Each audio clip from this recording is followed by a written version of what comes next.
What's good, the peoples? I normally don't do this, but I thought for this game, I'm going to need to put on my headphones. My big old honkers. Because I want to hear the music, and I want to hear it very, very loud in my ears for the whole stream. Also, this wallpaper was in my folder when I went in to do the font fix thing. And, like, I feel like we're about to see a lot of angry YouTube videos about how terrible the sprites are in the pixel remasters not aged very well. Because look at these sprites, man. These are, like, super colorful and expressive, and they're great. I don't know. Maybe that's just me. Anyway, I'm still getting my chat up on screen here. I have replaced the chat bot we were using with one that I think has loyalty points enabled, but I've got no idea whether it's working properly or if the bot is even in the chat or even how to test to see if it joined.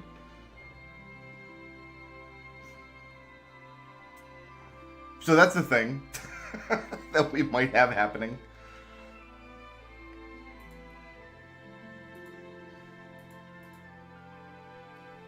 I do love this version of the song, though. So this is such a...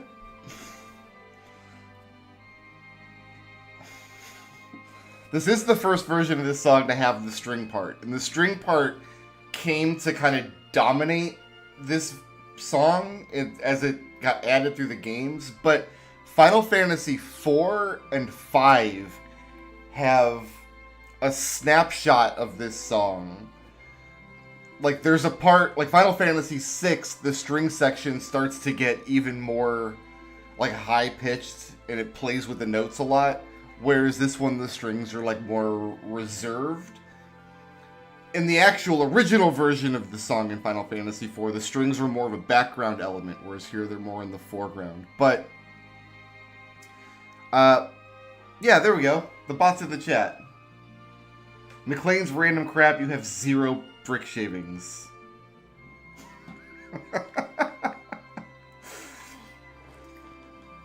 So I think it would have been so easy to just like copy paste like the Final Fantasy VI version of the Prelude with that version's composition and just put it in all of the pixel remasters, and they didn't do that. And I think that's outstanding. It shows a lot of respect for the original, not just like the original Final Fantasy games as a set, but to each of the original games as an individual release, which they didn't have to do.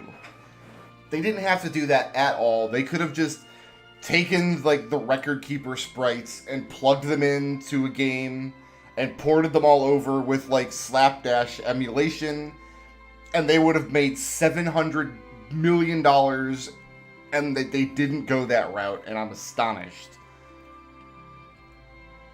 So, my understanding is you will earn 1 brick shaving per minute watching the stream.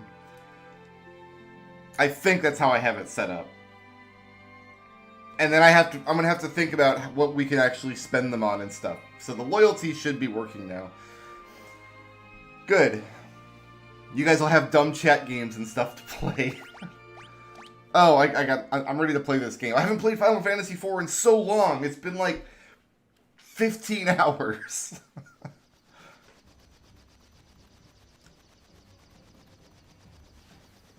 Alright, I'm ready to go. I don't usually wear headphones while streaming because I just turn the volume down on my TV, which is just across the room from me. But I wanted to make sure I heard every note of this soundtrack. Dark Knight Cecil looking more like Sonic the Hedgehog than ever. Why is my headphone wire stuck on the ground? There we go.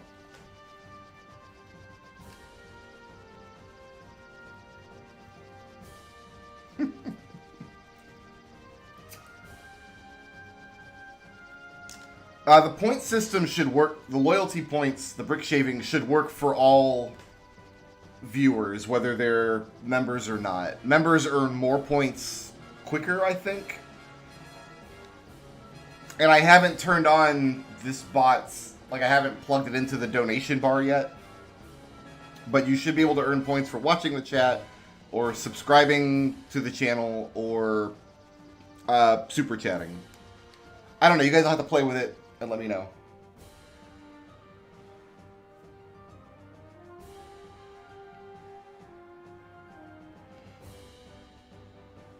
I like how distinctive the Elder sprite is here. You can tell looking at his sprite here that he's a very distinct character.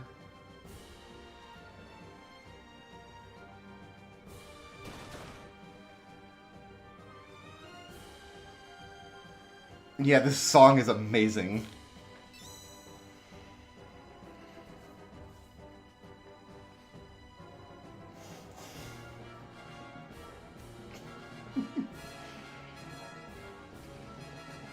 I do feel a little silly having played this game literally just yesterday. Oh, they highlight Cecil's name in the dialogue box. I wonder if they do that for all party members or just Cecil.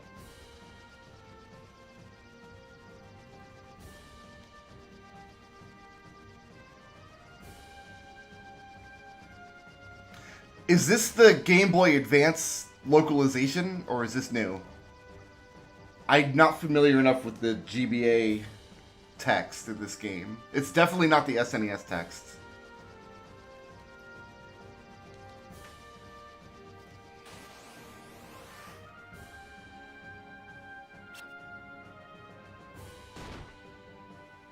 So even though I did do the font fix thing, you can see that the font in the party window is a little bit smaller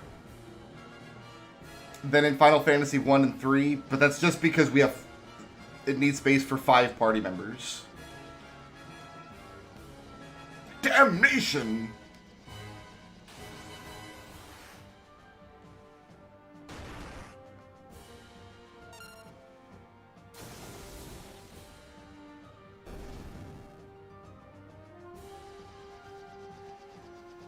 Every party member has their own color. Oh, that's cute.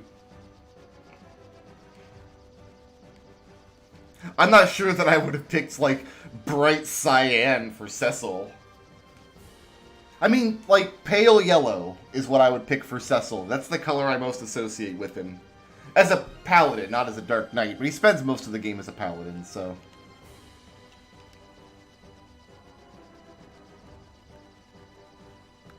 I didn't like the character portraits in the dialogue boxes. I didn't ever like those. Especially in Final Fantasy 4 and 6, they were kind of okay. Because they use the ones that are on your menu, on your status menu, right? Final Fantasy 5, the character portraits don't even resemble the character sprites, even the tiniest bit, and I have no idea why they were included. But yeah, I think adding character portraits to the boxes, unless you're going to actually draw out different emotes for that character, like a happy one and an angry one, they don't add anything. They just take up space in the box.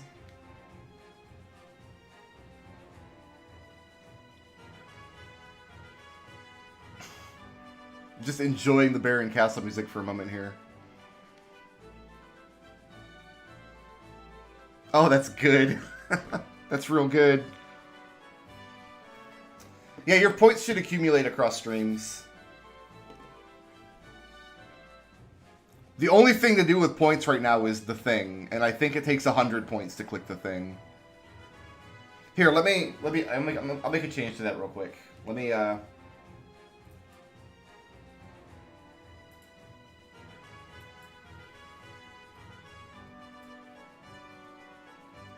I'll make it 10 points to click the thing. So after we've watched for like 10 minutes or so.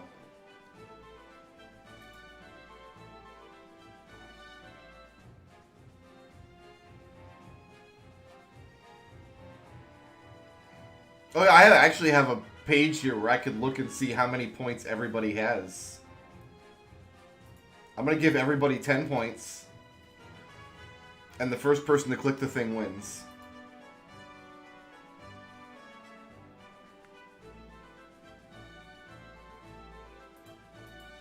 Godspeed.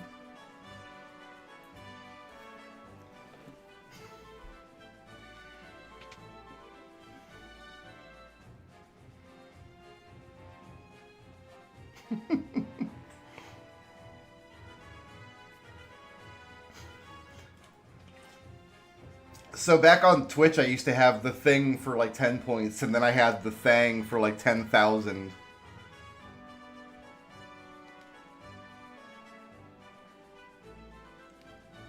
God, how good is this music? How great is this? Does this sound? I'm very, very happy to be listening to this.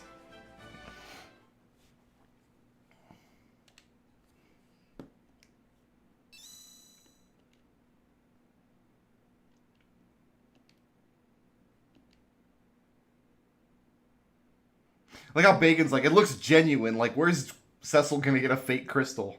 I guess from Goldor. He could pop over to his buddy Goldor's house.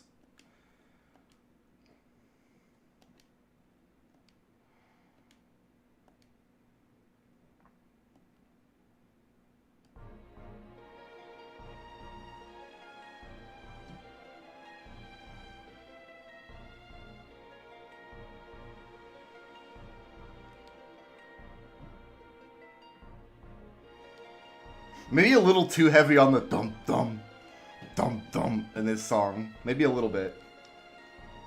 Because it's the first thing you hear when the song starts. It's kind of a heavy opening to it. Oh, I love how Kain is a different has different color armor than Cecil, like he always did, even on the SNES. But the contrast in their colors is much more pronounced here.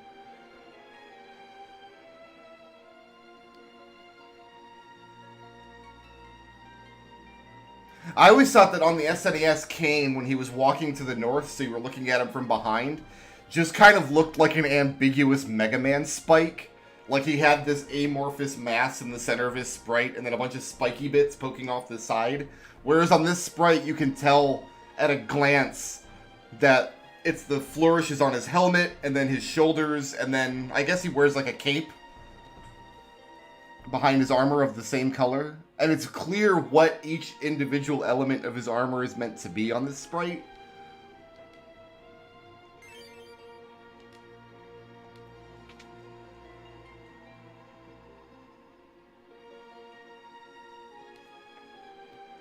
So Kain's color is gray, okay.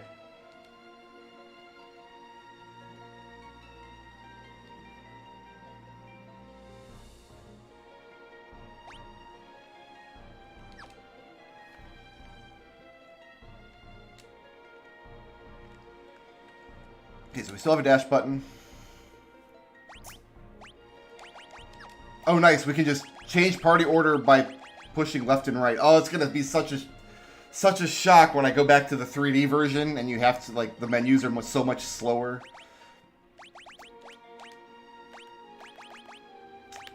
So you can actually go into a character's magic menu even if they don't have magic. You're not allowed to do that on previous versions. I assume this is a holdover. This is done to kind of bring the game in line with Final Fantasies 2 and 3 and 5 and 6, where any arbitrary character can have magic. Oh, it's only 1 and 4 where characters can not have magic. This looks just like the other remasters. What do we have here? Battle mode. Wait, battle speed, normal, normal.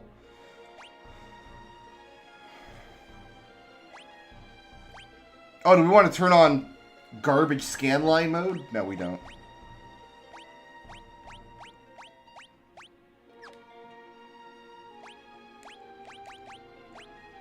I'm assuming this is a complete row swap. Final Fantasy 5 or 4, you're not allowed to put characters into rows individually. They have to alternate. So you can have 3 in front and 2 in back, or 2 in front and 3 in back. So I'm assuming this isn't just changing Cecil's row, it's changing everybody's row. There's just nobody else in the party yet. Bro, I'm sorry.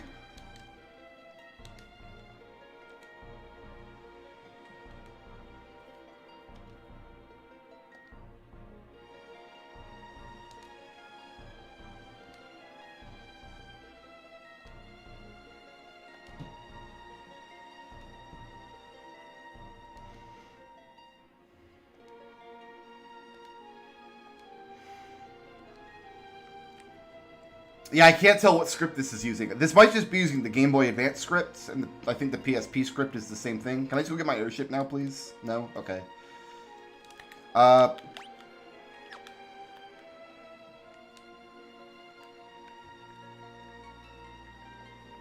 Wasn't there a way to get a full screen map in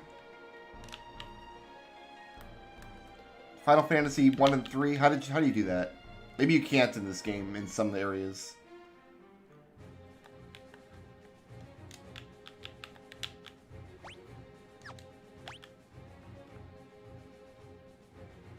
Minimap on off, but it looks like you don't have a full screen map, at least not on this. Oh, because the L and R buttons are used to switch party members now. Okay, I get it. So it's square is for the map. Cool. I thought it was... Oh no, it's L1 in the 3D version. It was square in the 3 remaster. I'm getting so mixed up because I've been playing so many different versions of Final Fantasy. Just look at the chest graphics, man. Just... Baron Castle's looking pretty sexy. That's all I got to say. Oh, we can still move diagonally. Cecil. So Rose is white. Rose is very white.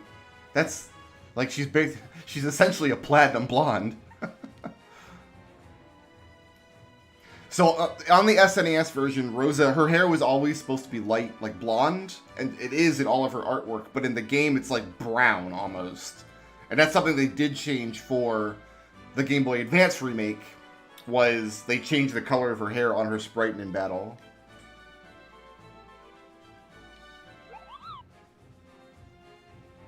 Who did it?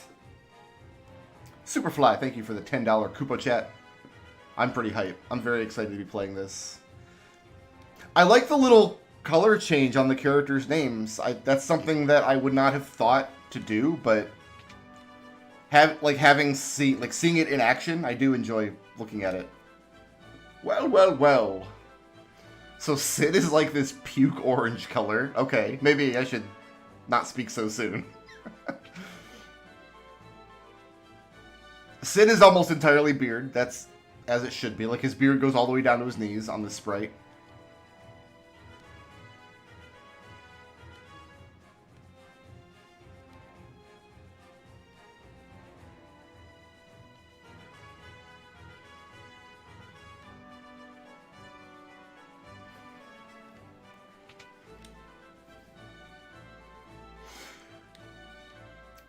Oh, you know what? Speaking of the turtle spin...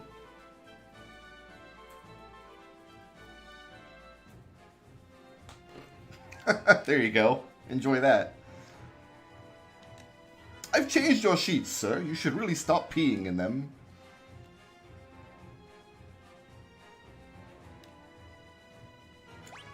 I like how you get the rest option right here instead of having to walk across the room. That's kind of nice.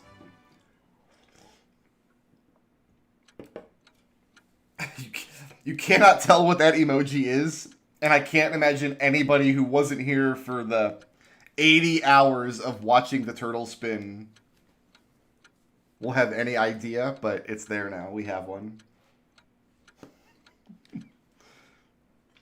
He always spins in our hearts. Oh, how good is Rose's theme going to be?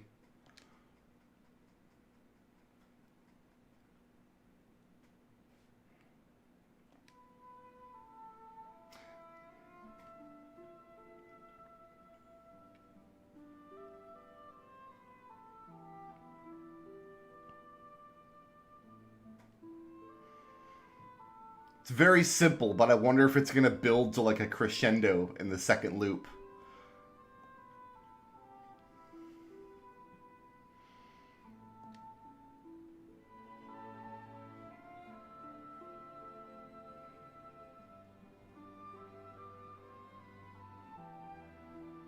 We got all the ribbons we needed from the turtle. We got 2 ribbon drops yesterday from the spinning turtle, which is amazing. I was so happy. We're done with spinning turtle in Final Fantasy VIII now. We can go back to Final Fantasy VIII and just grind hard on spells and items. Alright, here it comes, here it comes. Ah! Oh, beautiful.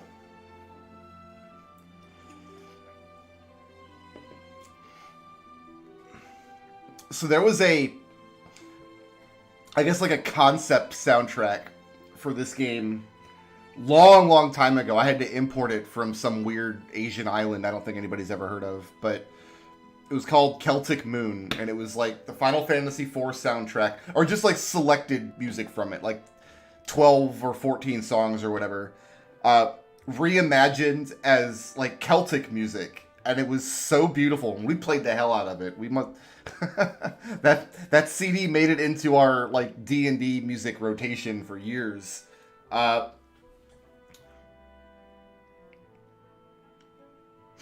So it's like part of me kind of expected this soundtrack to have like Celtic flavor to it because I've heard that music so much.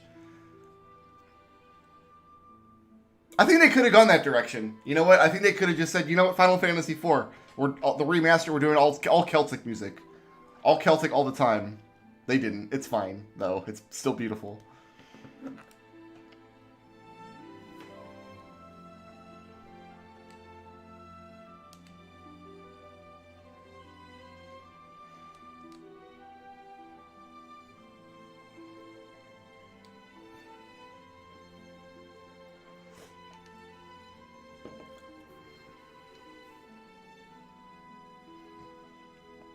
So there was a very subtle graphical flourish there that means the world to me, but I'm not even sure if anybody else noticed. So Rosa was facing left, and she turned to leave, but they had her face up for a moment, like just a few frames before turning to the right, to evoke her actually turning around and walking the other direction, rather than just completely flipping her sprite all at once. That is a big deal. And they added it. That's not something that was in the original. In the original, her sprite just flips and she walks out. Somebody had to go in and do that.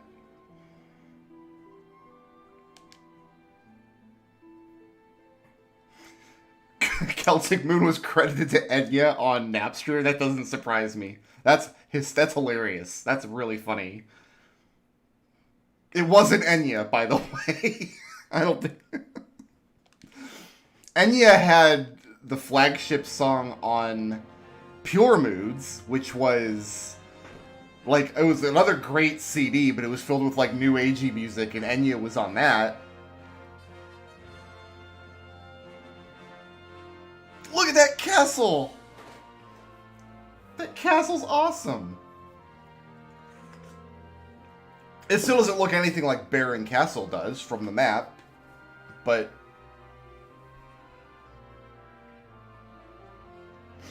And so, the Dark Knight Cecil was stripped of his command as captain of the Red Wings. He and the Master Dragoon Kane head for the Foggy Valley and the Village of Mist. Guys, I beat the game. This is the end. I'm not sure if this is a new script or not. This could be the Game Boy Advance script, or this could be a new one. I'm not familiar enough with the Game Boy Advance script. So, my understanding is there was the original script on the SNES. The script was relocalized and used in the Game Boy Advance and PSP releases. And then there was a third version of the script in the 3D version. So the DS and Steam 3D version have a third script for the game. And my preference was always the second one, the GBA and PSP script, because it was very close to the original, but it didn't have that Englishy quality that the original did, but it also didn't get like too flowery and faux Shakespearean like the 3D version does at times.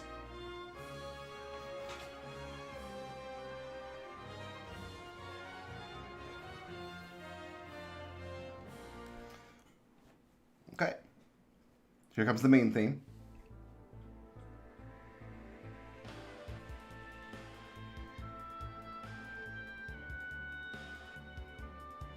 You got stronger percussion hits in the main theme, which gives more energy to the song. Which is really good for an overworld theme. For a Final Fantasy overworld theme, you want it to be a little like melancholy, but also have a good energy to it. Oh, that little flourish was so good. That little twinkle on it.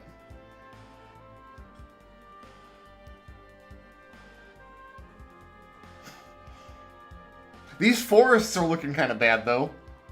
Woof. I had read that the forest graphic sprite, like, it's not tiling properly here. Something went wrong here, and they haven't fixed it yet. Yeah, you can even see, like, on the coastline here. This coastline tile is misaligned somehow.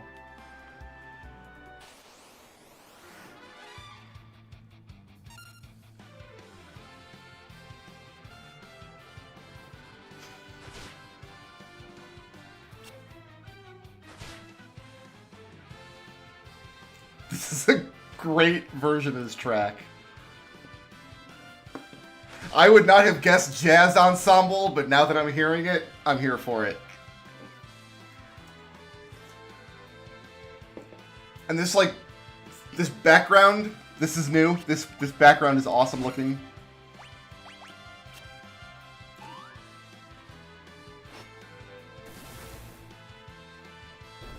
Dead. In the Final Fantasy 1 and 3 remasters, did the monsters, like, turn purple before fading away? Because that's kind of something I associate heavily with Final Fantasy 4, is them turning purple as they crumble away. And that purple looked very distinctive to me. It looked much closer to like a magenta.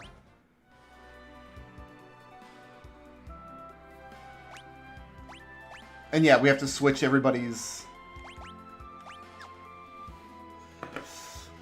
These character portraits, too, these are just the SNES portraits, slightly touched up and redrawn, maybe.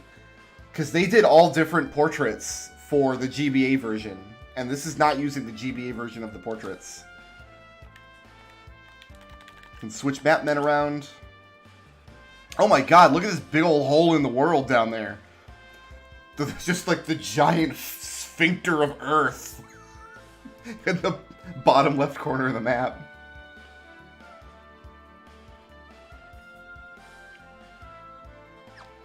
Alright. Let's just walk around with Cecil. Why not? Cecil's my boy.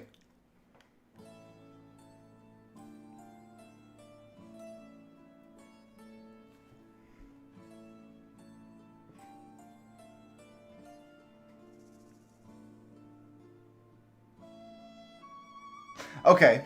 I was thinking at first, like, the melody of the town music had been lost in the new instrumentation. Like, listen to it. But that was just like the intro to it. Then it goes into the main town theme.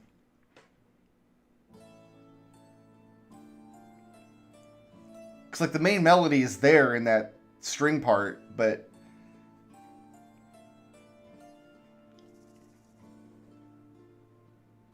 then they transition into the main melody. Okay, I'm down.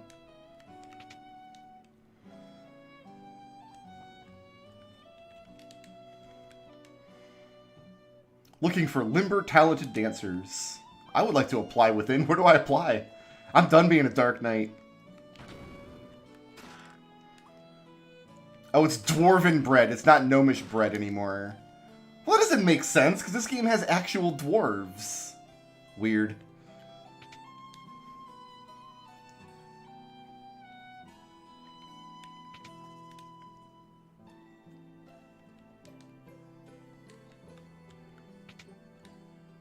Oh, this part of the song is new.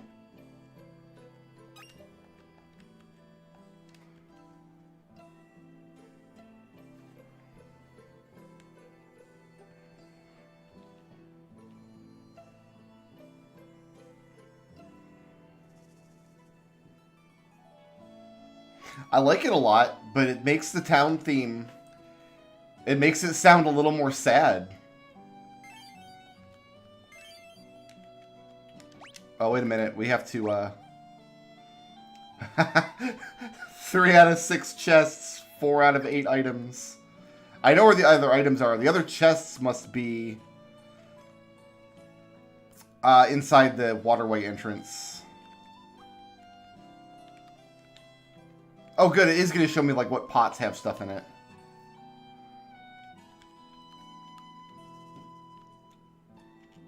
Oh, you can walk behind the flowers now. This was not a walkable tile ever. Look at this. You just go behind them.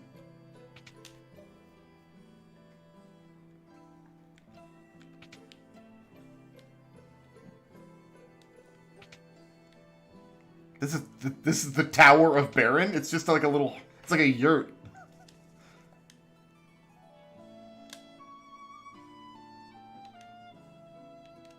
Oh, there is a training room in Baron. It's in here.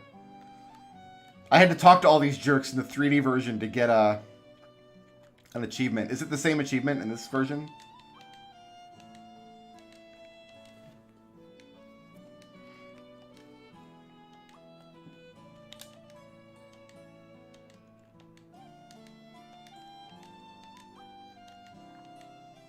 No. I don't actually want to change my characters' names. Oh, I guess I don't have any way out of the screen, though.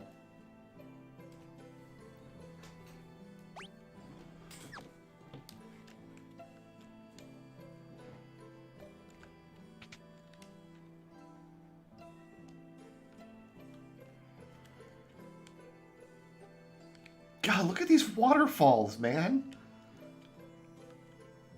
There's so many YouTube videos that will be on the internet forever with people angry about the graphics in these pixel remakes based on that very first, like, 30-second teaser they showed. And they're going to age so poorly because these games look phenomenal.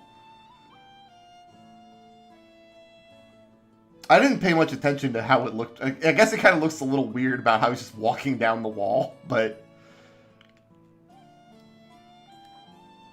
Oh, wait a minute. Hold on. Let's not forget to, I'll show you something neat if you promise not to get me in trouble. Is it your boobs?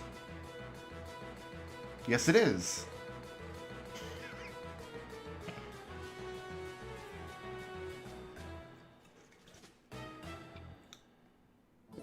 All right. There's even a subtle, like... refraction effect on the bottom half of the stairs leading into the water. Look at that.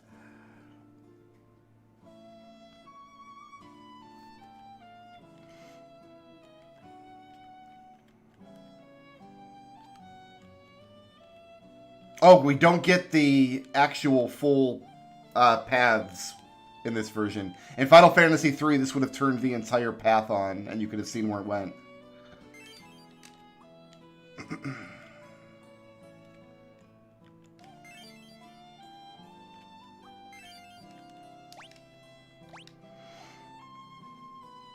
One item, 3 more chests.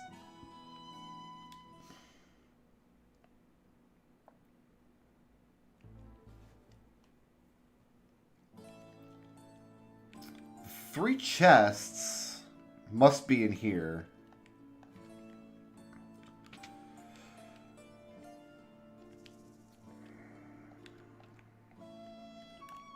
Ow!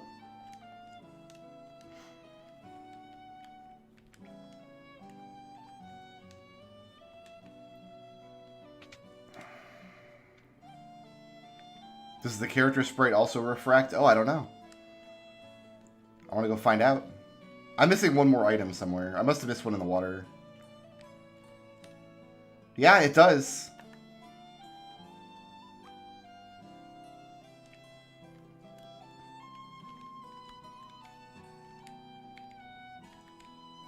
It's one item, right? Yeah, we're missing one item. So a pot or something.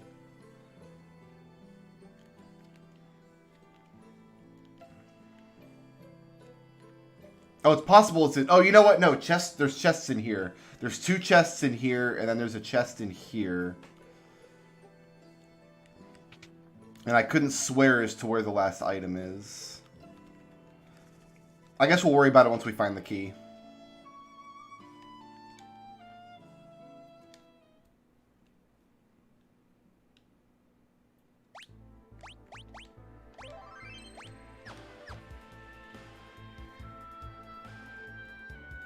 Oh, wait a minute. Nope, there's one more thing we gotta do. Yeah, they gotta fix these forest tiles. That's a weird mess.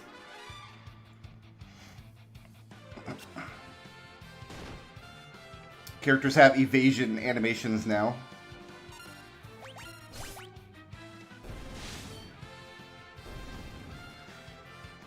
Yeah, when you kill a monster, it turns purple before it crumbles. I was wondering if they did that in all the remasters, because that's something I heavily associate with Final Fantasy IV.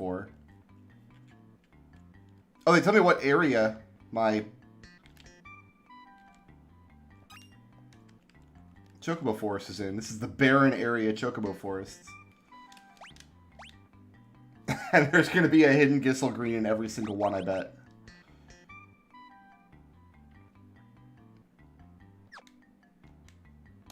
Giddy up, Chocobo.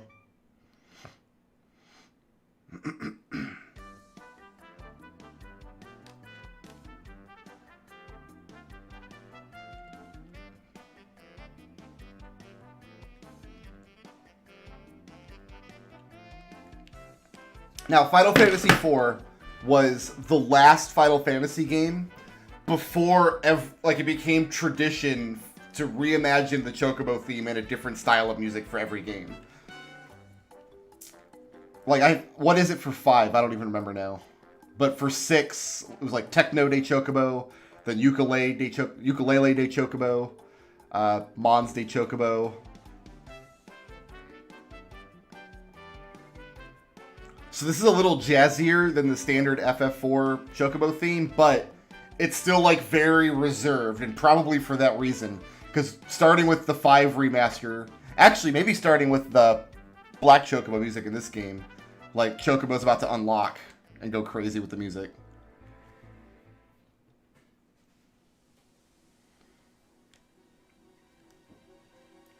Very subtle effect on the Mist Cave, actually.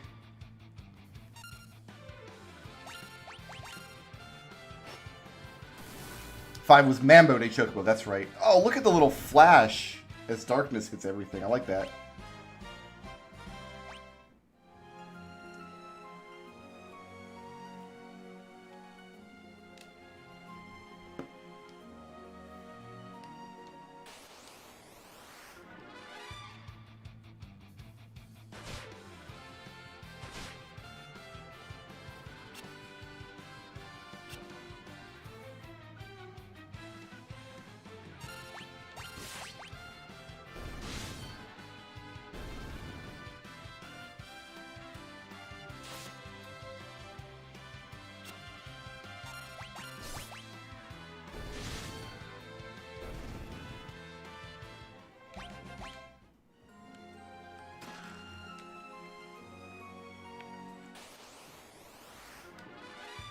Back attack.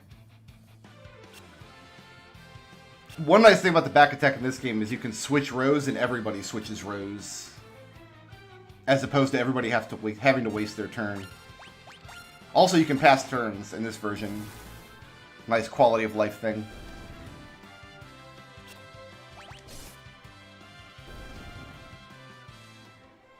Four invented ATB. 4 was the first game ever to have ATB. That's one of the reasons that this game doesn't have like a really in-depth class system or advancement system. Like the previous 3 Final Fantasy games all had job systems of some stripe.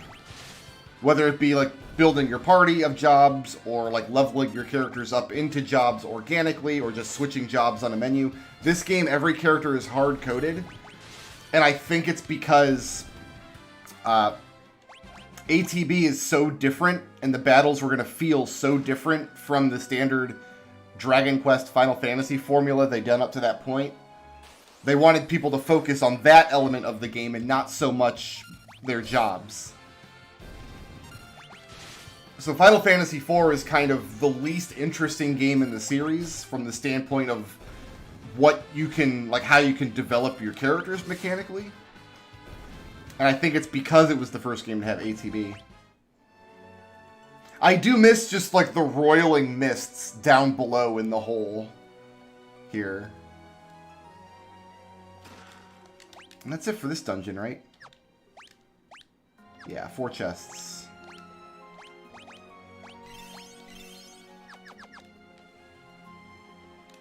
Leave at once!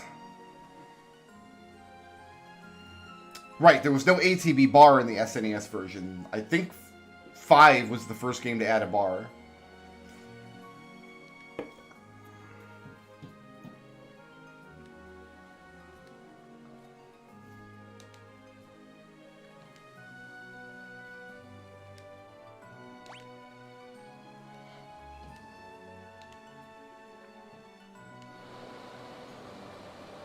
Ooh, it's a nice effect.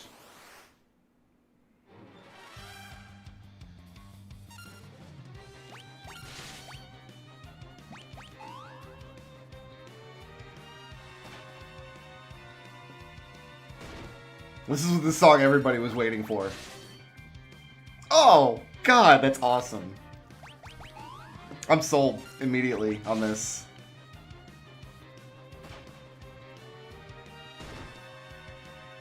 Actually, that fiddle or whatever it is adds a little bit of a Celtic flavor to it, I guess.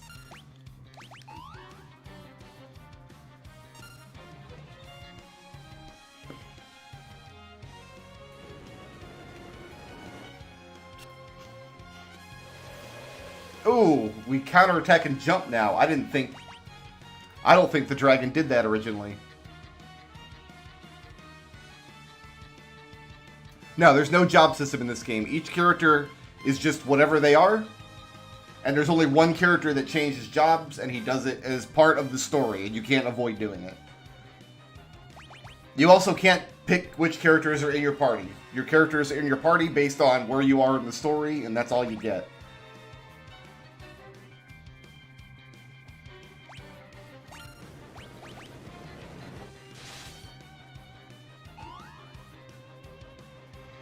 It does. It does have that blinded by light violin, doesn't it? A little bit.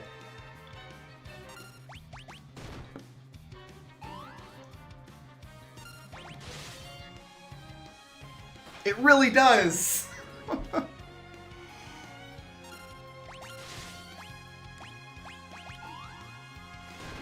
Maybe I shouldn't be jumping then, because it can turn to mist while Kane's in the air.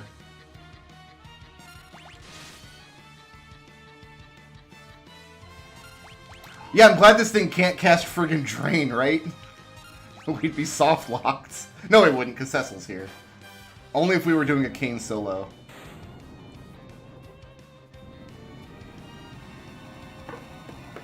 Oh, man. That boss music was incredible. Big fan.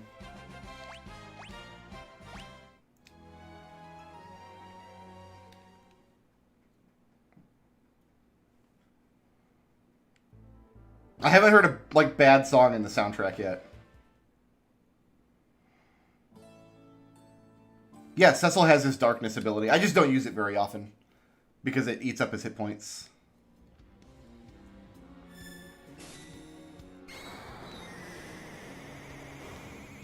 Ooh, I like the new animation on the bombs. They don't just, like... They don't just circle out in this geometric pattern. They kind of fan out in all directions. Cool looking.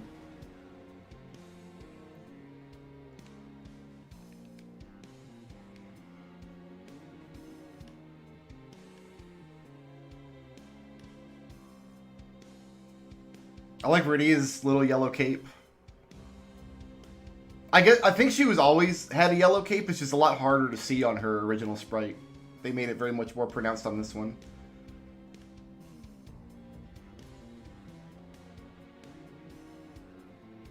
Are we calling them monsters in this version and not Eidolons? Or is Kane just referring to the Eidolon as a monster in this scene? Oh man, do you hear that horn come in?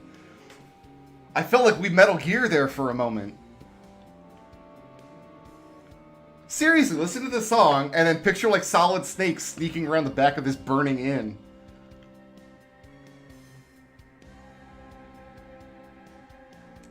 This song is Metal Gear as hell. I love it.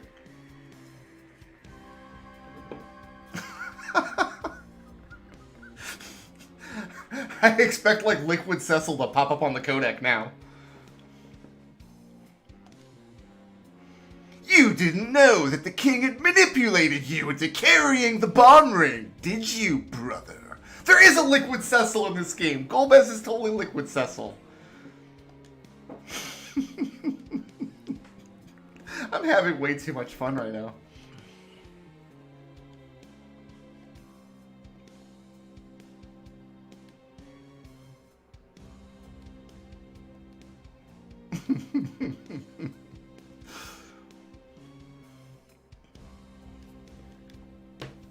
Alright, let's save the girl that go back for Roseth and everything will be peachy keen.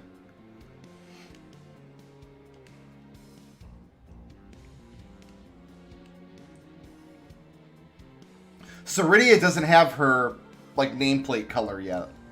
She's just a girl.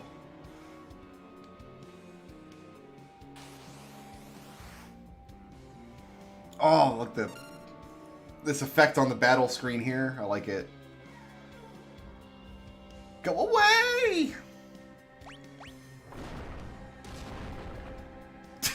Dude, that animation was rad.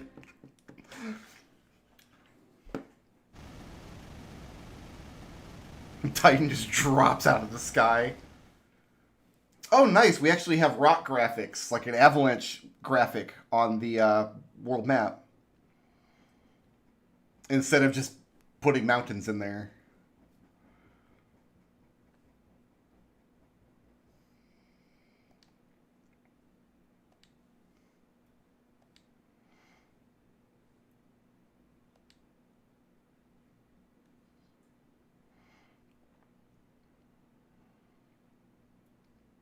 It does strike me a little odd as the people who, like, did that with the new landslide sprites messed up, like, the forest tiles, though. That does seem strange to me.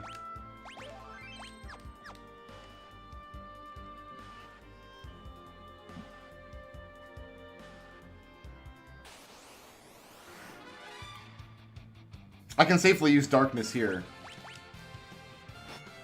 Swing!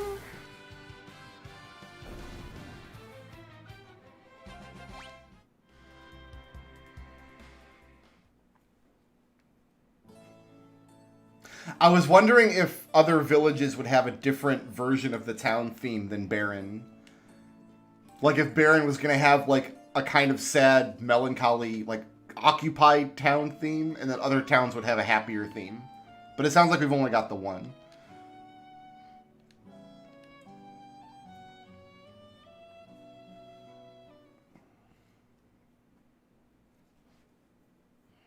Final Fantasy IV Metal Gear combo randomizer. I don't know Final Fantasy IV, but there was an MSX version of Final Fantasy 1.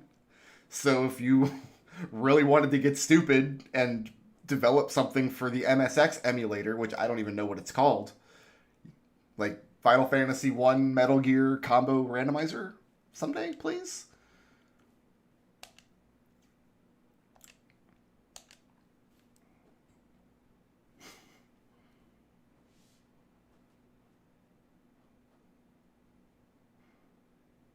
I don't even wait till I get an airship to go back to Mist. There's good treasure there that you want before you fight Cagnazzo.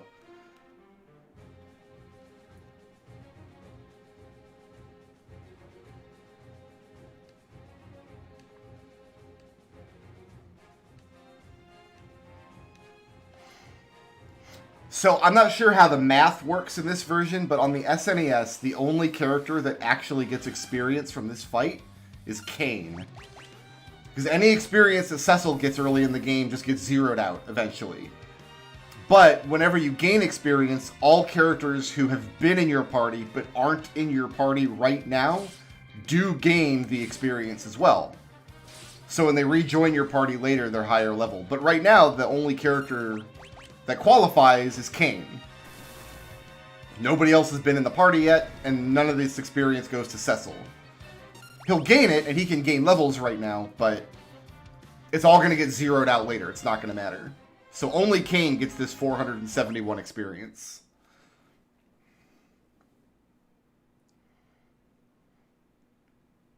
I mean, my GPU is from, like, 5 years ago? 6 years ago?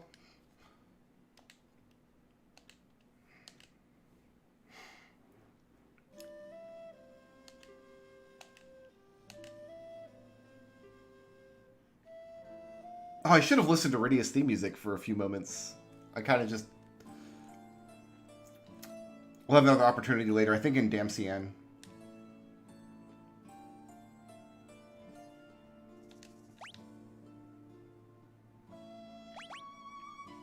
Yeah, you can even see her wearing her yellow cape on this screen.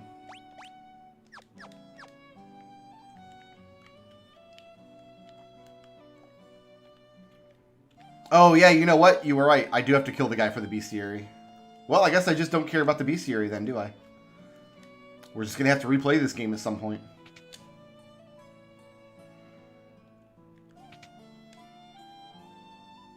Actually, there's one item somewhere in Kaipo.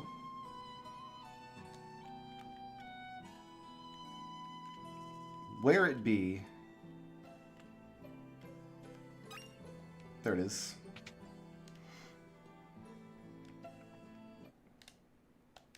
Rosa got here before us because she can teleport.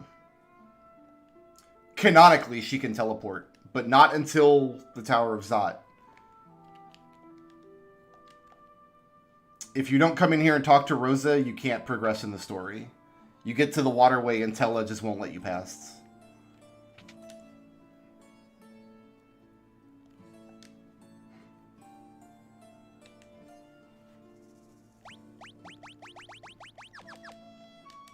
Oh, wait a minute.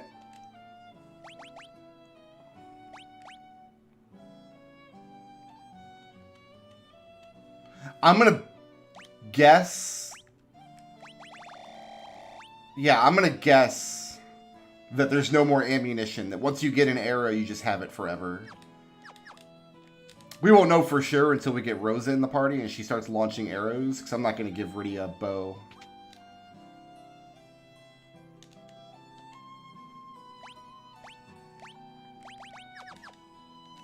So Rydia doesn't actually need any armament here.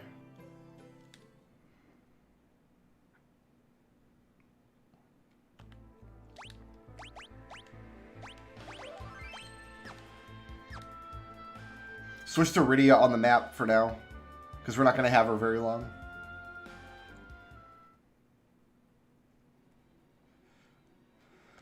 Yeah, let's go get the worst character in the game.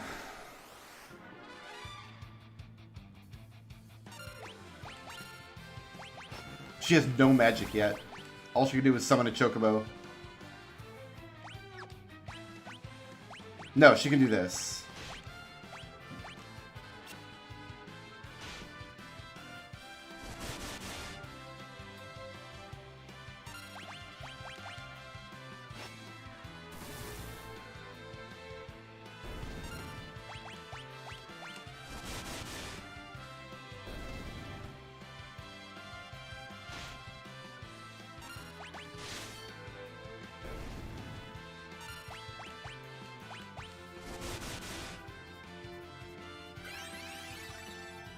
Oh, we're doing this, huh? We're just gonna be locked in this cycle of Kiraja forever.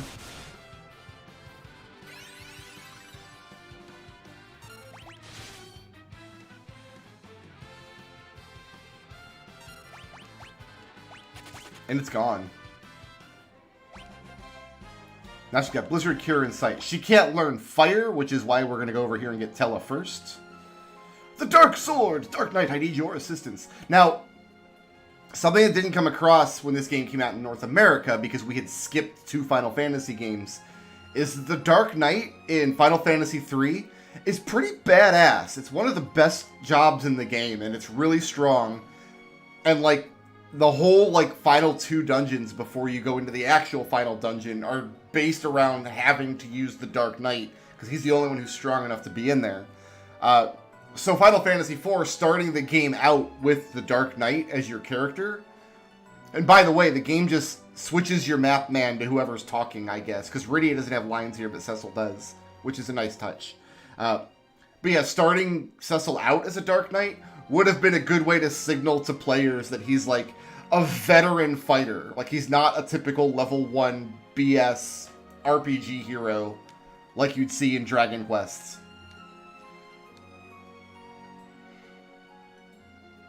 Tella is pink. Okay.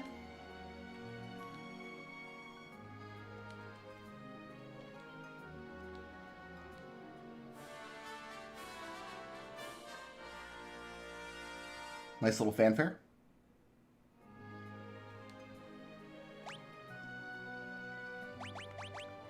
So Tella's the worst character in the game, but you don't know that right now. Actually, you can never really discover that Tella's the worst character in the game, because he's only in the times where you have him in the party, like, he's your only major caster. Well, I don't know. You could tell he kind of sucks compared to Paladin and Porum, I guess, but...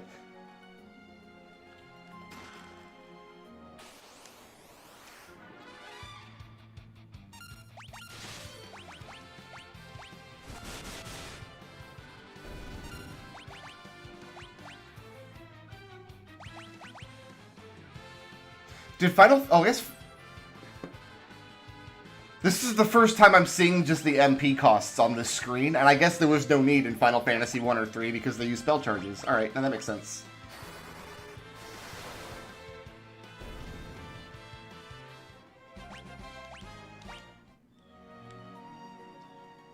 I mean, he's the worst in this game, too. It's just, you can't tell because you can only use him in these early parts of the game. Mark my words, he's bad. It's just the game doesn't let you use, like, Palom instead.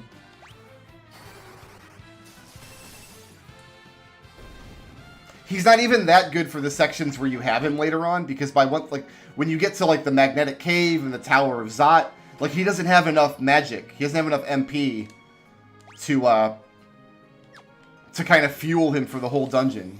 You need to constantly be recharging or using save points.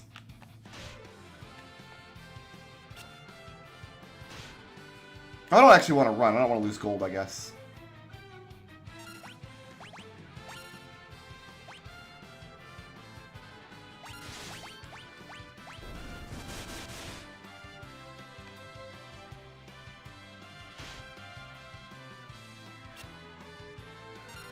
So one of the things... I'm just listening to the battle song some more.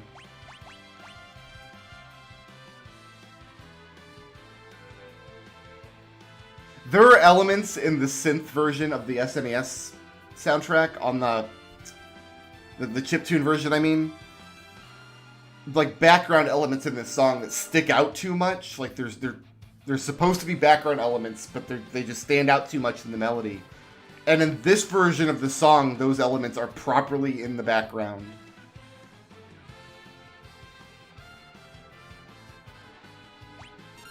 I really appreciate that.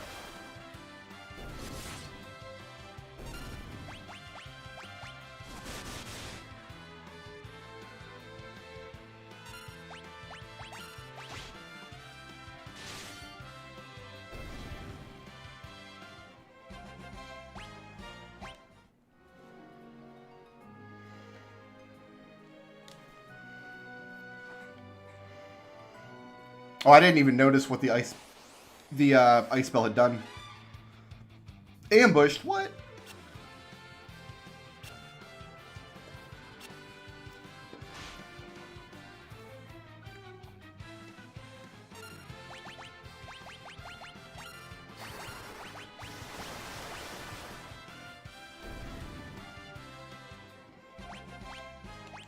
They did straddle the animations across monsters, whereas I think in the original game, in Final Fantasy IV at least, it just all comes down at once. I don't need an iron armlet, actually.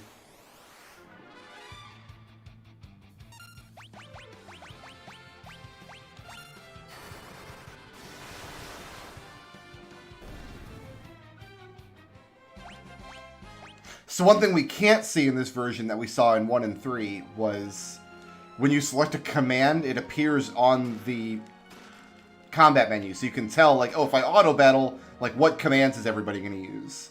Instead, they use the spot for the ATB bar and magic points, which is correct. We'd rather see the ATB bar than that, I'm sure.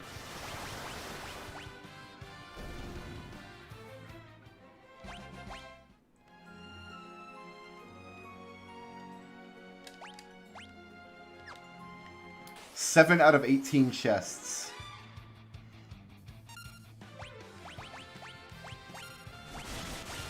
Yeah, like, even just in this dungeon, on this floor of this dungeon, we've almost used half of Tella's magic points. Oh, right, we have to single target that thing. Whoops.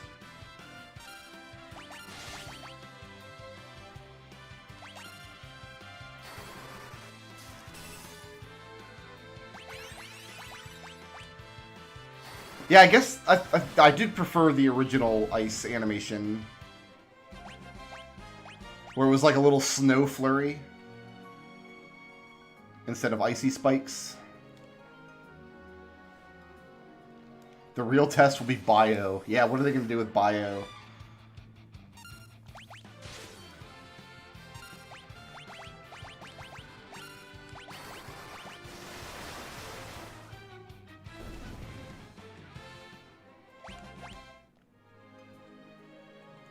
Because bio has this really distinctive sound effects in the SNES version, which I use as my like Windows error sound effect for many years.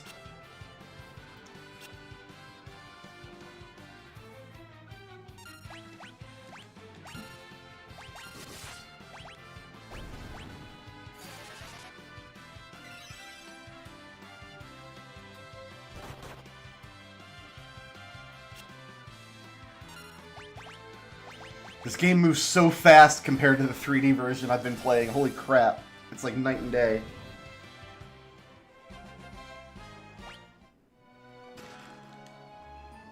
I never even cast bio in Final Fantasy III, so I have no idea.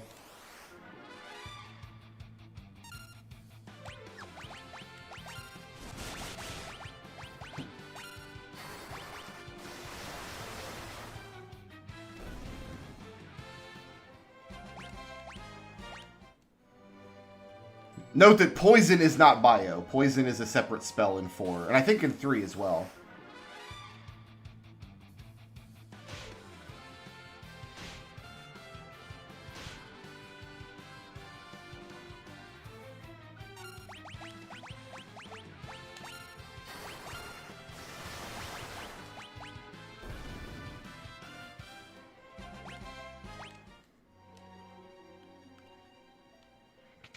So we will get a recharge here. The whole save room glows. My goodness.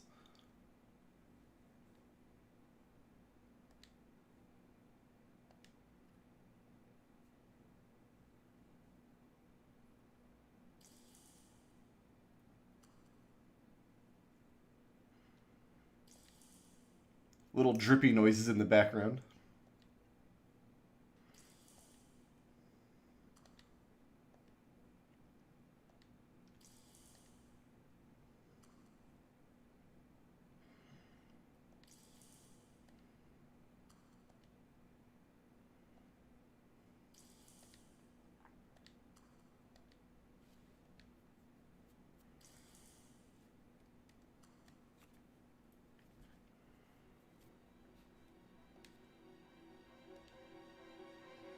So in the North American release of this game originally, Japan thought we were too dumb to understand that this would be a save point. So instead of like the cool little save point graphic, like the little campfire that they have, they just made it like a big white square with an S in the middle of it for save. Also, I guess that means there's no save anywhere in this version. What about quick save? There is still save any. You just quick save anywhere. That's fine. But it forces you to keep like a hard save and a quick save. Okay, makes sense. Quick save. I was kind of expecting to kick me back out to the menu, but no, you can save anywhere. So the save points are kind of vestigial, aren't they?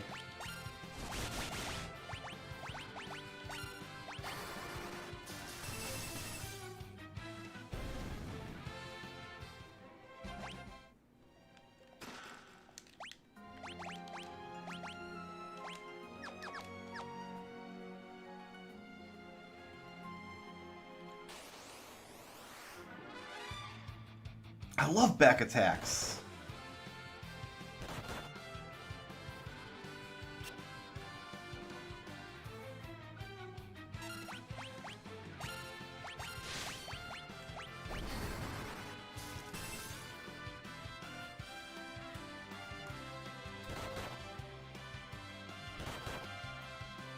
So I probably don't need to use any MPs on this. I should give Tello the rod so he can use the magic missile.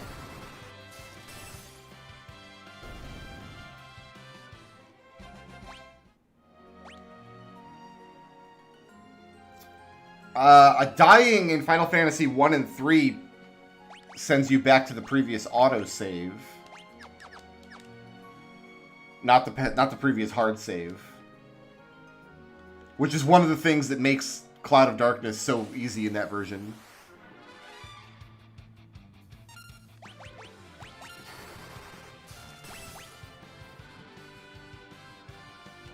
I probably don't even do that. Let me just do this.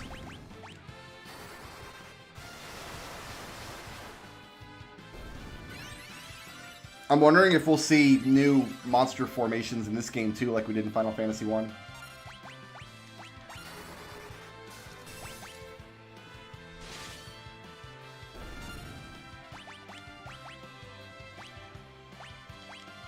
Can I split here and... No. Single target only.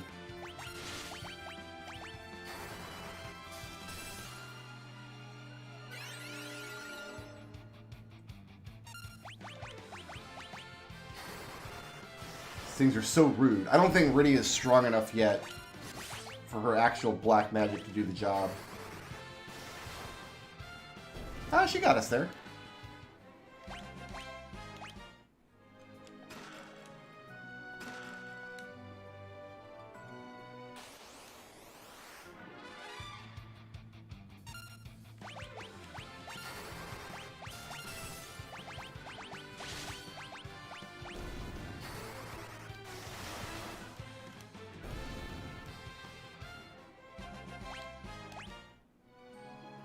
No, the worst monsters in this dungeon is if you run into a group of zombies before recruiting Tella, because you just have no way to fight them.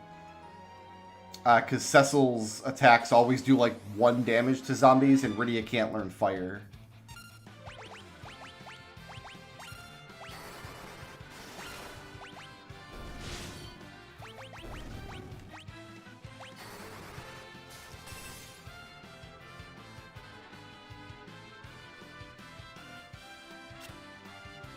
You can see the ATB pause whenever an enemy gets a turn. Is there a pause? Yeah, there's a pause. So, after I enter my commands here, watch the ATB bar, because that water bug is going to get a turn, but it's not going to have anything to do, because nothing needs to get healed, and you'll be able to see in the ATB bar where it pauses for a second, where that monster takes its turn and does nothing. Right there. ATB bar pauses anytime the monster takes a turn. So, the only reason I notice stuff like that is because in Final Fantasy V, I've just fought Omega so many times where that's your only cue for how fast you need to do the battle. But that's why there's a weird little pause there. It's because that creature was taking its turn but didn't have an action it could legally take. You can cast Cure on the zombies, but it doesn't do enough damage. And Rydia does not have enough magic points until she gains some levels to make it worthwhile. Where is the... I guess it's all around the other way.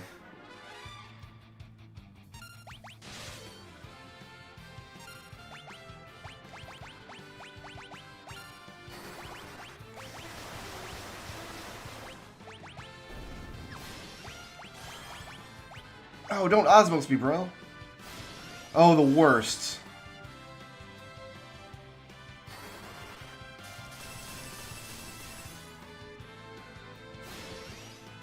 They do that as a counter, don't they? To all magic. They do. Oh, I forgot. I forgot all about that. Oh, well.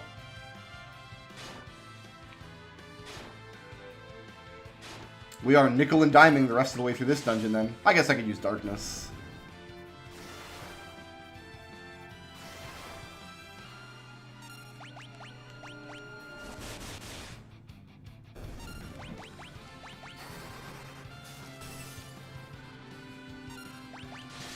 Yeah, if you spent hours and hours leveling her up, Rydia could learn fire too. Or you could just take 14 steps and go recruit Tella, who already has fire.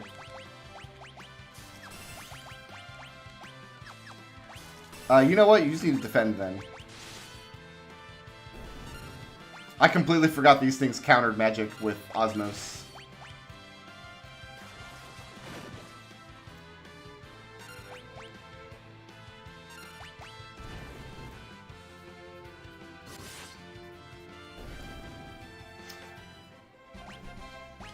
No, he's actually right. In the original version of this game, Rydia couldn't learn fire until a story event, but Fyra and Faraga were still in her spell schedule for level ups. So if you did spend many, many hours leveling up early in the game, she could learn Fyra before she learned fire. Only the fire spell is flagged as being learned in the story event. It's actually really easy to do if you just use a Game Genie to give yourself like 65,000 experience every battle is one of the Game Genie codes from back in the day.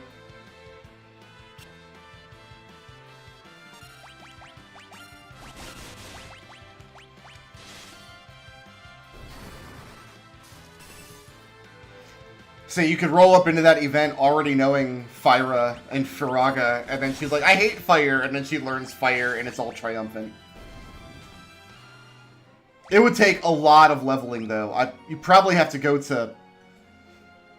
I'm not even sure what level. I would... High 20s, at least, I think. Because it would be comparable to whatever level Cecil is in the Tower of Zot.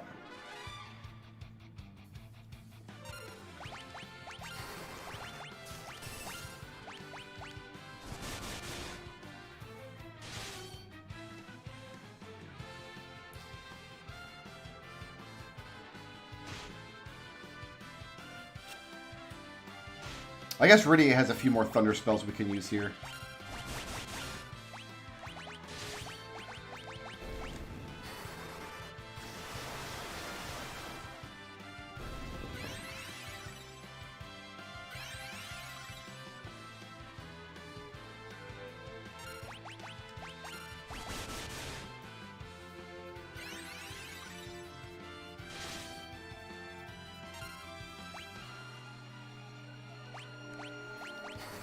Like right there, I used that little pause in my ATB bar to tell me when it was safe to... Well, I guess not. That was the other one.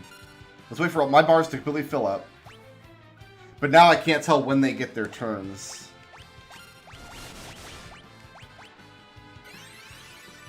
I guess it has like a counter to do that, or it just can hold its turn until it takes damage.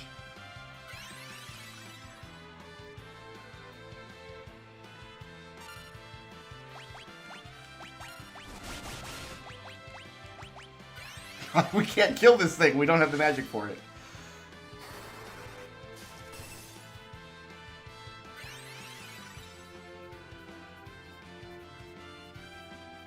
They're going to run away now. Actually, let's do this. You Rod, and then you Thunder, and let's see if we can take you out like that.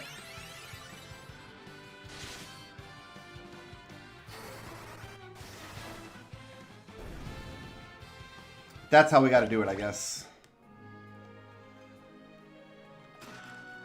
It's a long way to go for a feathered cap. 14 more chests.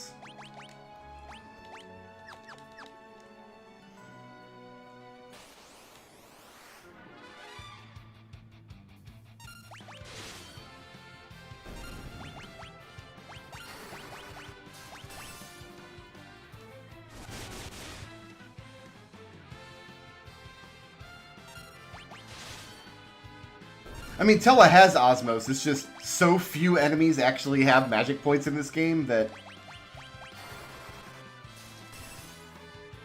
Like, I don't think he'll get any back from this. 8. He can cast a spell now. Might still be a better use of his turn than using the rod, though.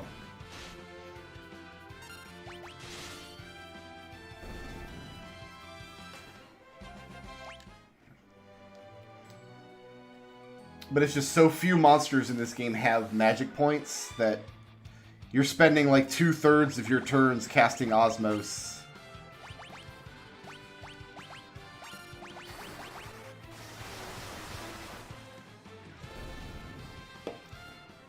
Whereas your casters later in the game, like you reach a point where Rosa and Rydia, and even Paladin and Porum, when they're in the party, just have all the MP that they need. They can just cast their spells as much as they want.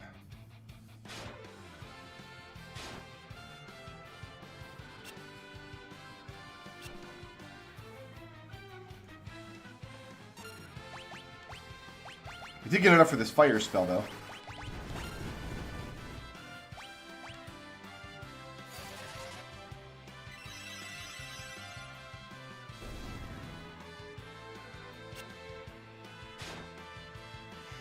We don't know anything about drop rates yet. We're way too early in the game to know anything about drop rates. Wait a minute. Cecil's sword hurt that zombie. That's not supposed to happen. Cecil's supposed to do 1 damage to zombies. I wonder if that's a change that they made because they realized how dumb it was that Cecil couldn't kill zombies.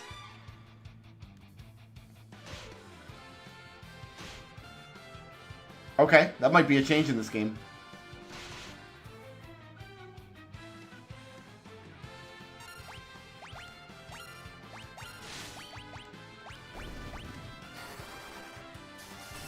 I don't want to multi-target that. I guess it doesn't matter. That guy took a bunch of damage anyway.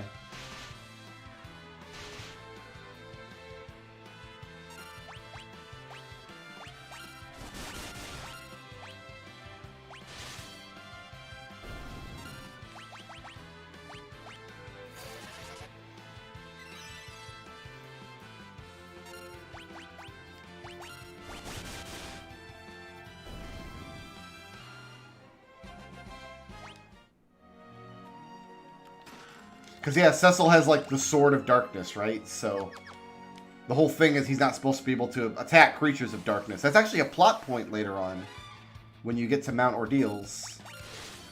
So it is a little strange that they had changed that.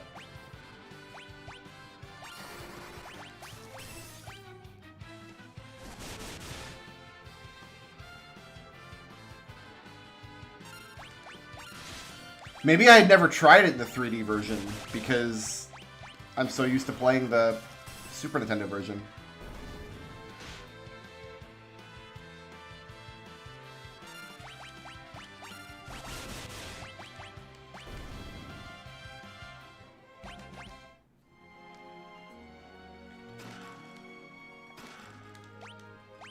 Alright, it's all the treasures in this dungeon.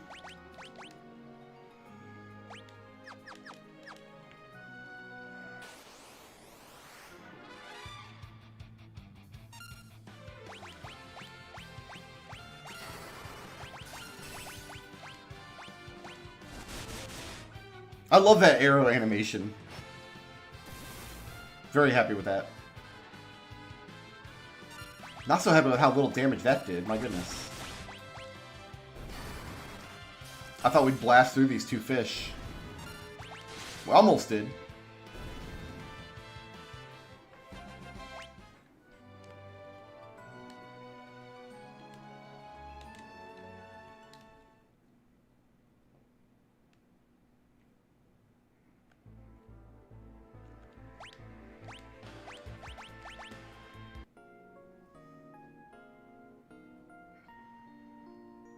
Super basic little tent song. You don't want to go too overboard with the tent song, right?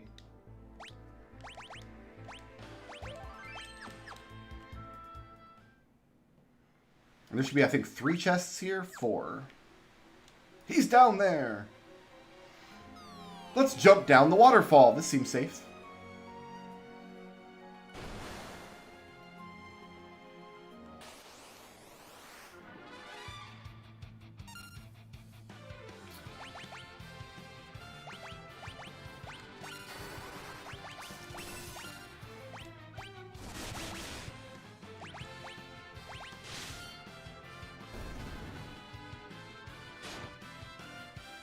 Here I want to save my MP for the boss fight. So this is kind of an obnoxious fight to get into.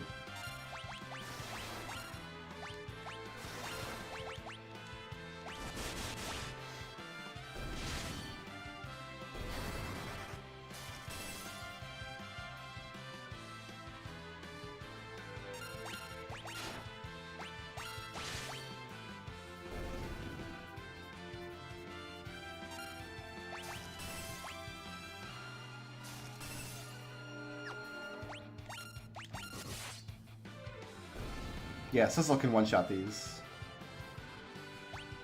I'm wondering, though, if I should do this. Because I can heal myself here, get the full heal.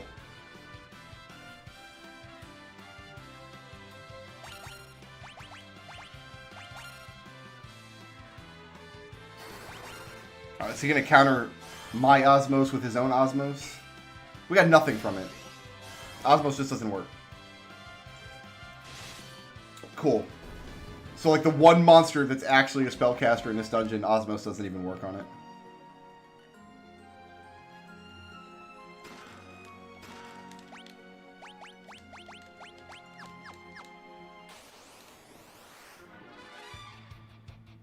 The mini-mages counter magic with Osmos, which is just very annoying.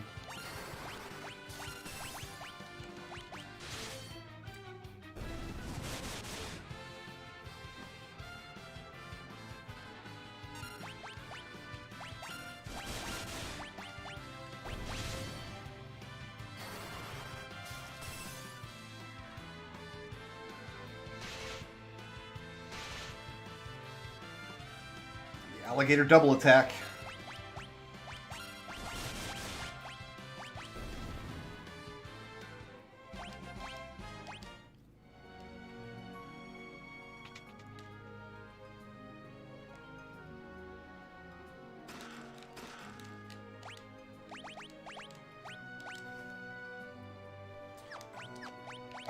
Don't want to use the Hermes shoes here, obviously. Oh, what a fight this is.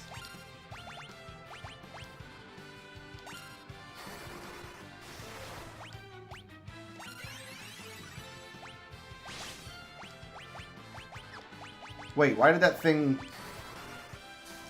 cast Courage on the alligator? The one that I've damaged hasn't healed itself yet.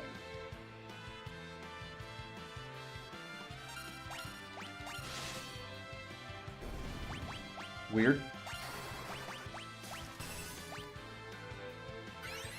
There it did. That worked properly.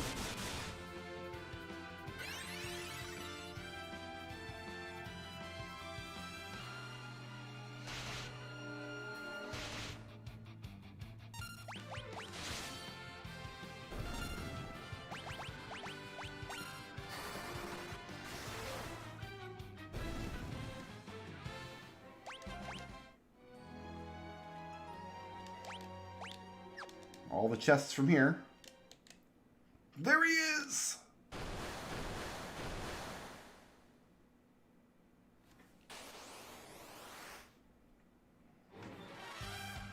Octo Mammoth. Alright.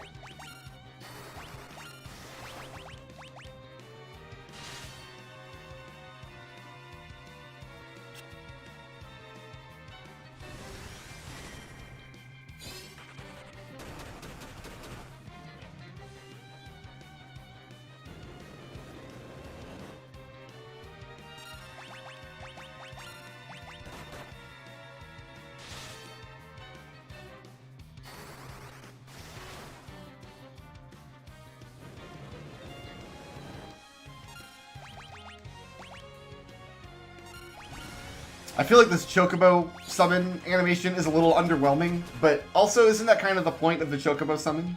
Like, shouldn't it be a little underwhelming? No, it should be the coolest looking animation in the game, and only ever do like 50 damage.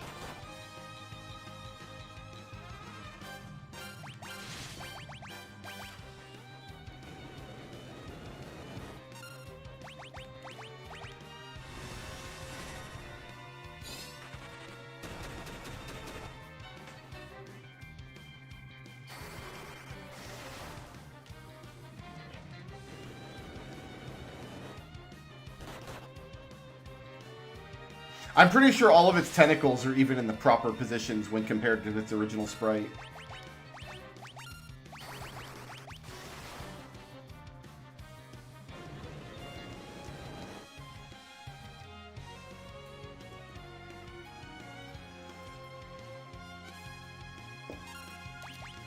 Seafood soup. I think it's if you cast fire, not thunder. Or maybe any spell, I don't know. No, you can't cast thunder on Ultros the first time you fight him. It's not possible. You don't have anybody that has access to thunder.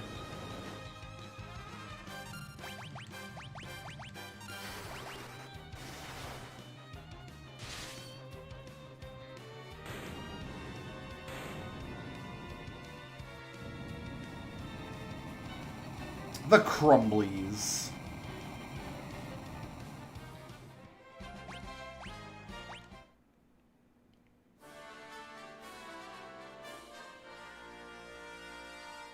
Damcyan is dead ahead.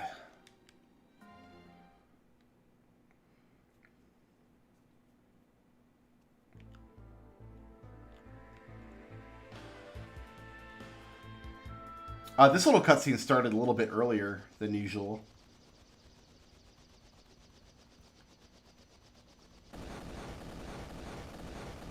Airships come from the south now rather than the east.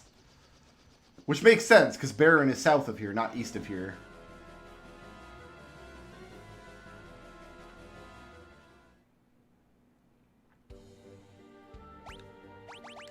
Strip the old man!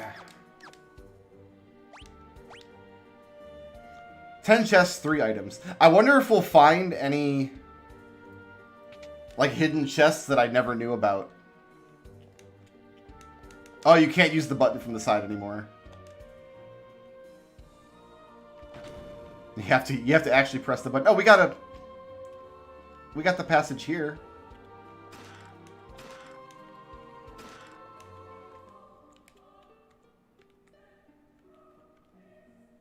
Listen to the voice in the background.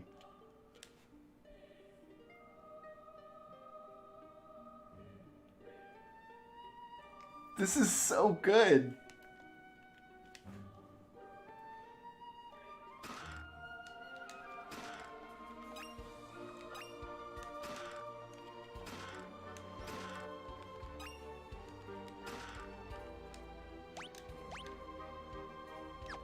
One more chest. I think there's one upstairs somewhere.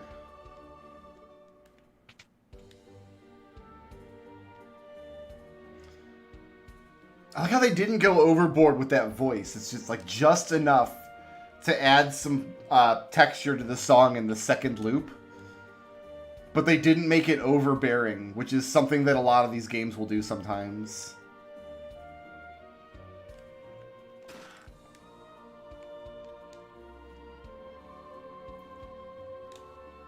Alright, and we're gonna get punched. Anna, no!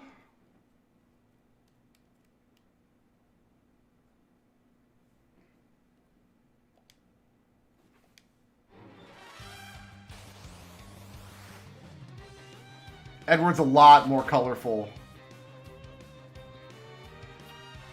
They kept the reds and greens, though. So in the original version, on the map, he had purple coloration to his outfit, but then in the battles, he had these coloration, the reds and greens.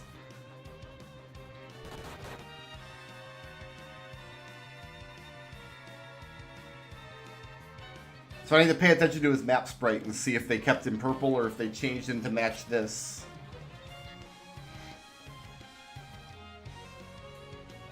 This is the first of the 2 climactic and scripted tele-solo fights in the game. Yeah, he's got a red and green coloration on the map. That's a major change.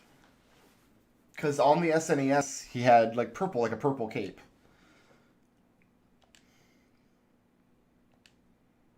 Edward is yellow. Okay.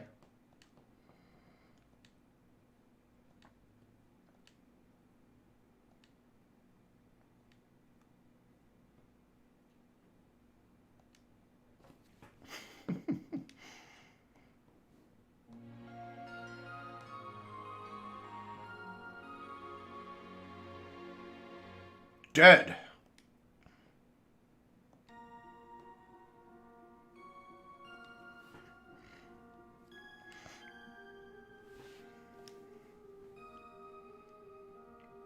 Riddy's gonna yell at him.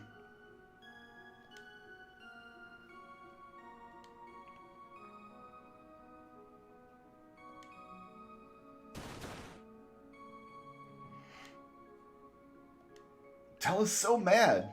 Oh, he left the party. Bye, Tella. You don't know how young Anna is. Anna might be 50 years old. You have no idea. She might be robbing that cradle. We know Edward's age is like, I don't know. I'm going to guess like 16. We don't know Anna's age.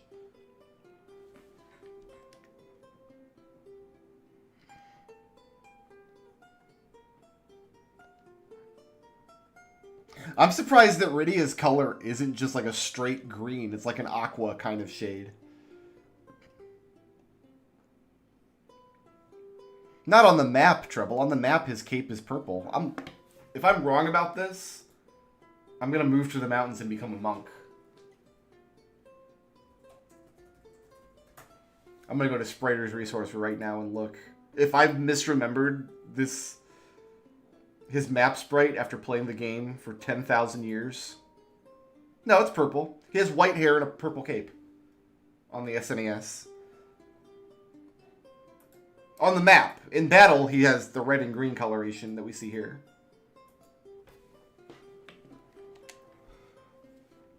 And also on his character portrait, you can see he's got a purple cape.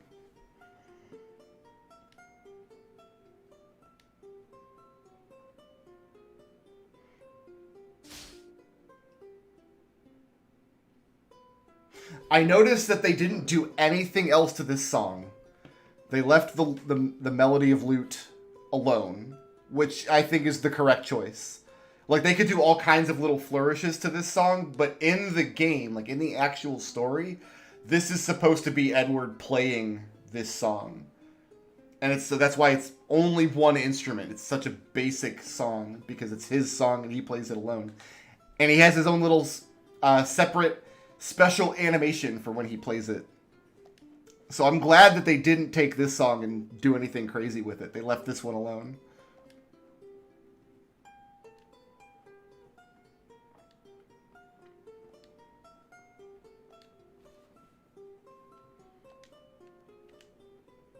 Oh, he has a yellow cape in combat in the SNES version? Possible. Yeah, you know what, you're right, now that I'm thinking about it. I'm bringing it to mind now. So they're just trying to keep the colors consistent between the map man and the character portrait and the battle sprite. Which is good. That they should do that. It's really weird in Final Fantasy V how characters just don't match at all.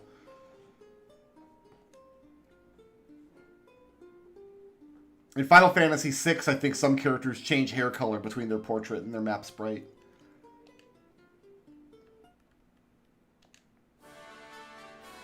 Prince Edward has joined the party. Everybody thinks Edward sucks because they think he's terrible, but I gotta say, I think Edward is like the 4th or 5th strongest person in the party for the time where you have him.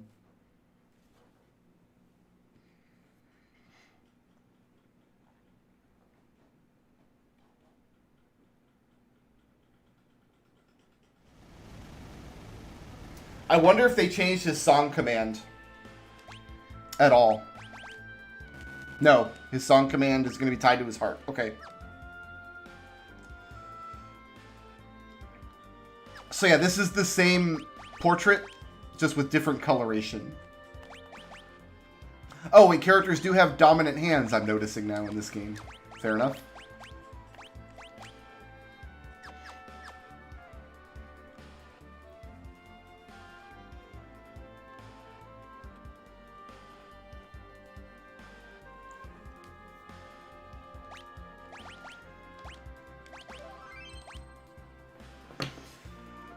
Oh my goodness.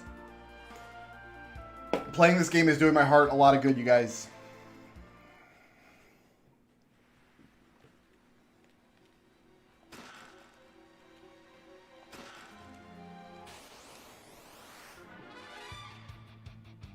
Rydia is so fast.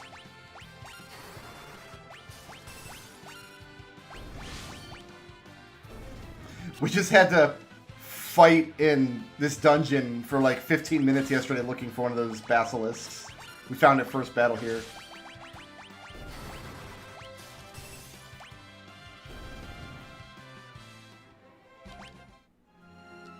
What was the hovercraft doing? I wasn't paying much attention to it. That looks right to me. That looks about right.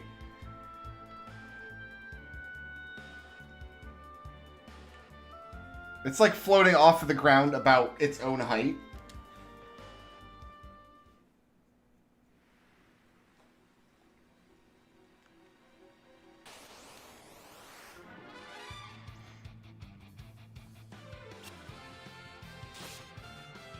Edward's evade animation was kind of derpy, I think.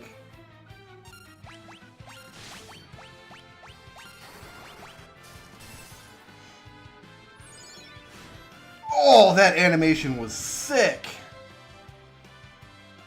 Oh, I wish harps were good. Look how cool that looks. Never mind, he can't hit a monster. Edward sucks.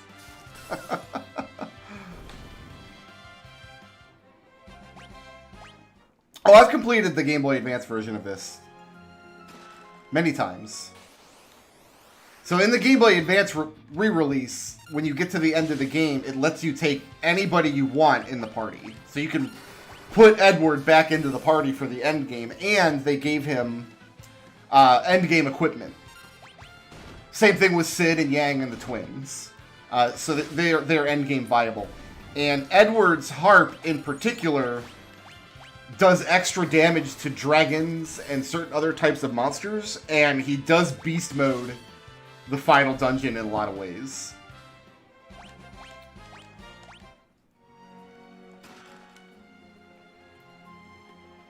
But his sing command never gets any better.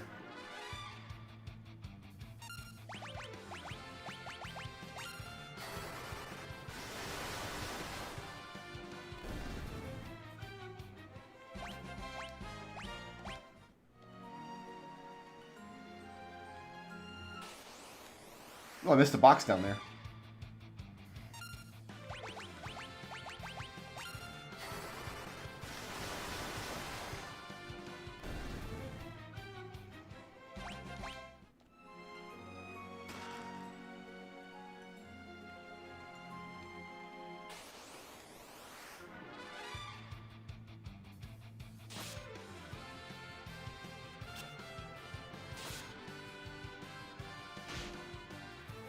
Ooh, he's almost dead. Get out of there, Edward. What are you doing? Oh, he's gone. That's it. That's enough for him. You know what? God bless him.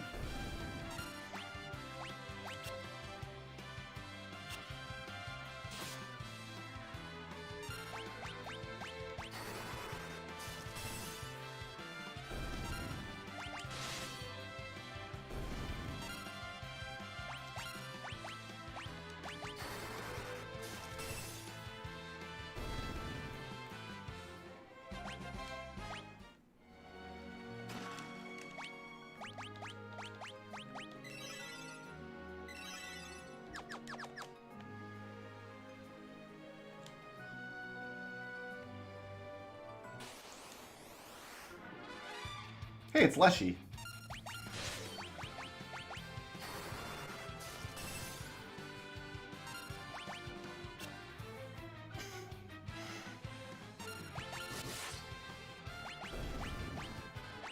I wonder if she'd be better off with the rod here for the magic arrows.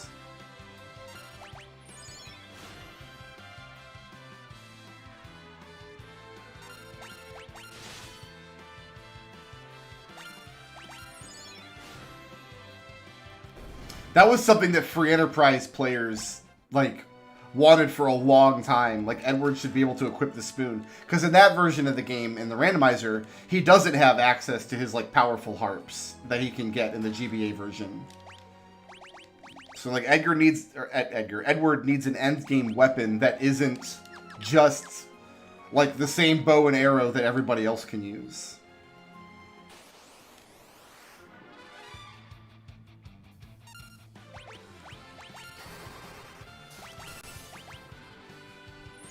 Matt, I am great because I'm playing this game, and it's making me very, very happy today.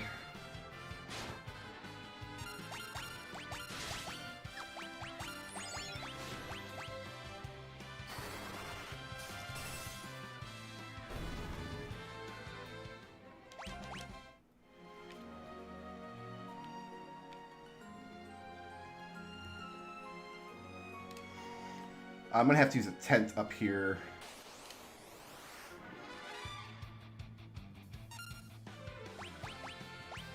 Oh, did they add more weapons to Free Enterprise? I haven't played it in a very long time.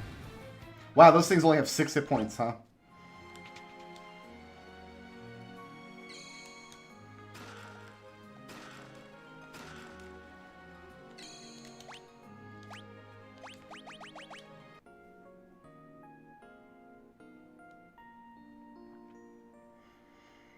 I do have a tendency to keep calling him Edgar because Edgar is my dog's name. So if I accidentally call Edward Edgar, that's why.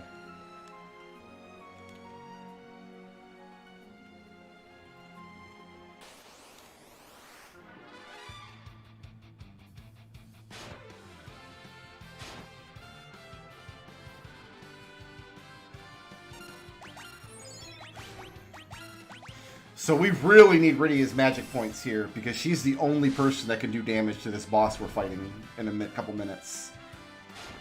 It has a counter attack that's pretty strong. And we only want... I think Cecil might be able to use darkness safely, actually, now that I'm thinking about it.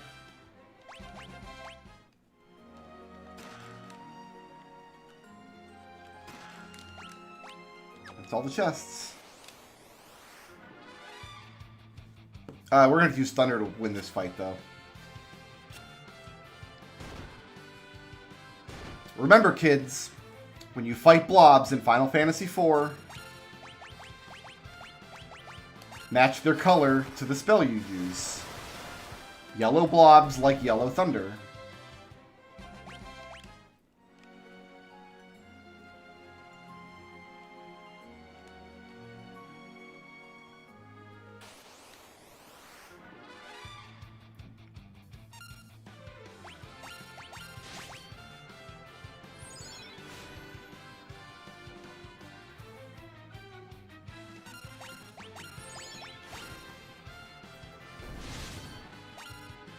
Already you can see Cecil's speed, even though he's the highest level character.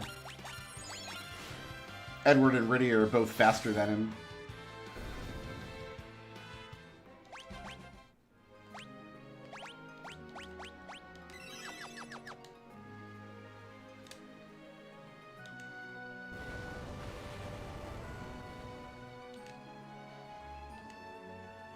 I will demonstrate how tame the Antlion is. Psych!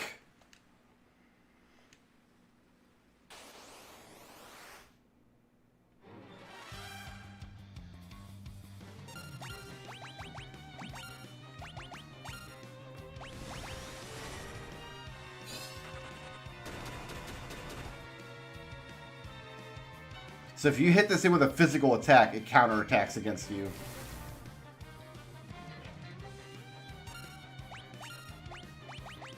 So we're not going to do that.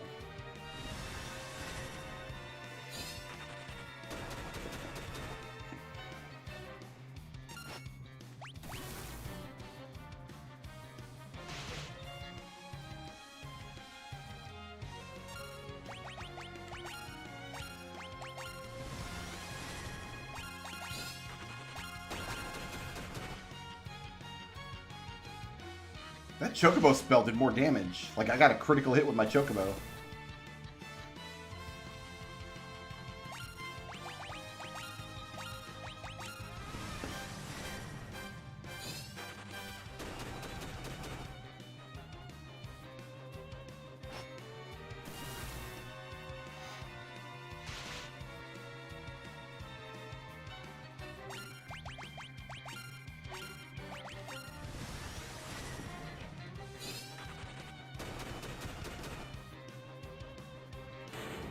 Yeah, that has big variance to it. We were doing like between 180 and 240.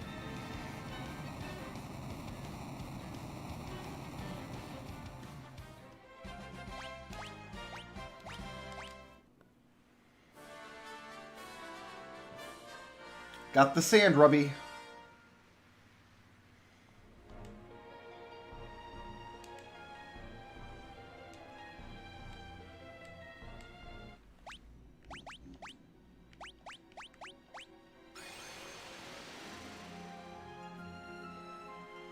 Oh, we got rid of the cool warp sound effects.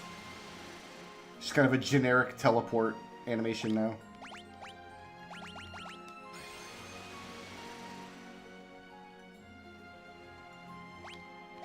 Really? It's going to make me teleport back through every single individual room? I thought the warp spell was smarter than this. Maybe it is in the original. But no, it's taking me back through every single transition I went through, instead of just taking me back up to the previous floor. Fine. We're going all the way like this, though.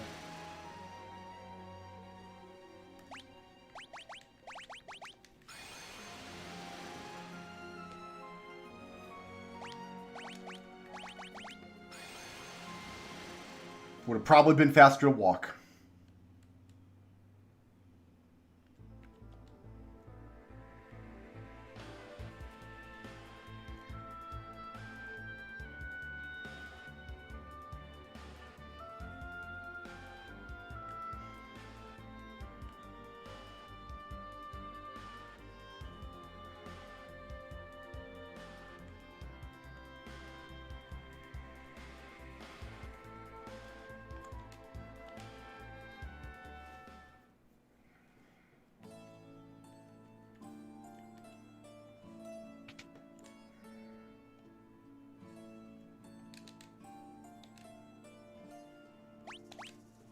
I mean, I would only want to play these games on PC anyway, so the lack of a console release doesn't bother me at all.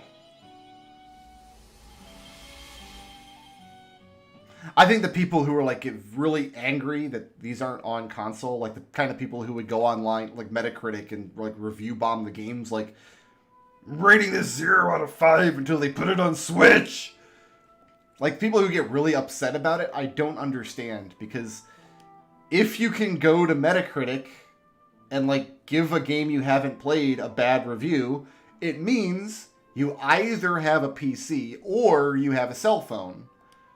And the games are out on PC and on cell phones. So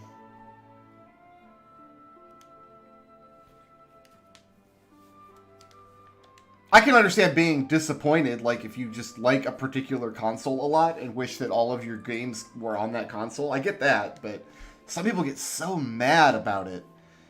Like really territorial. Like anything that doesn't come out on Nintendo Switch is an affront to their very existence.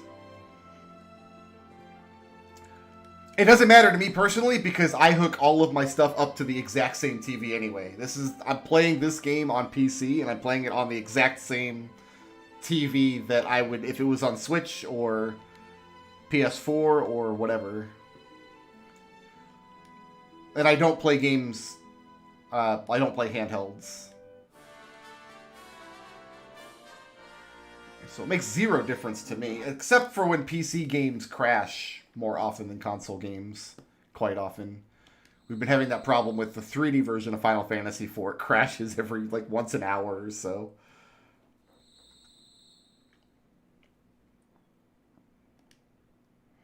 Release Final Fantasy on Genesis. Here we go. Here's the loot animation.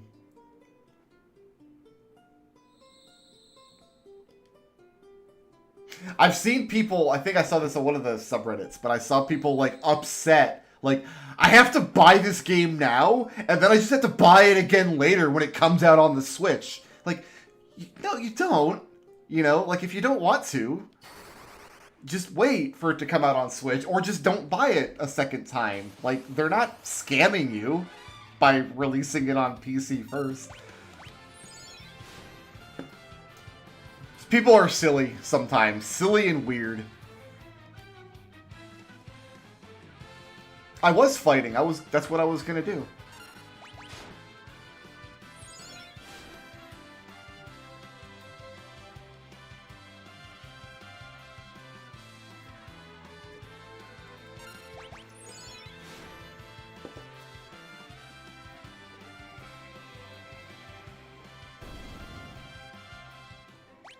I didn't launch Final Fantasy IV through Special K.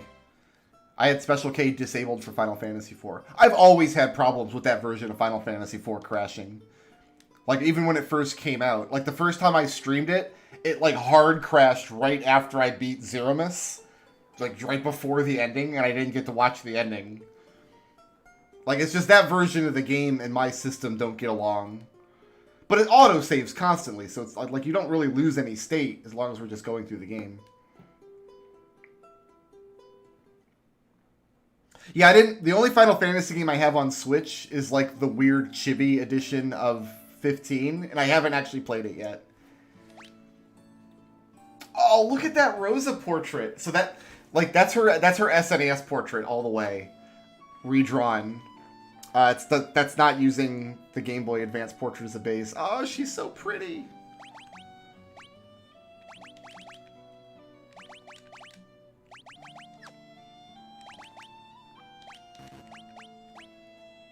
Oh, I can sort magic on this screen. Wait a minute. Wait a minute. Hold on here. There's a sort button. Because Final Fantasy IV, on the original version, let you sort your magic on this screen however you wanted. You can't do that in the 3 remaster. You can't. It's always sorted by level, and it's always lowest level first. And I'm going to prove it right now. I did not play Final Fantasy III 2 times to completion and miss the sort button on the magic screen. Did I?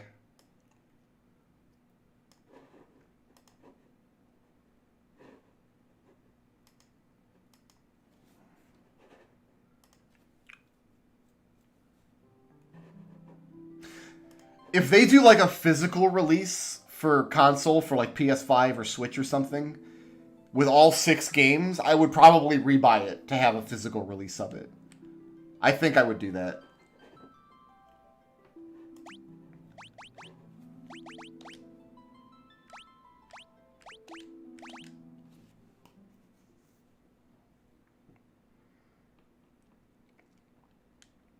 If I miss this sort button, I'm going to be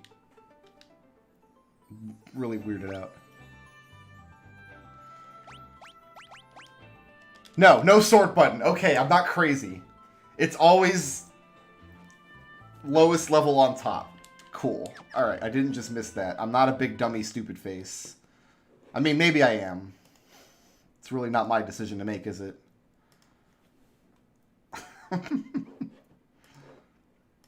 Sorry about our little sojourn in the Final Fantasy III, but I had to be sure that you cannot actually sort magic in the game.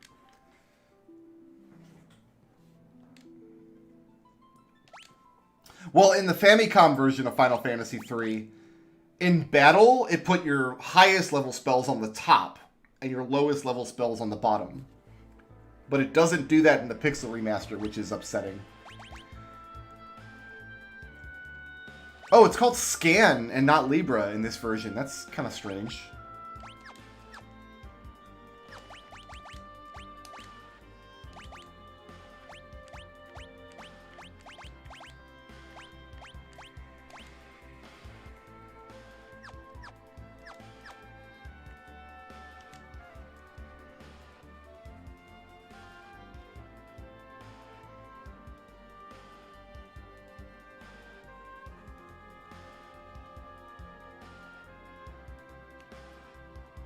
Yeah, I just imported the physical release of Legend of Mana not long ago. Legend of Mana is a cool game. Because I wanted to play the remake of it. But I got a physical release for Switch.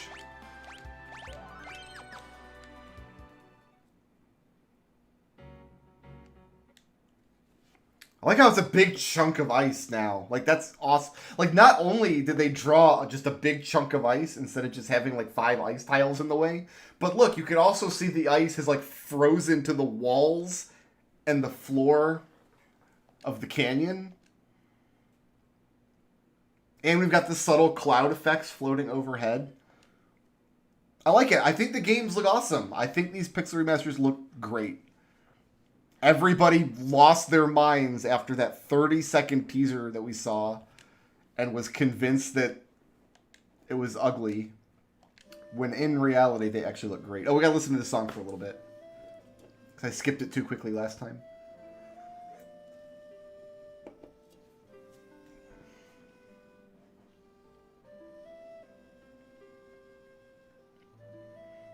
Riddy's the only one who can melt the ice because Tella just ran off in a huff.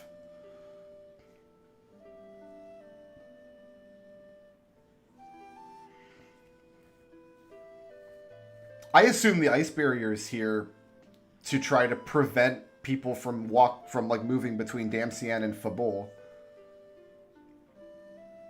Because Baron doesn't want other nations working together right now. So yeah, I assume Golbez put this here.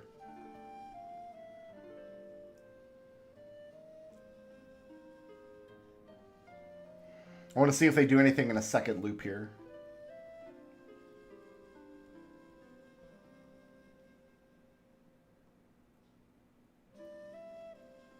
No, just a nice willowy song all the way through. Okay, fair enough.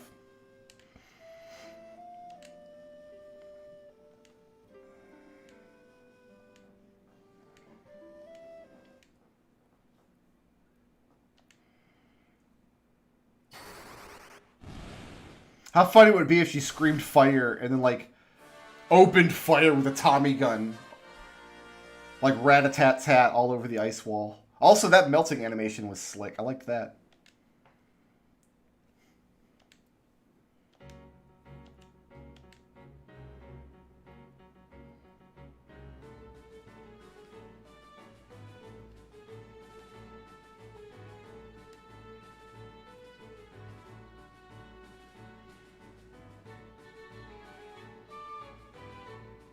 Listen to this. This is a more whimsical take on the mountain song.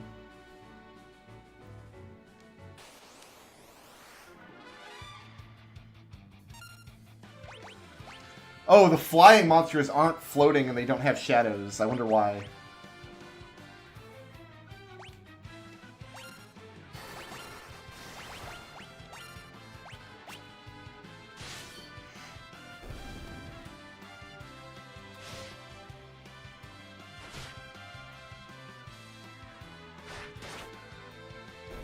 Bam! Got him!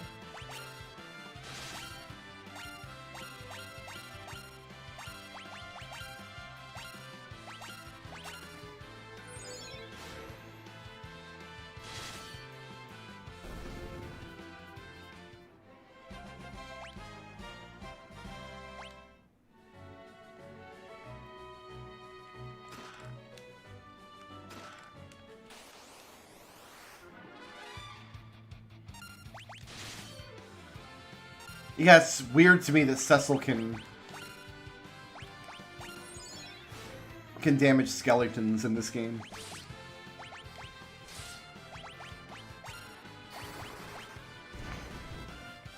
Burn him!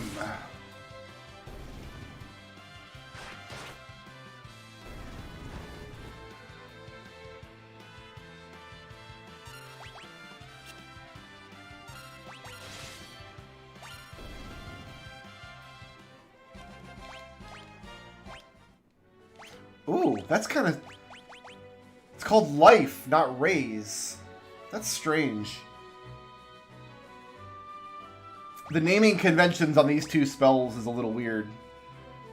Because they were called Scan and Life in the very original, but the original version of this game didn't follow what became the traditional Final Fantasy naming conventions. So the fact they reverted to Scan and Life is a little weird.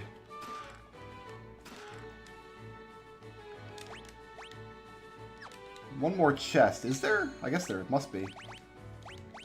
Oh, on the summit before we get Yang.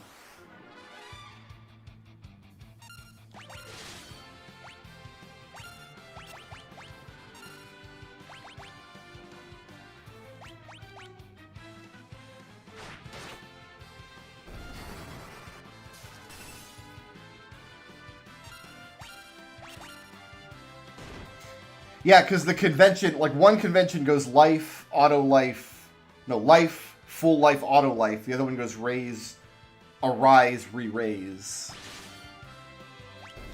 And it's kind of it was kind of arbitrary for a few years which convention a particular game would use.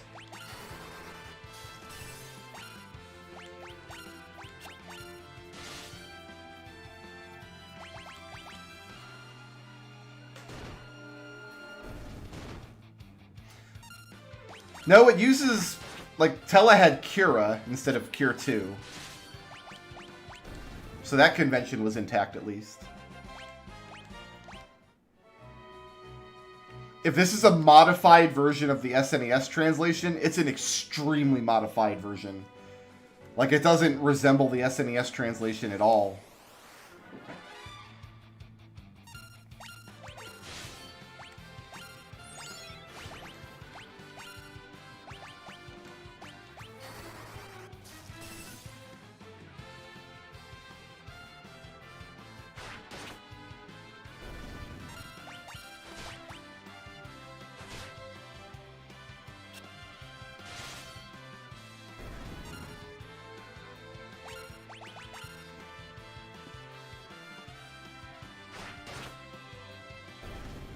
Why on earth would I want to grind experience levels for Rosa before Mount Hobs? That is ridiculous.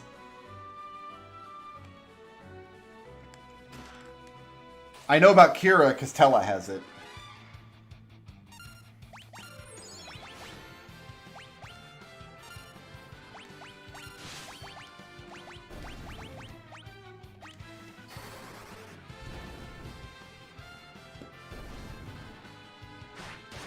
Yeah, that one monster had Kiraja. I just want Cecil's turn back here. No, I expect I won't be doing any level grinding in this game.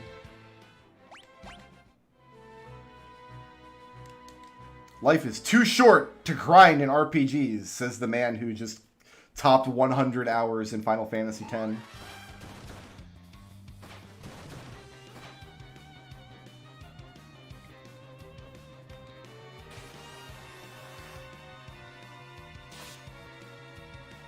Oh, that mustache, though.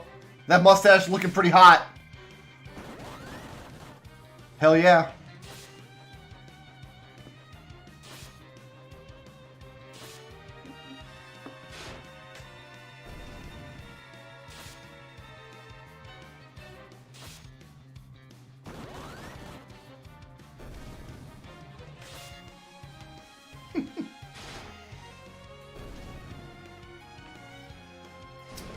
My boy.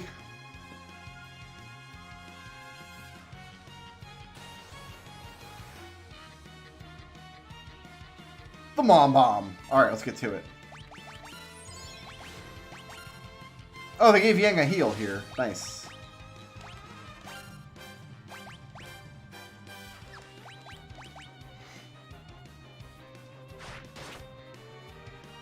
Yeah, we're going to Vitamin K. Look at his ready stance. I love it. Your boy gonna sneeze all over this Mom Bomb.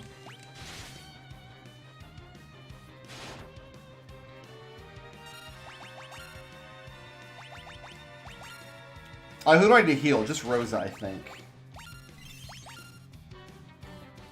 I think everybody else should be fine for the explosion. I'm not convinced Focus did anything there.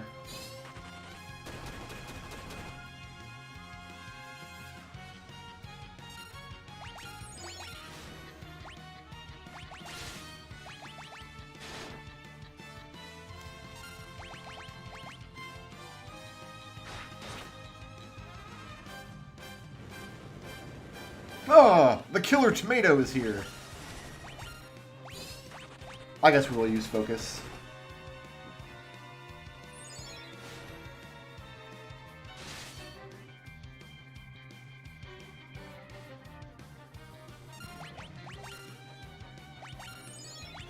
Yeah, that Focus takes a long time to come out. I feel like I could have gotten 2 attacks in that time.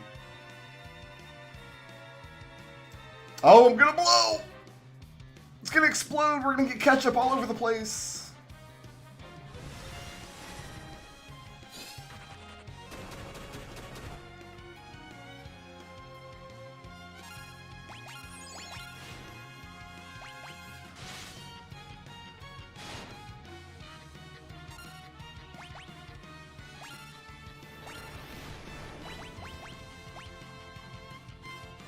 Yeah, we're fine.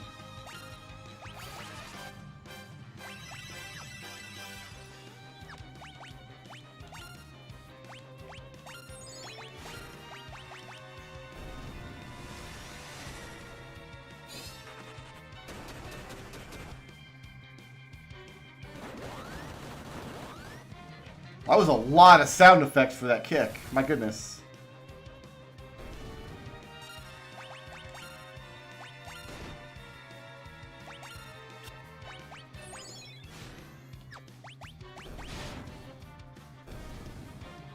Dead. Rosa learned Kira. Oh, you know what? I guess we haven't given the victory fanfare a nice long listen yet. We should do that. Yang is red. Alright, matches his pants. I'm surprised they use a primary color for Yang, though.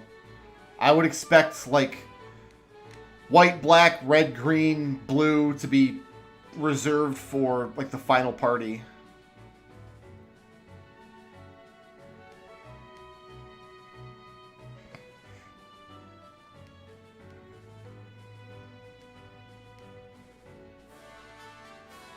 Monk Yang has joined the party. Welcome aboard, Karate Man.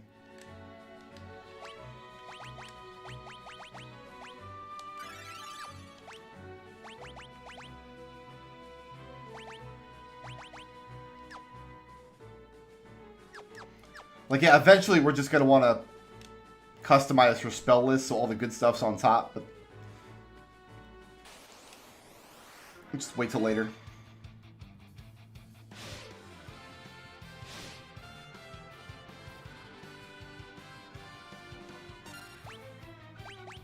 Oh, Edward took off.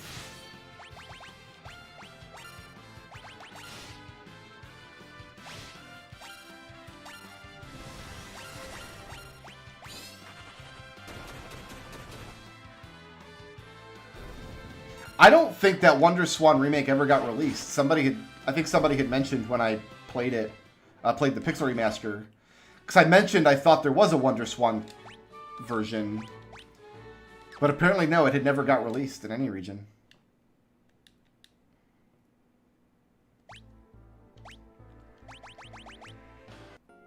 But yeah, I've also heard that, like, Final Fantasy IX was the first game that they actually took, like, code preservation stuff seriously. Like, anything before that, they probably don't have it laying around anymore.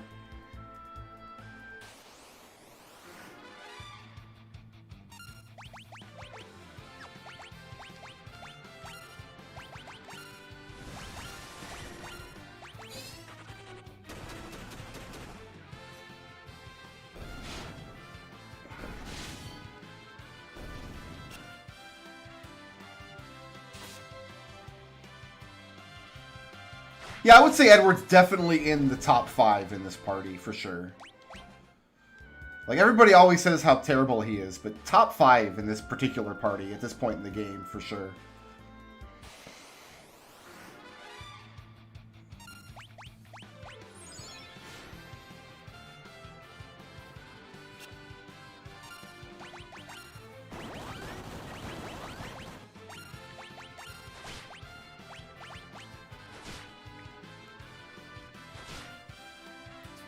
So that needle does a lot of friggin' damage. Oh my goodness.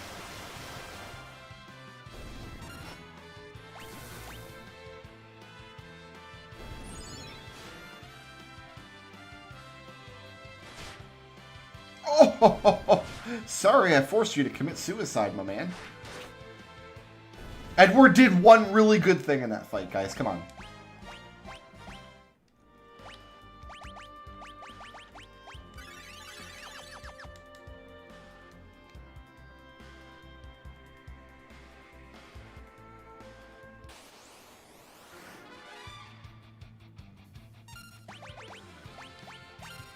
Like, Rydia, at this point in the game, has more magic points than Tella did when he was in the party. Rydia has enough magic that I can just Chocobo kick every turn with her now if I want.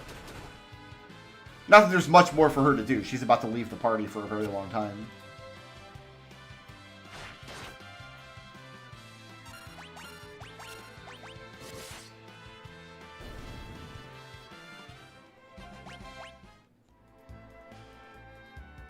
Before we go into Fabul, though...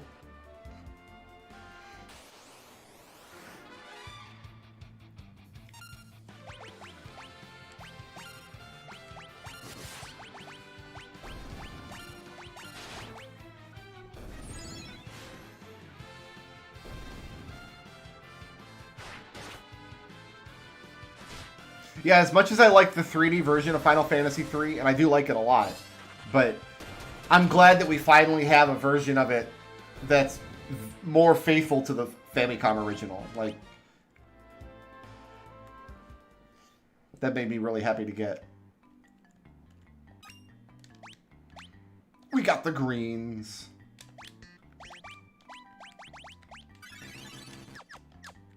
Alright, strip the girls down. We don't need them anymore.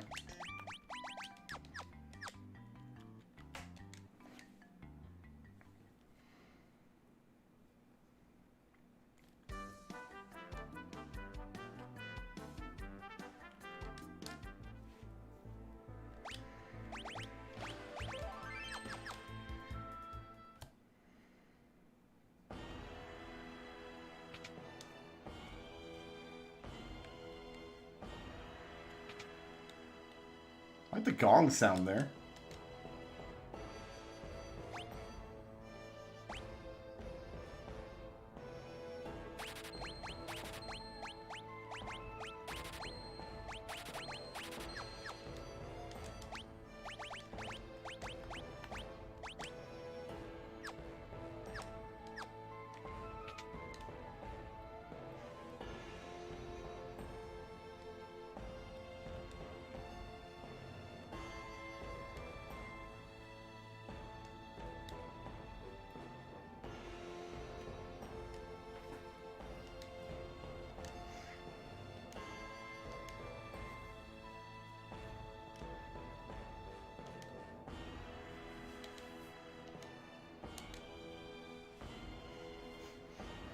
Yeah, they hewed real close to just the original version of this song.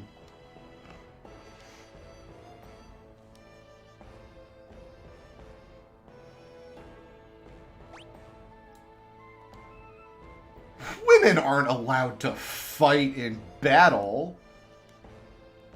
Why don't we should leave, like, take Edward and leave Rydia with us when the monsters show up? That'd be nice.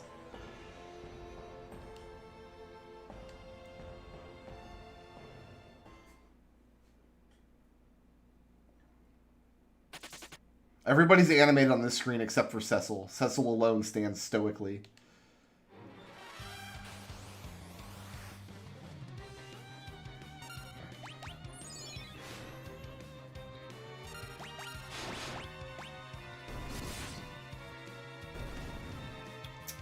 I guess you don't get to be in our bestiary today, Captain. He can still retreat even when he's confused. It's pretty funny.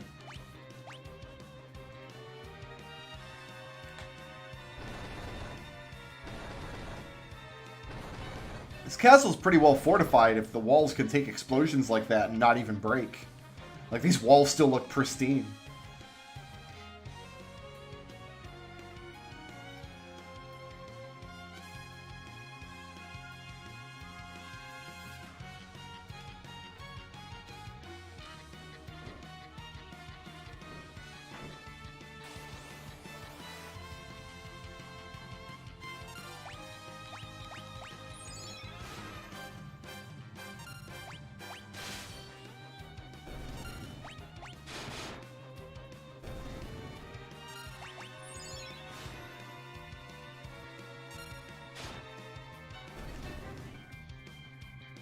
Edward makes people commit suicide.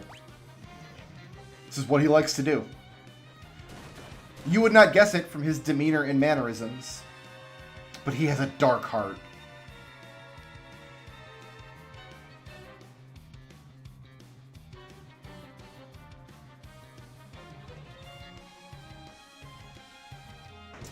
Draw the enemy and smash him.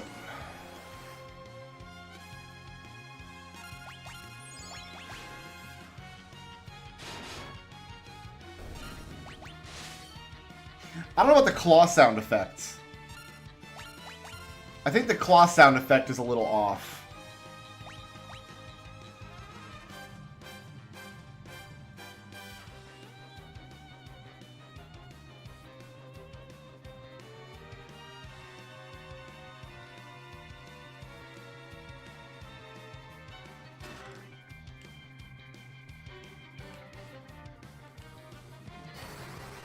See, they had men on the inside. It was a gargaloid. I missed the floating enemies, though. I used to bob up and down.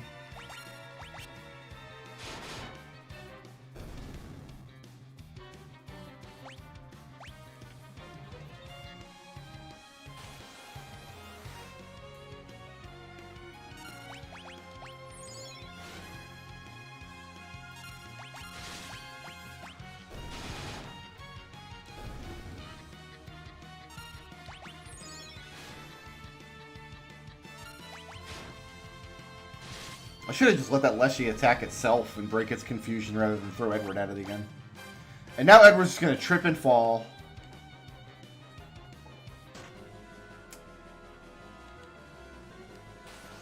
This is why we should have brought the 7-year-old girl instead.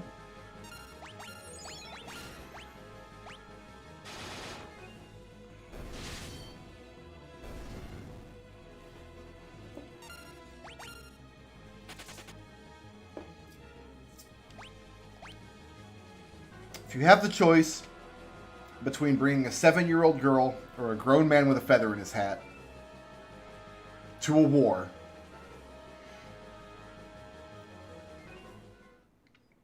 this friggin' guy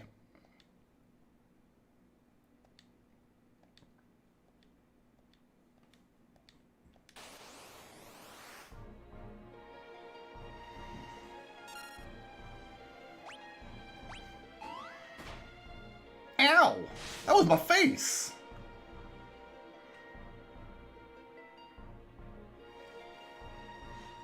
Look how he's still named Dragoon on this screen instead of Kane.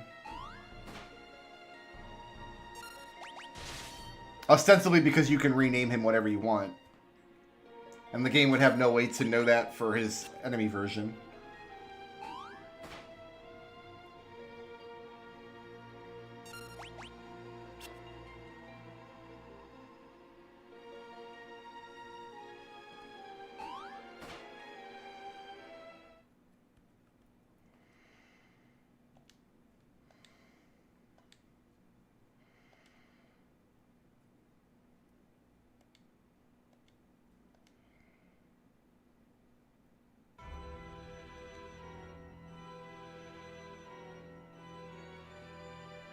The man himself.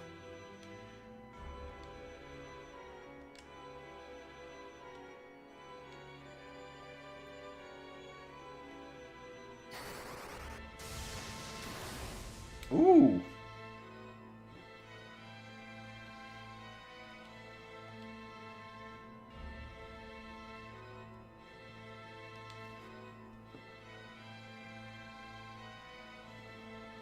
Oh, his name is Dragoon and his class is Kane. Okay. Yeah, I had that backwards. I like how Golbez is like this navy blue color. They pulled his palette way back. He's not near as bright on the map. For he is Golbez, clad in the dark.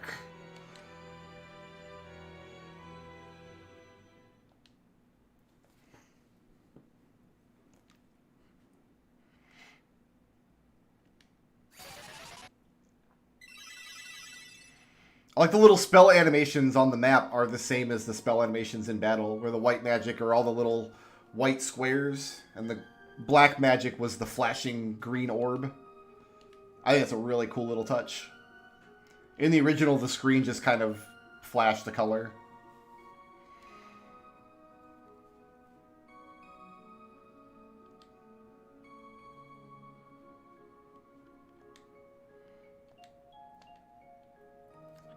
Ah, okay.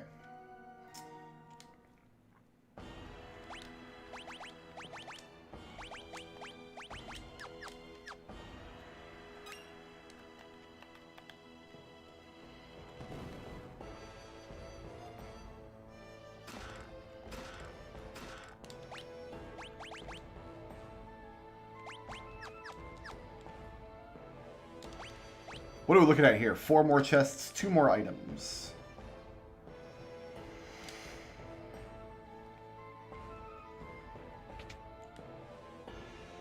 Oh, you know, let's do the storyline event first.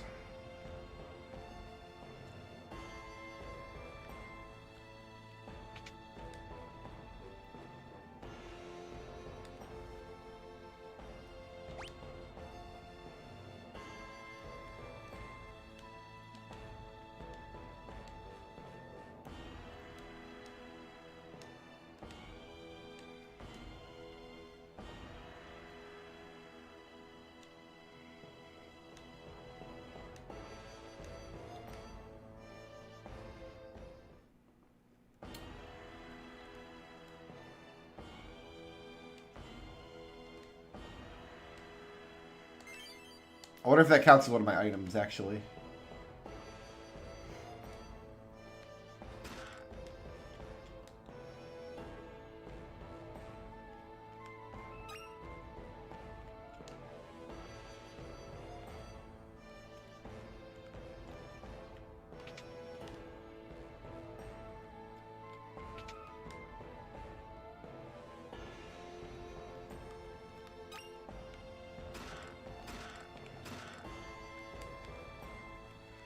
Is that it?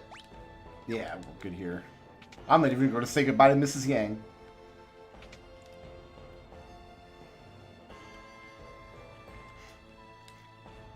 Yang only keeps that woman in his tower to keep up appearances. He's actually married to Karate.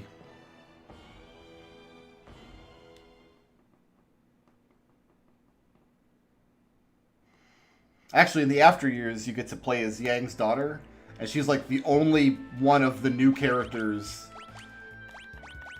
they added for the after years that is actually any good. Every other new character is awful. Golbez. You can play as Golbez in the after years. He's really good. But everybody else is, like, bad. Look at this boat, dude.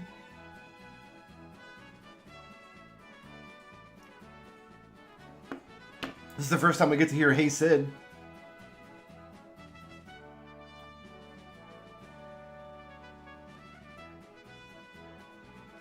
This is good. This is a good version.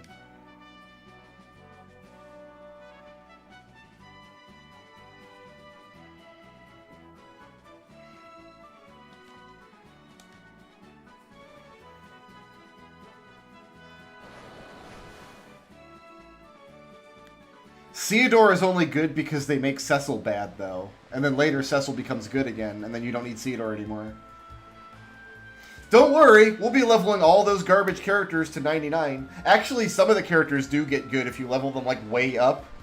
Like, Leonara is okay if you get her, like, all the way up to really high levels and she learns, like, Flare and stuff.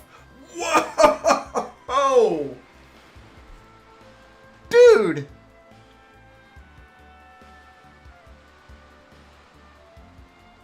What I like about this effect is that it's still very clearly pixels.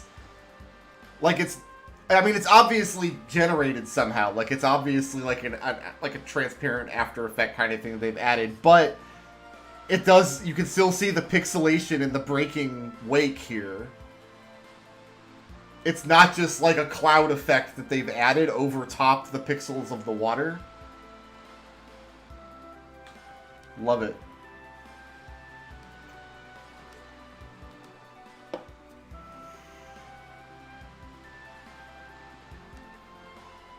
I'm not shaking because I'm scared. I'm shaking because I'm in love with Cecil, but I don't know how to express it. He only has eyes for that blonde hussy.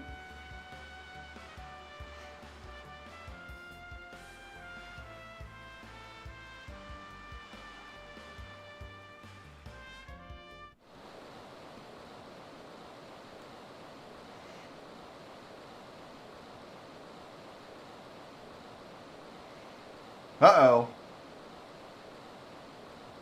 Lots more animation happening here. Shiver me timbers!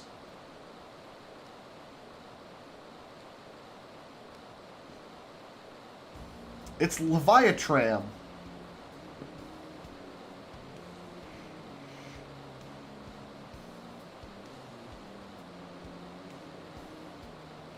We must do the traditional Leviathan dance aboard the deck.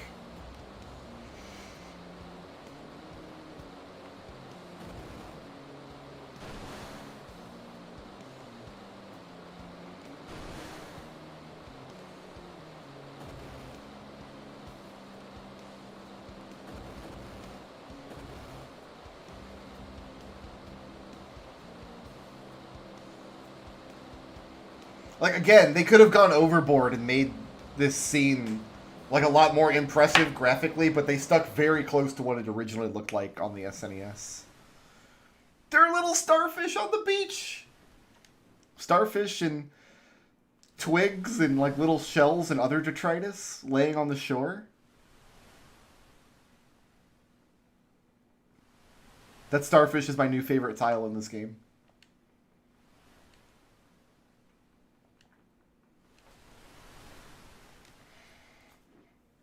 don't think you ever discuss it with Leviathan later. I don't think it ever comes up, to be honest. Ooh, immediately I love this.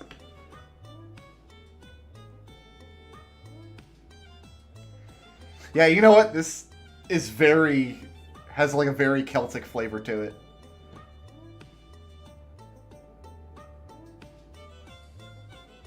Oh, I dig this, man.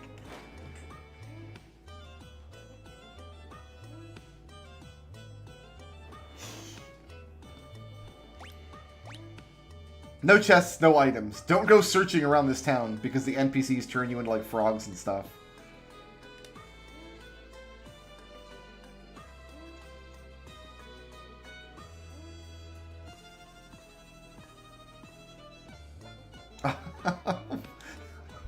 This is one of my favorite songs on the soundtrack so far, and it's been a strong soundtrack so far. They nailed this one. They killed it.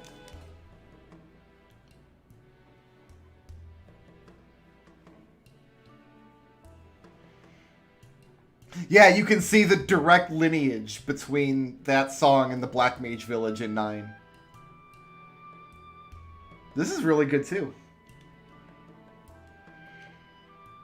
Oh my god, I'm like actually tearing up. These musics. I'm feeling ways about stuff right now.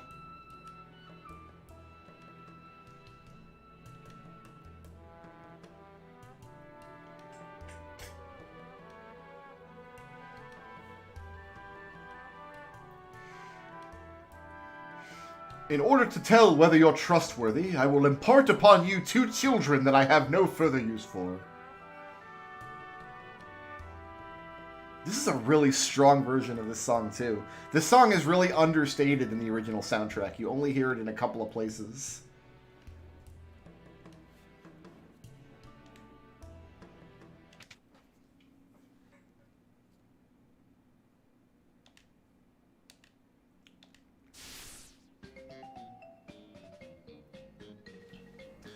Porum's sprite, her map sprite, looks much closer to her GBA version to me. I wonder if they have the same color for their nameplate.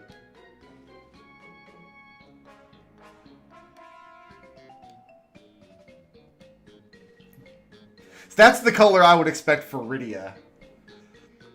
Also, Porum wears the green cape. Palom has the green nameplate. Porum gets like a salmon color. Even though that's not part of her sprite at all. Yeah, that's the color I would have expected for Rydia's nameplate.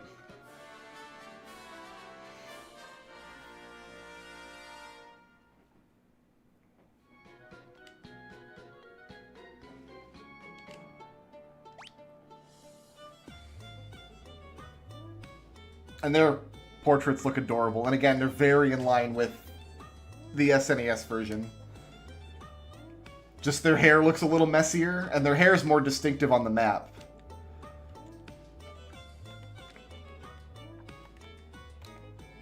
Like, their colors on the SNES, the colors of their capes are different, but the only difference in their hair is, like, Palom's comes across one side and Porum's across the other.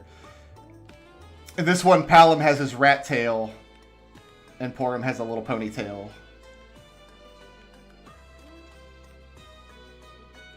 Porum has the nicer coloration, though, so we'll walk around with her.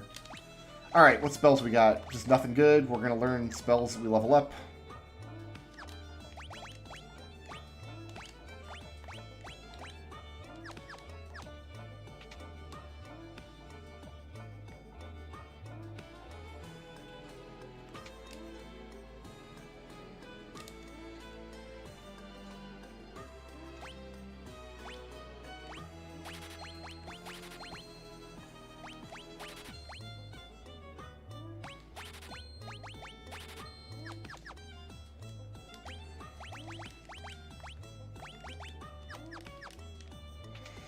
I don't think I want...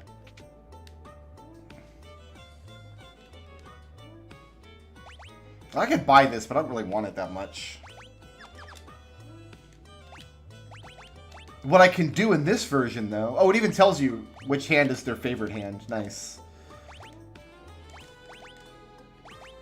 I can do this in this version.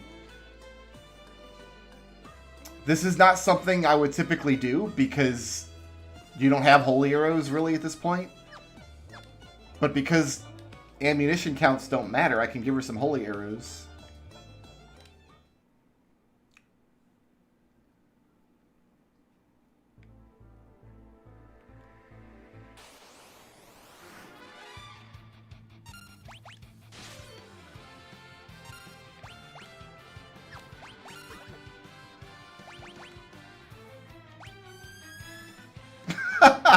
What was that sound effect for cry?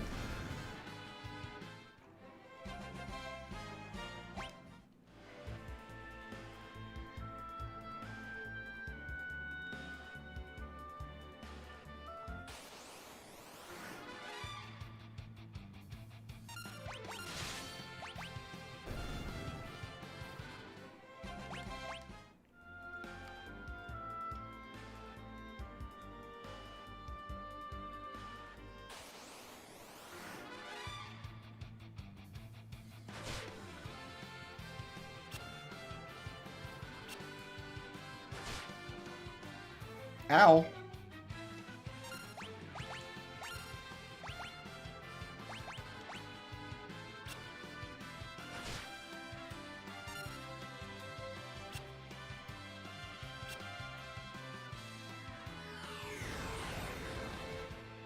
I like it.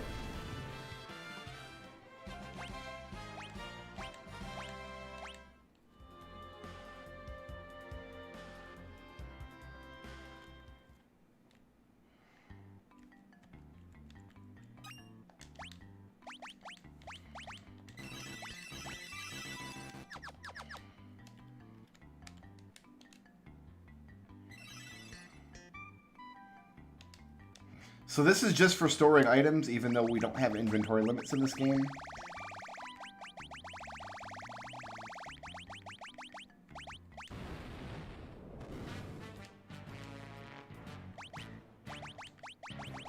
Yeah, there's no reason to use this. I don't think there's any inventory limits in this version. Here, you can have an iron arrow.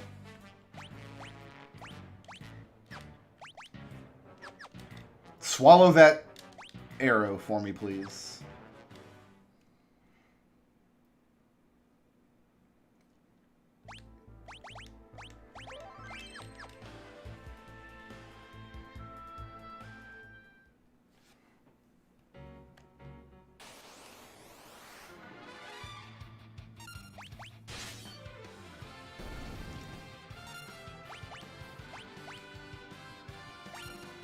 Yeah, so Porum actually has something she can do in these fights.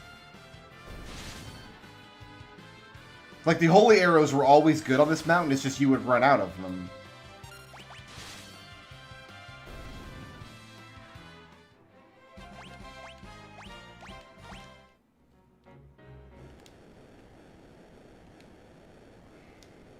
She doesn't wear a hat, Palom.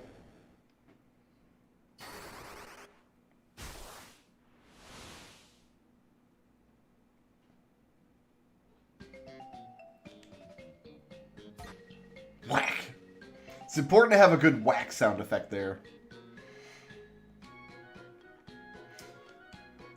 The Elder taught us to never submit to arrogance, only violence. That's Porum's philosophy.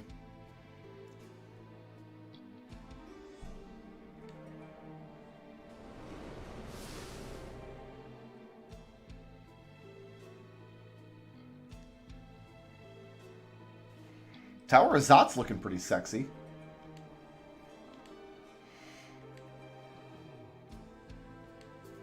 Yeah, he even says his dark sword will be useless against your undead. Not anymore. Not in this version. They changed that.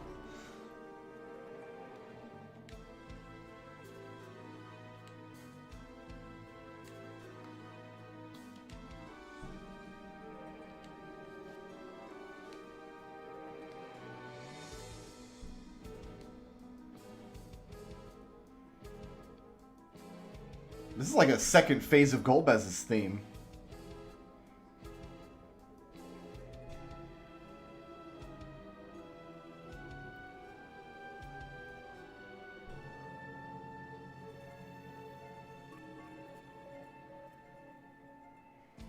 Okay.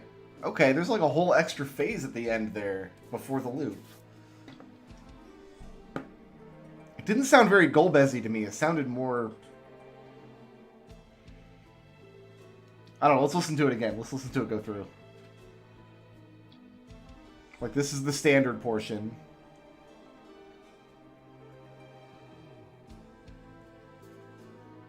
And then it gets a little more animated for the first loop.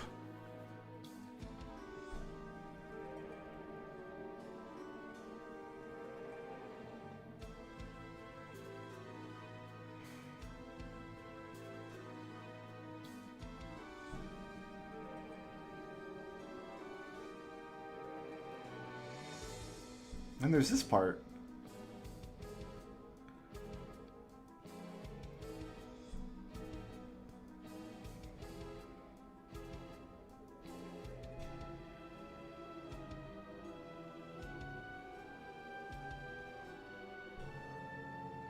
That's very reminiscent of the kind of melody they use in Final Fantasy IX, where they kind of mix ominous and whimsical quite a lot in that game. It almost sounds out of place, but I wonder if it's just because my ears have trained so many years on just the original soundtrack.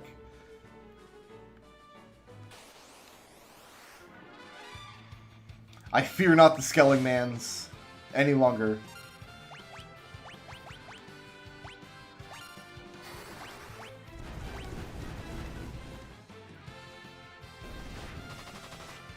Like, the twins are already better than Tella ever was.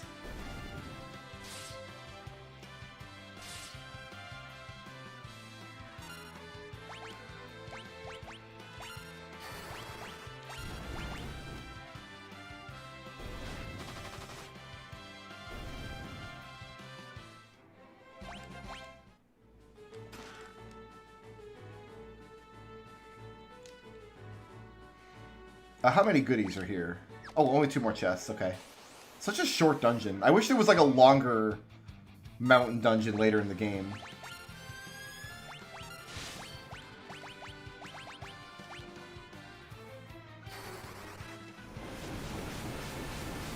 Pillar of Flames. I like it. It's not as cool looking as the original like big curling effect from the SNES version, but I'll take it. Okay, so zombies, I'm only dealing 1 damage to.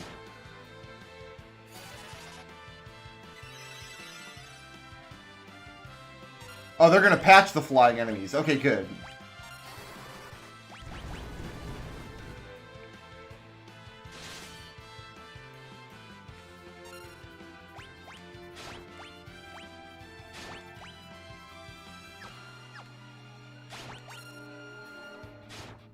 Okay, so I can't... Cecil can't do anything against these monsters. I bet a bluffed Fyra would take care of all of them.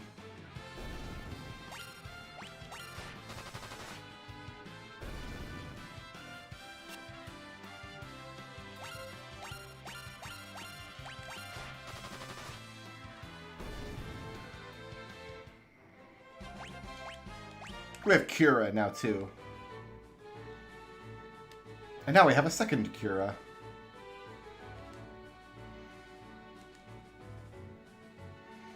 I love the look of the background here, too. So, like, in the SNES version, it's essentially the same background graphic, where you've got the green hills, and then the mountains behind those, and then the forest in the foreground, and even, like, that little pond that you can't see because my big stupid face is in the way.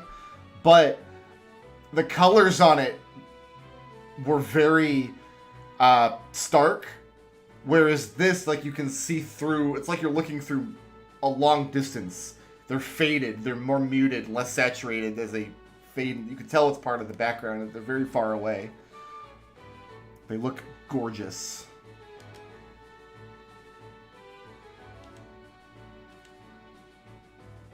Whack!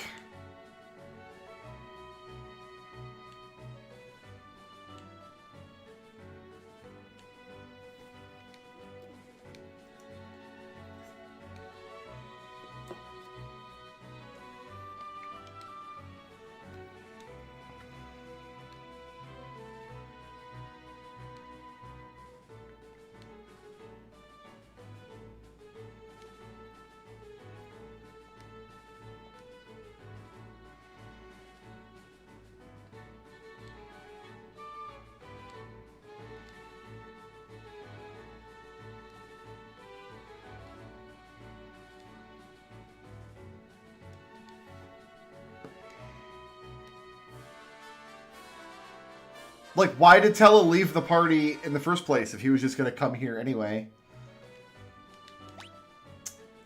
Tella's dumb.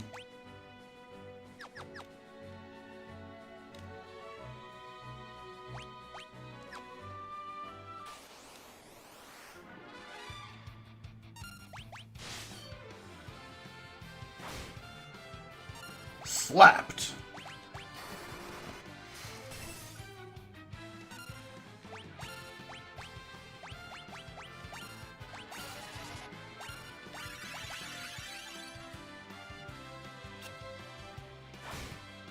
Slapped. Slapped. Oh, she's cursed. Oh, look at the little curse animation. I like it.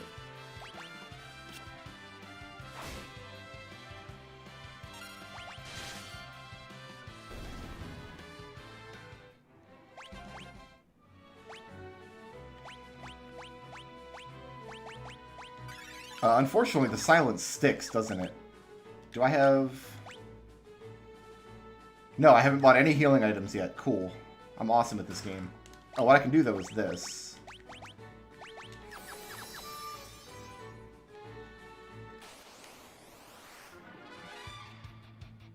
Cecil, we can just leave silence. It doesn't matter.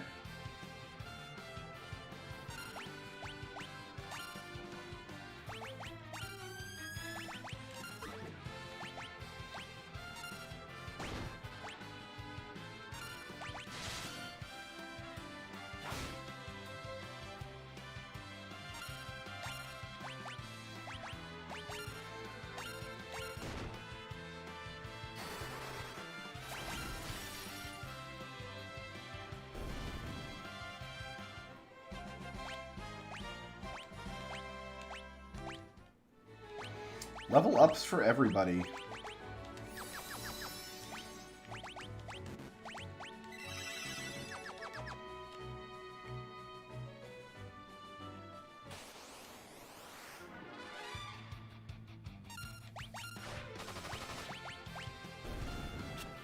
Oh, that was Tella's turn, not Cecil's. Whoops.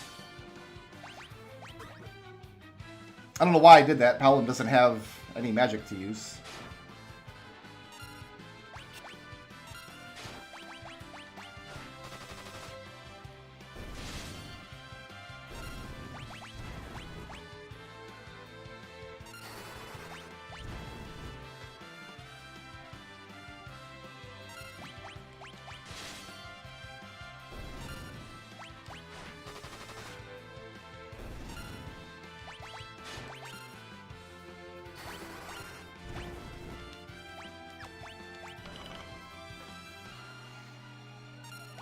Paladin's doing more damage to this thing than Cecil can.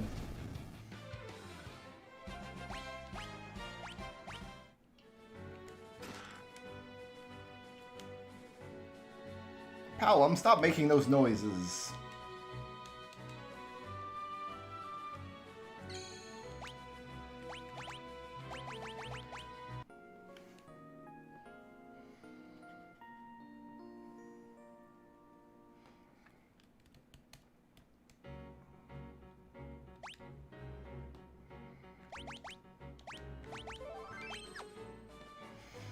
Yeah, I like the twins' portraits a lot.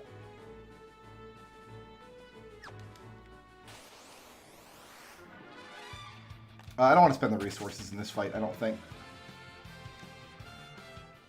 We're about to fight two bosses.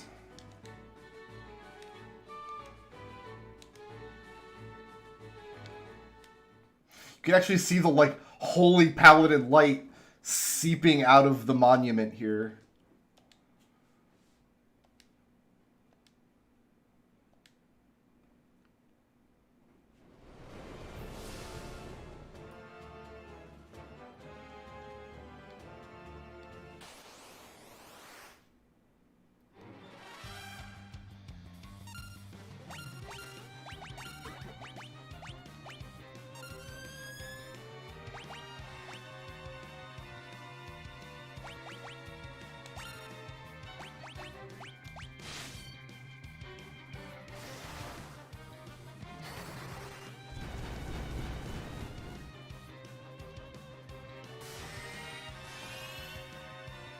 Oh, right, they do this. They do this stupid nonsense that I hate.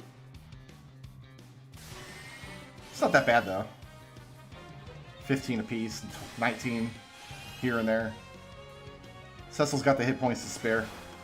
And then he counters with Thunder. Now we're back into the ATB portion of the fight.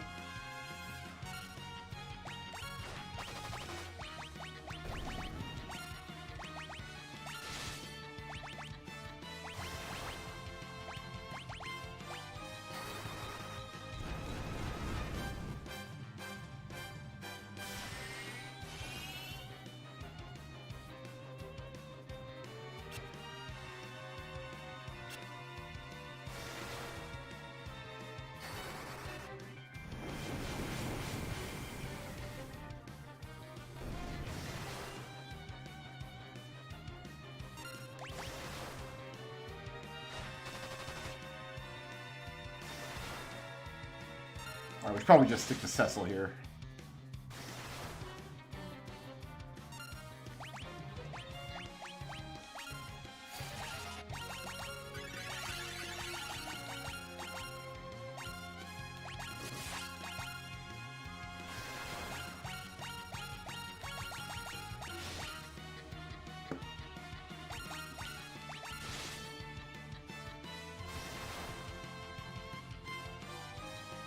So we're going to hold on to Palam's magic for the next fight.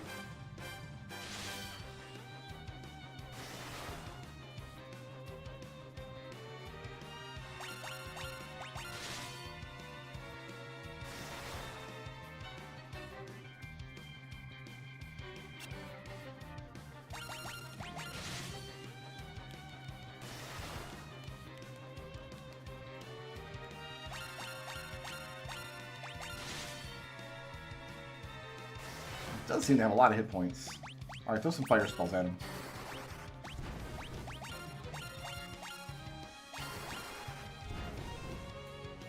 Palam's just already better than Tella. Already.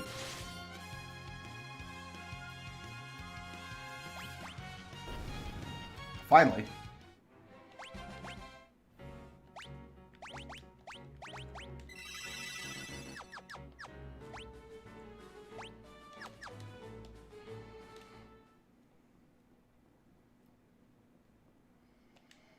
Join me in hell!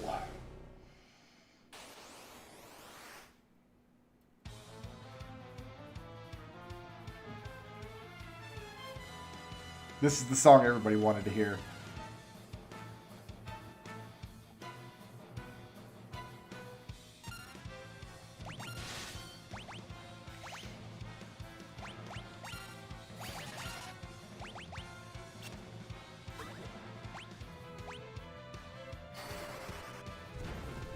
Seems a little more subdued than the original.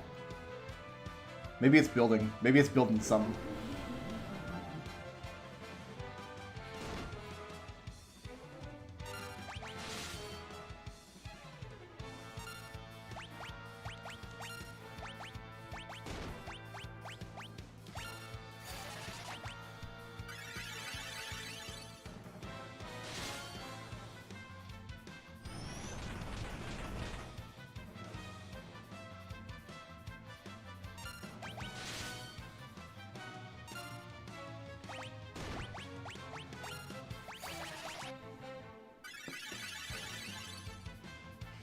I like how it almost comes to a full stop right there before going into the next like little phase.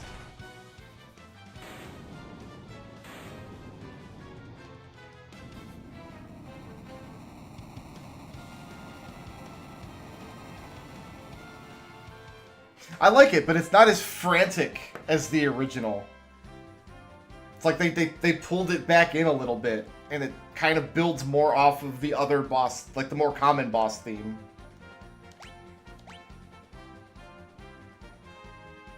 There's like a jingle bell or something that they're tapping, like a tambourine. Can you hear the tambourine back there in the victory fanfare? Yeah, I don't know. That's not what I was expecting at all for Dreadful Fight.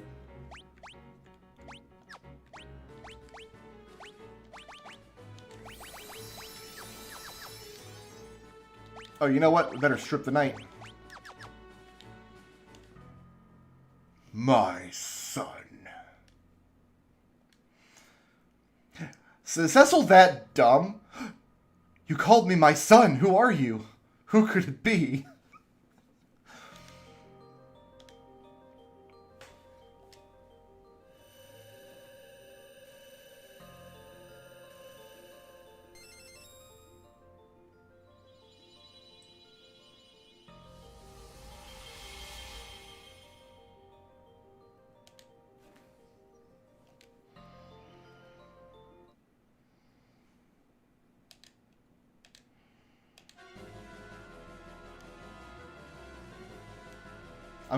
I'm interested to see if Cecil gets a new color for his nameplate now. No, it's still that. That's not Cecil's color at all, though. No part of any of either of his character sprites is that color of, like, cyan. Let's go ahead and set the controller down here.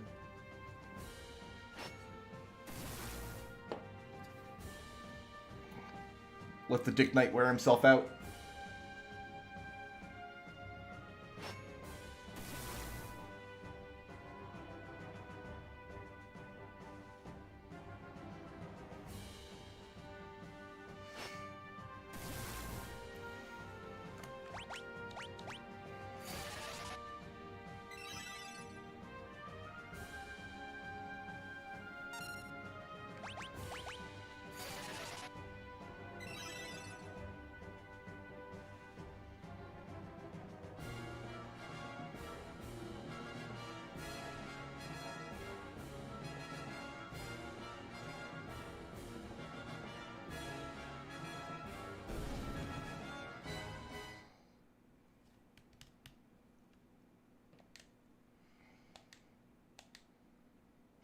I wonder what Paladin oath Cecil had taken here.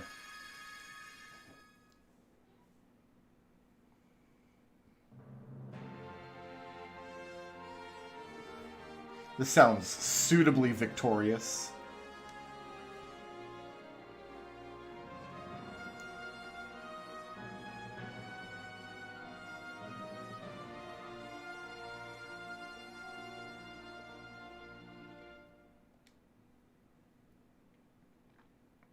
So I think this is the only time in the Final Fantasy series that they actually use the term Paladin, except for Final Fantasy XI. This class is always called Knight until this game, because Cecil's more... He was already a Knight. Now he's more than a Knight.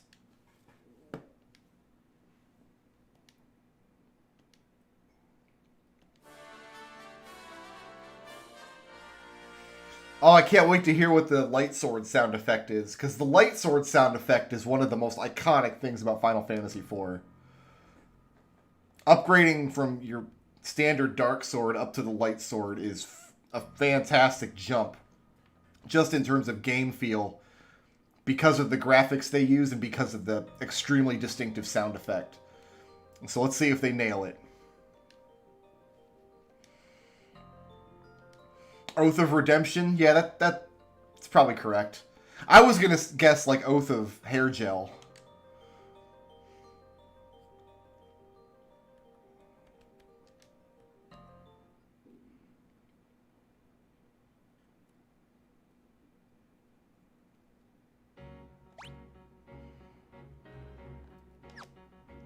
Yeah, and see, now his hair is properly blue, both on the map and in his... Are his pauldrons little wings? Like little angel wings on his shoulders? Oh, Cecil. So adorable. The Sword of Legend. It's not just the Legend Sword. Now it's the Sword of Legend. What was it called in the GBA version? It wasn't called that. I can't think of it. Mythgraven Blade. So yeah, they decided to go with the Sword of Legend rather than the Mythgraven Blade. Alright, let's level up your boy.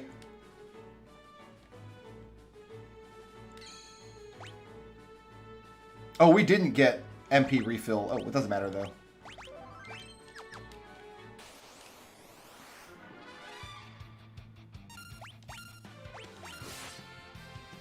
It's pretty good.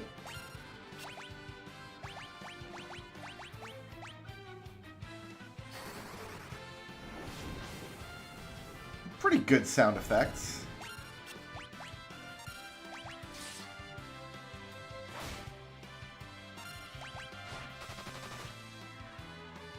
Kind of tired of getting slapped and silenced in this fight.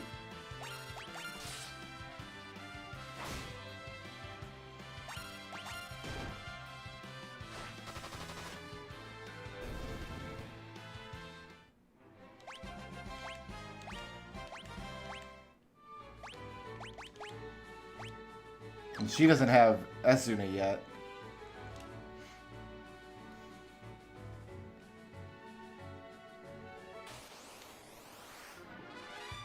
The sound effect for the Sword of Legend is currently bugged. What? Really? I mean, it sounds fine.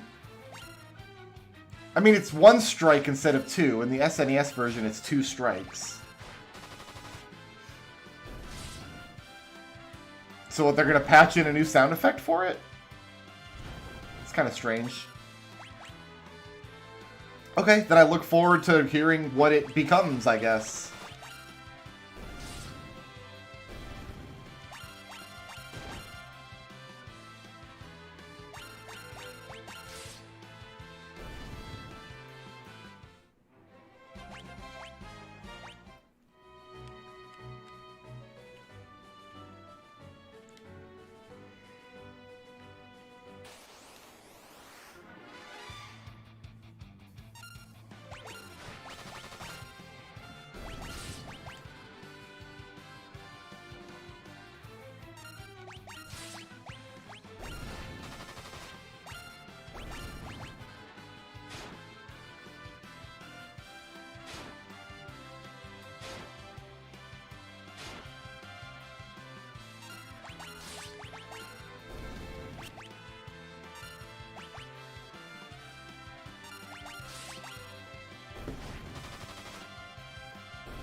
I thought maybe it was just because his accuracy is still low at level... Well, he's not level 1 anymore, but...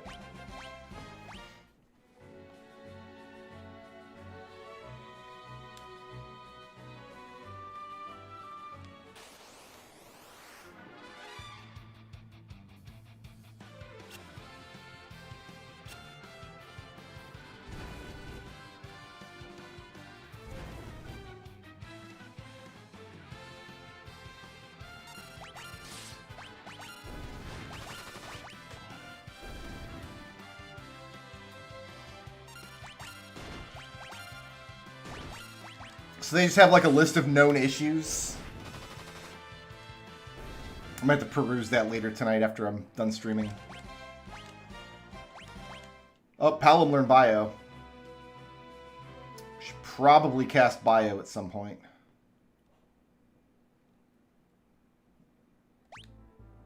He's silenced right now.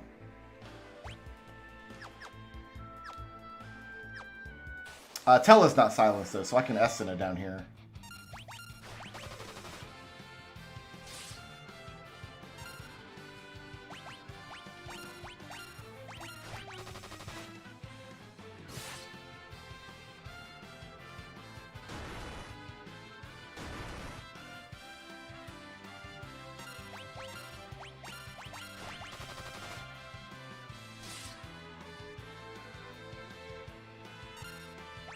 It's going to take a lot longer to kill, isn't it? Because I don't have Deathbringer anymore.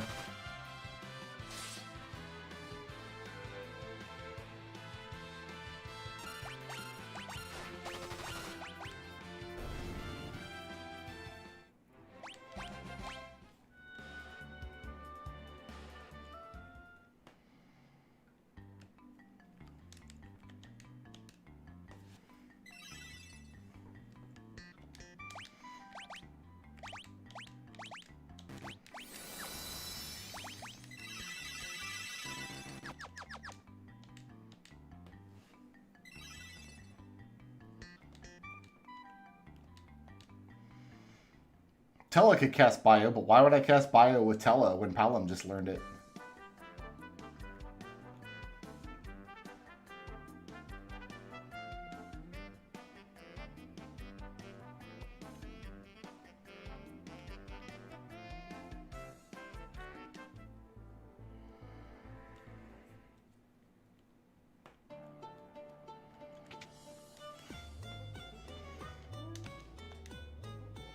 I'm curious to see if they actually did increase those drop rates. I can't get over how good this song is.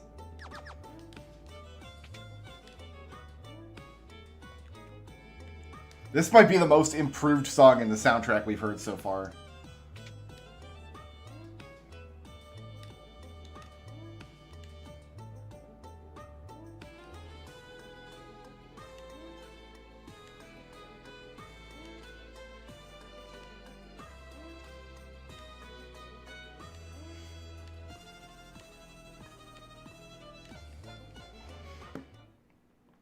Dreamtime Oaths Resworn? Nope, this is the GBA version. One born of a dragon, bearing darkness and light. So the 3D version of this prayer, this legend, is really flowery. Actually, no, I don't think this is the GBA version. Not exactly. This is much closer to the original SNES, I think. I was going to look it up, but it's not on screen anymore, so, okay.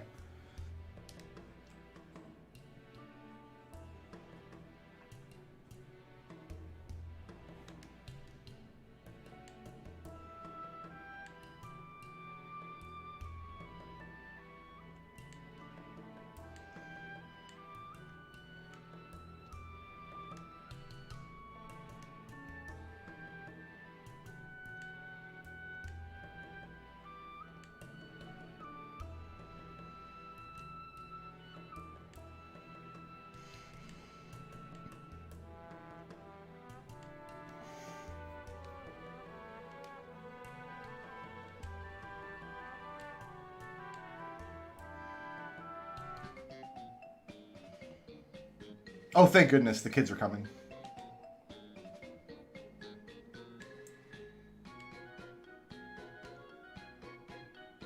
I like how the elder says that, like, we went to the mountain and came back alive, like he wasn't expecting them to come back alive.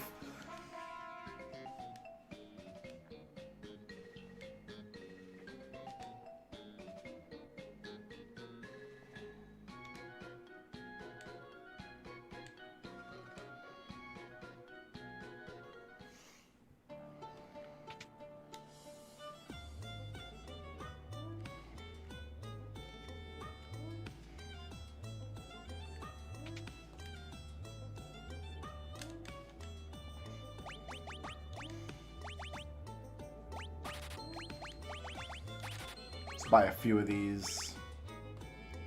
Do I even want high potions? I don't think I do. We'll get a couple, just to have them. Whoops, I thought I was in the item menu there.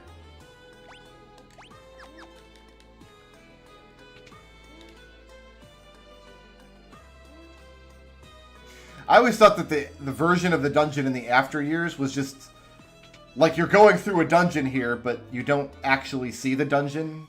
It just takes some of your HP to model having fought some monsters down there. Which is good, because in the after years, it's an incredibly boring, bad dungeon.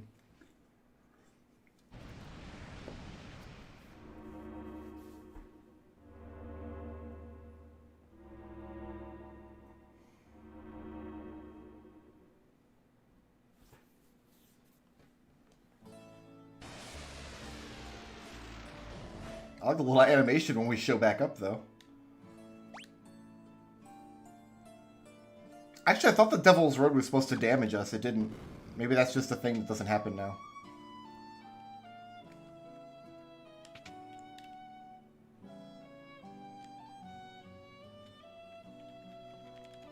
Woman, I will destroy you.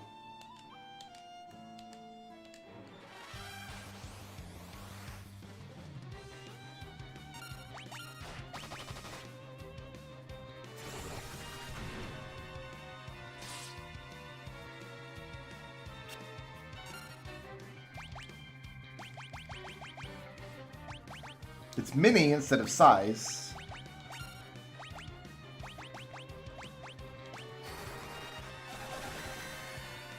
That's okay. That was an okay sound effects. You could hear like the echoes of the original in there.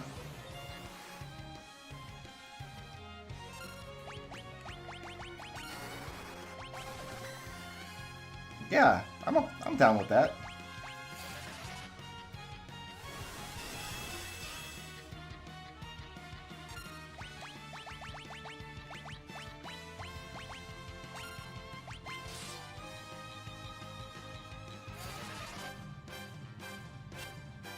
Really?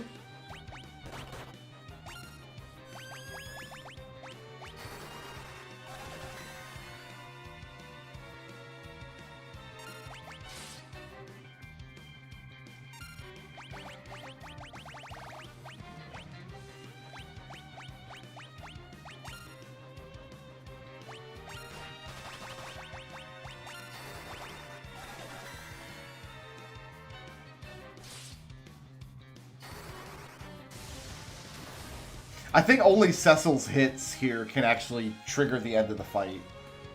You have to let him beat up on you a little bit.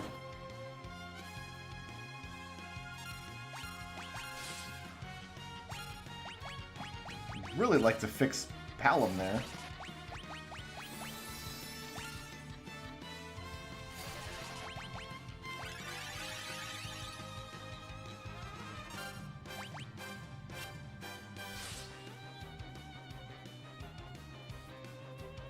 Out of sync. Oh, it doesn't let him just wait.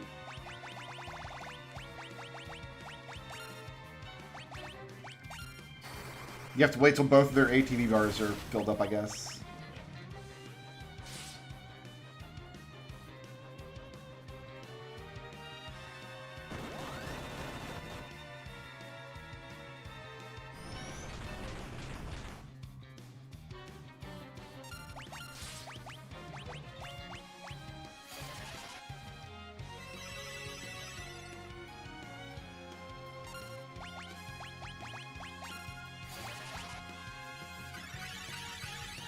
I'm okay with this game and Final Fantasy III sharing some spell animations. I think that's appropriate. I don't think I'd want to see the same spell animations for 5 and 6, though.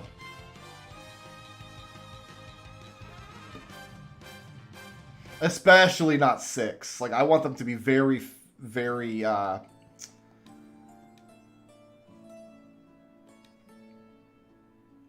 faithful to the spell animations in 6.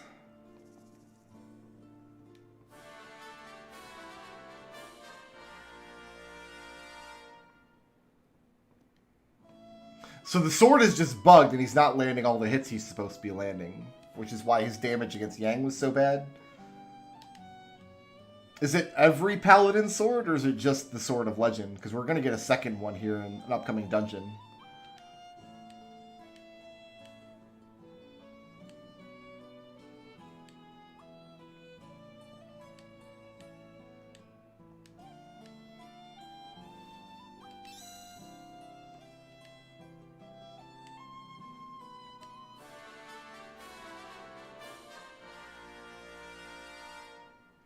We got the baboon key.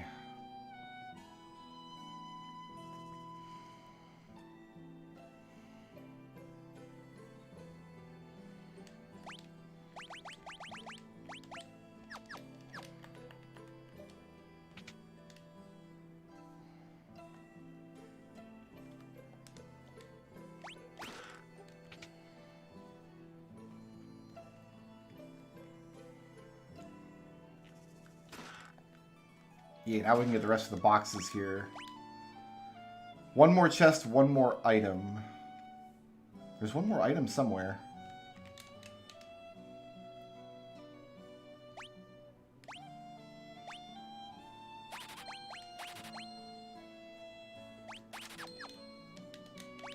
Doesn't want to give him... It wants to give him a feathered cap, but no, I want him to have a headband for the...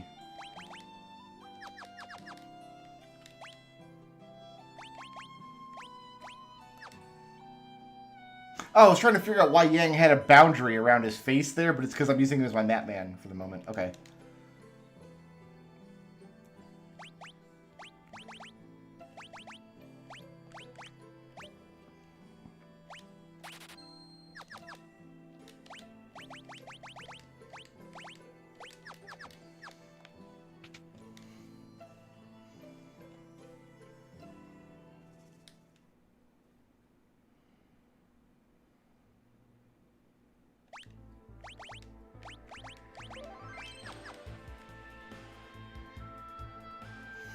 We move.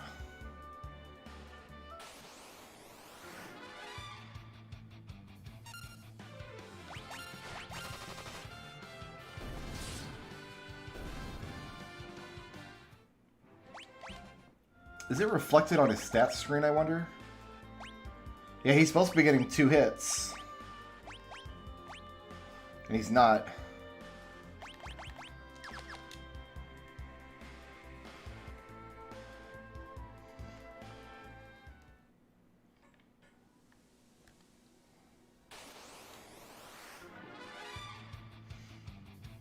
I'm still gonna fight the goblins. I want that goblin summon. Oh, I got real excited there because the pop-up, it was a potion.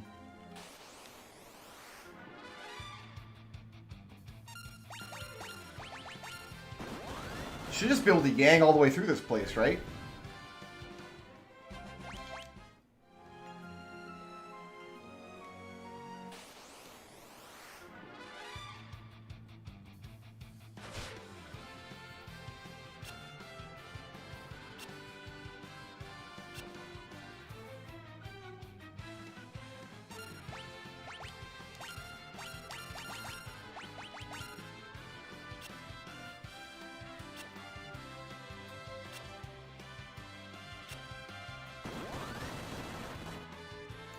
Did Yang always have a casting animation for kick?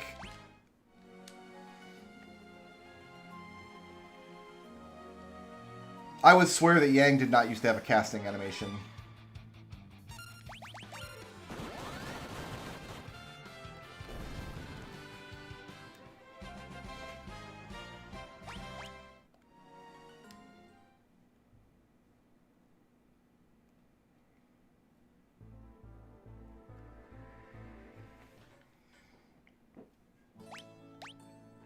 Four chests, 3 items, and we want to buy the dancing dagger here as well.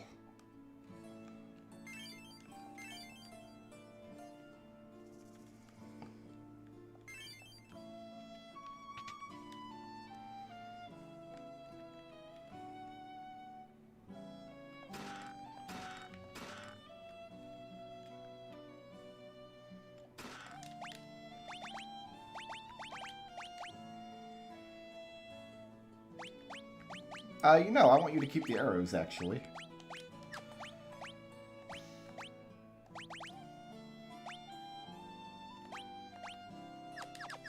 I'm not going to get a dancing dagger. Cecil can use bow and arrows in the magnetic cave.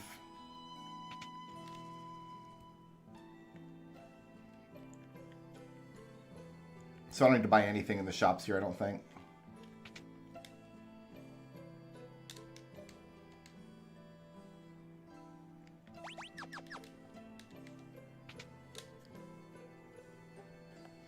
I wonder if it's called the Dancing Dagger, though.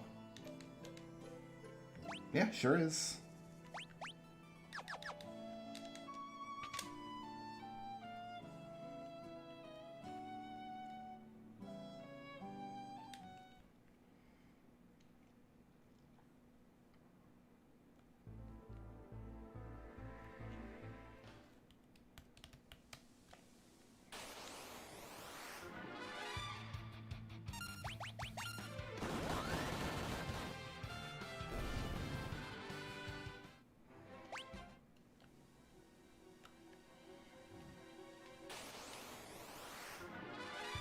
Insectus.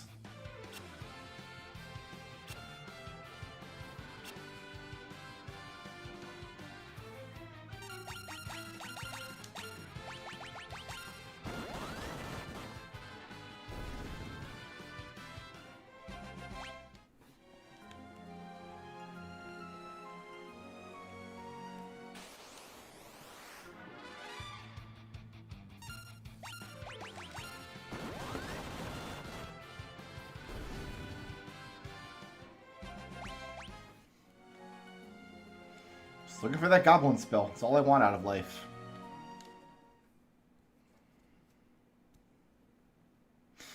Yeah, but Palom can use the dancing dagger through the waterway. Oh, let's fight the desert Sahagins on the grasslands here. That's fine.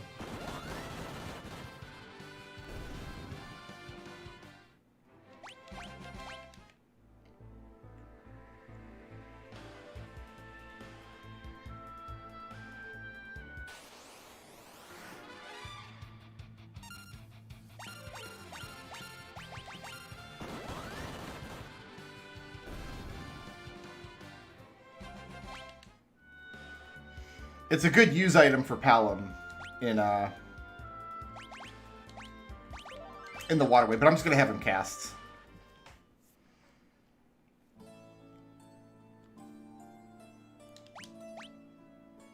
Still one chest and one item here. Really? There's an item somewhere?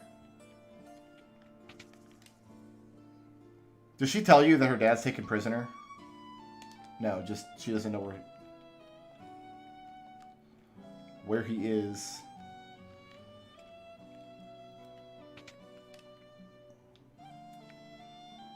Where is there another item that I didn't get?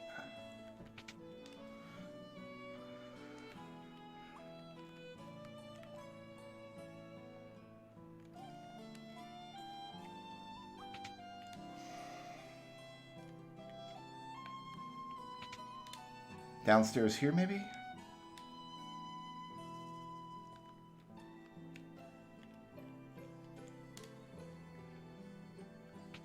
Is it in the weapon shop, perhaps?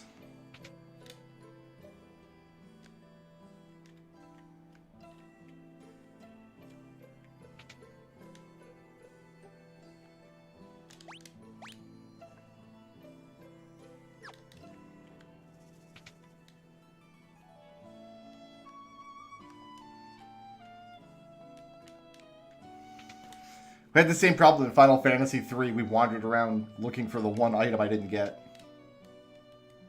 Repeatedly. There it is.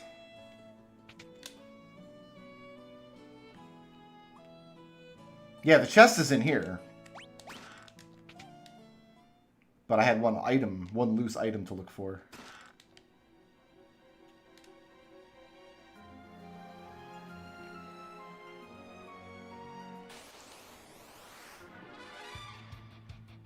Hey, look, it's the rare monster we were trying to find. Oh, I didn't mean to do that. I mean, it's fine, but I didn't mean to do that.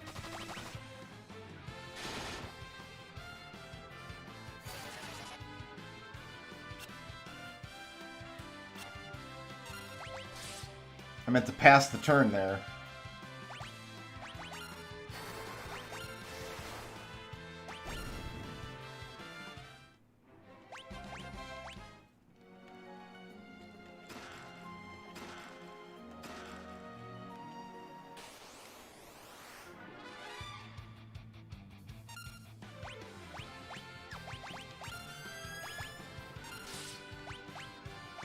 So this dungeon is just going to be a little obnoxious if Cecil is just not at his peak performance here.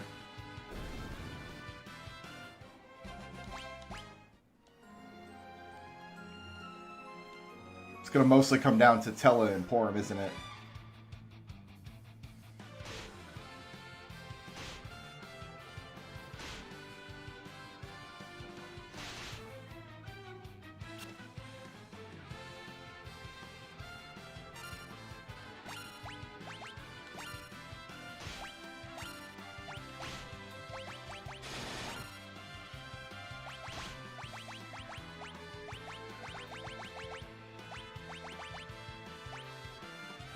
There it is. Looking for Blizzara.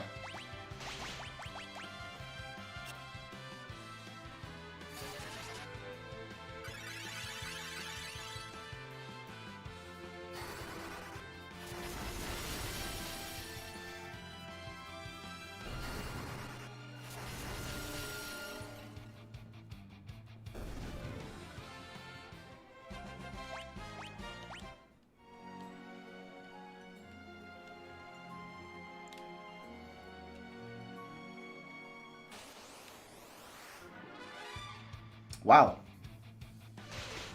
I think this is a new enemy formation. I don't know if I've ever seen these three monsters together at once before.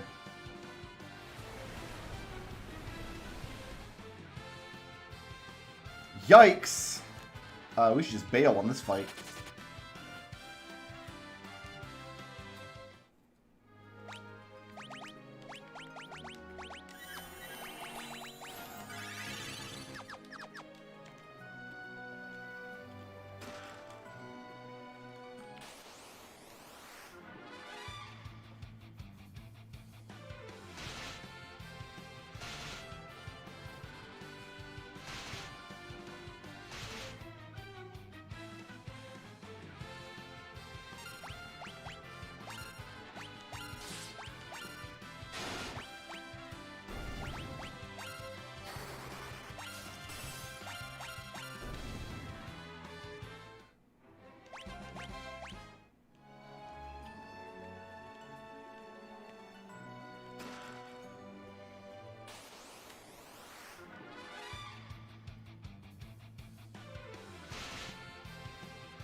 Alright, everybody's chewing on Porum today. Here in Back Attacksville.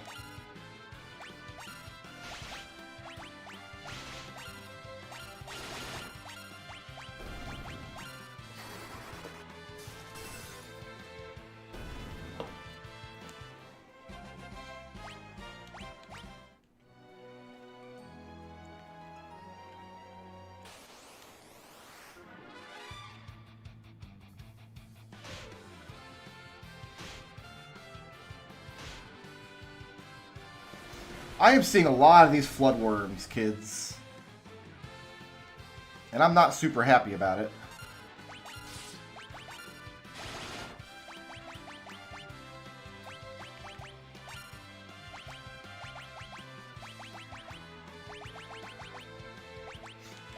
Looking for raise, not life in that list. Oh my god. Of course. Yep, we need to bolt out of here.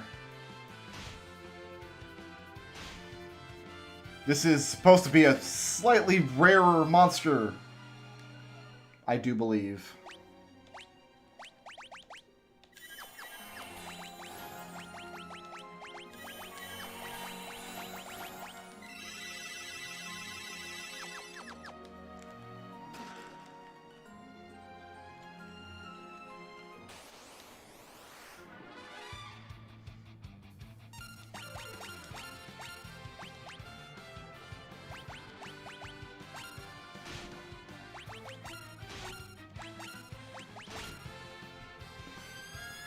At least it's not a back attack this time.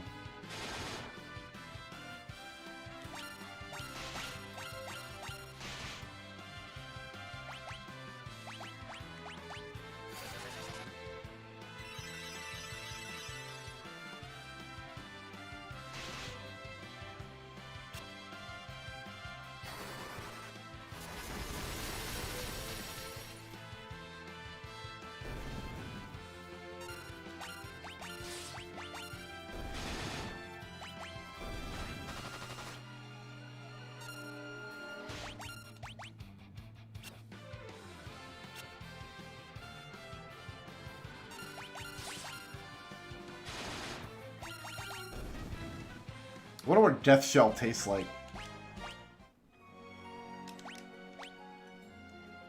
Yeah, there's 2 more chests coming. Okay, I know where I am.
Alright, hopefully this weapon...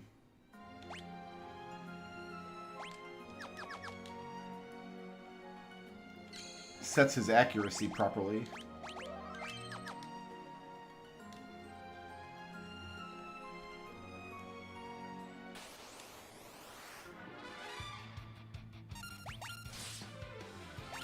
No, it didn't. He's still only getting one hit.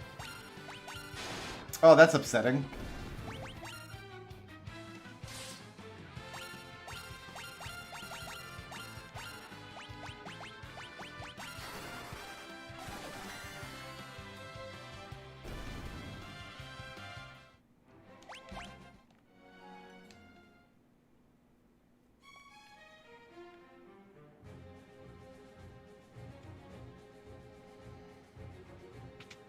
First things first, let's get a recharge.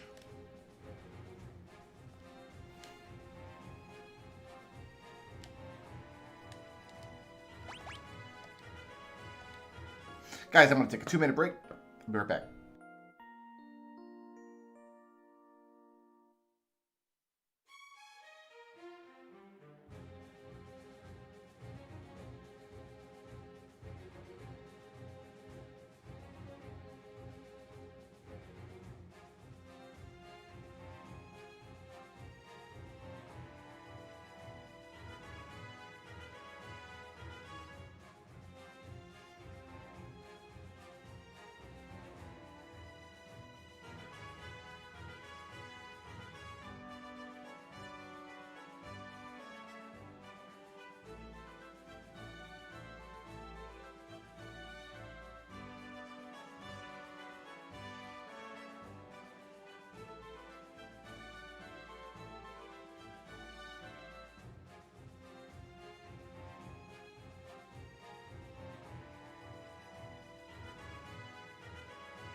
Okay, all set.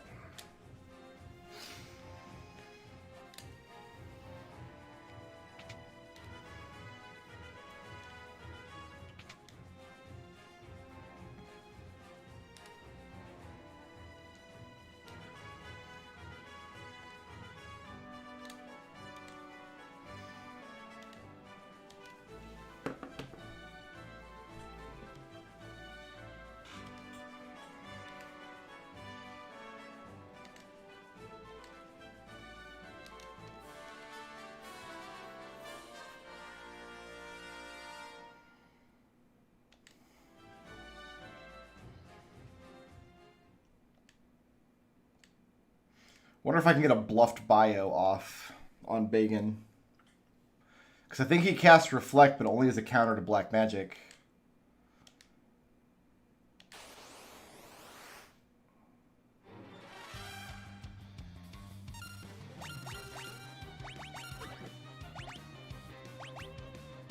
Do I want to protect here? I might.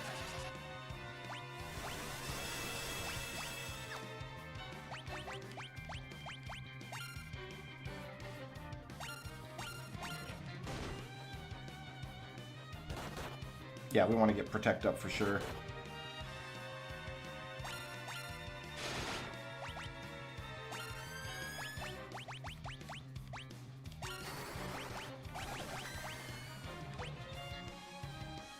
There's Reflect. Okay, good.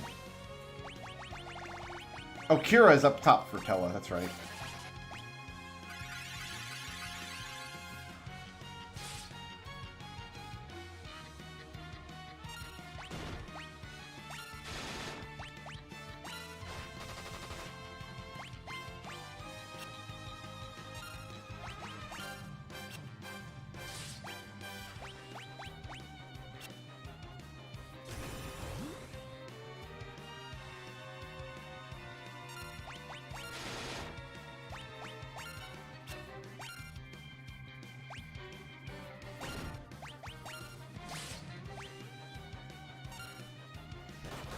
Yeah, Cecil's supposed to be doing a lot more damage to Bagan than this.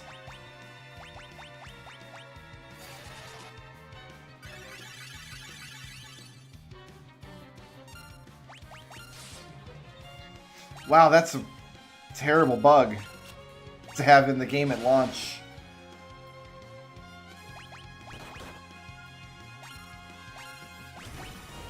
I don't think the Twin Spell will bounce off Reflect. I guess we'll find out together.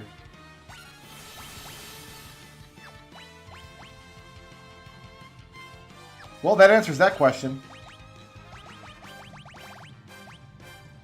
Whoops.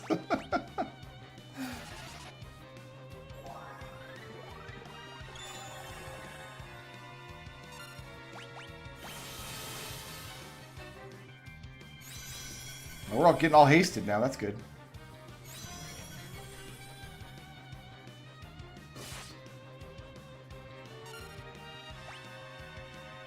It's pretty funny, actually.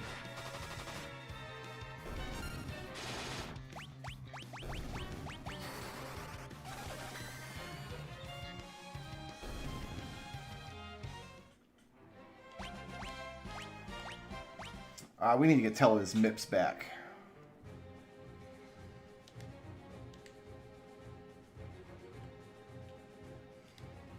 Before the Cagnazzo fight. We're not going to hear Dreadful Fight for long, so enjoy it when it's here. We'll get our fill of it on the moon for sure.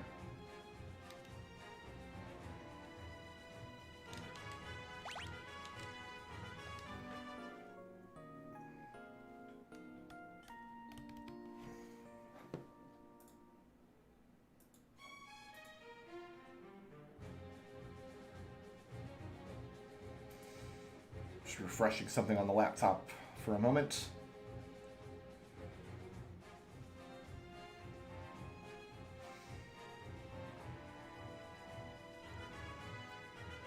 Yeah, so now that I know that those points are actually being distributed correctly, I'm going to have to think of some things to do with them.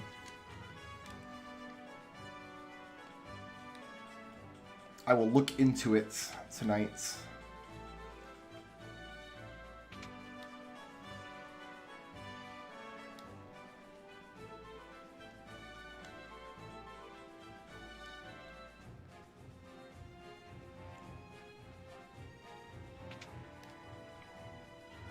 I wonder what this room is for. It's weird. Just like a weird square antechamber that doesn't exist for any reason at all.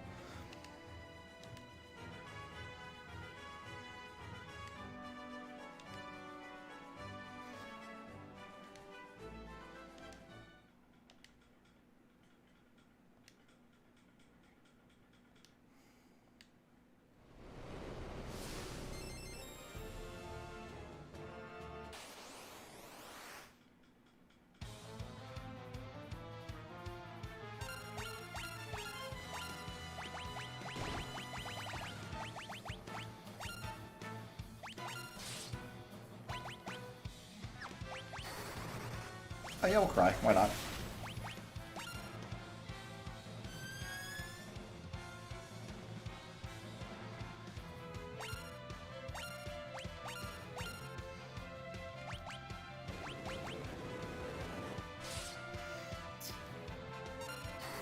Bring out Thunder. Blast the water away.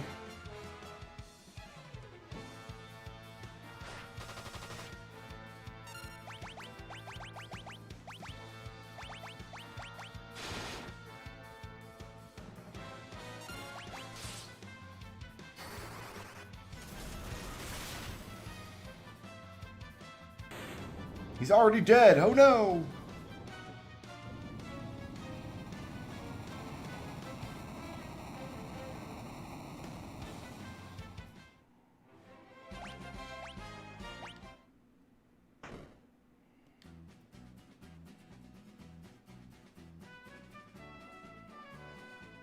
Oh!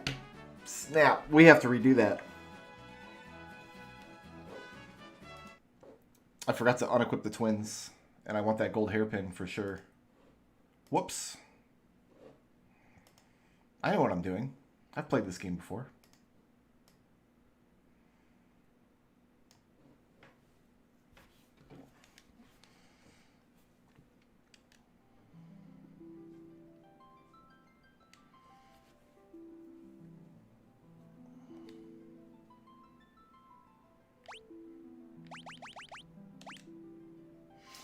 Oh, it doesn't give us an autosave, though. The way Final Fantasy III did. Okay, okay. So we gotta replay both of those fights.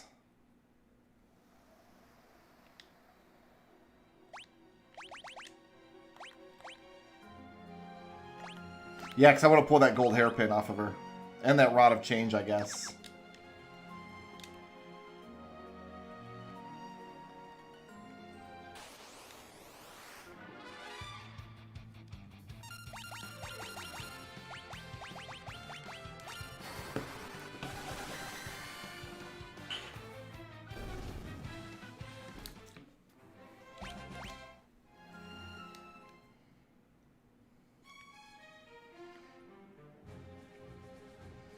Whoops, didn't mean to have to replay this entire scene.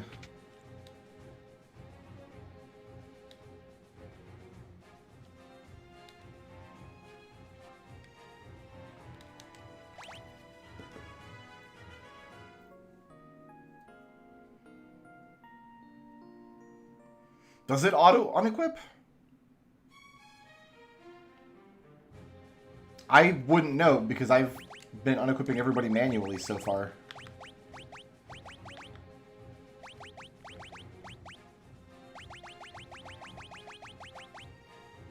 Yeah, we unequipped Kane. I've just been doing it manually. I mean, if it auto unequips, then I'm replaying these two fights for no reason at all, which is pretty hilarious.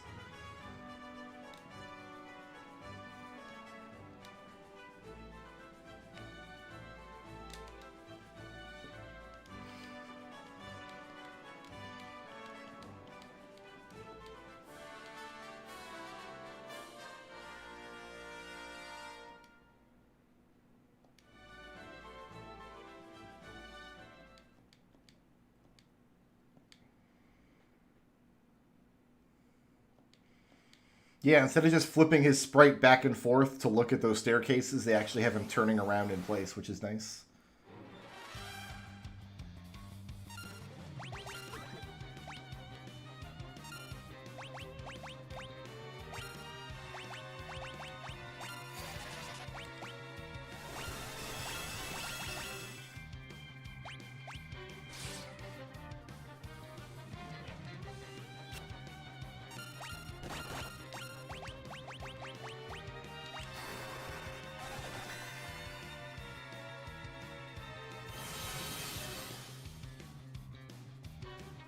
I thought he only reflected himself, not in his arms as well.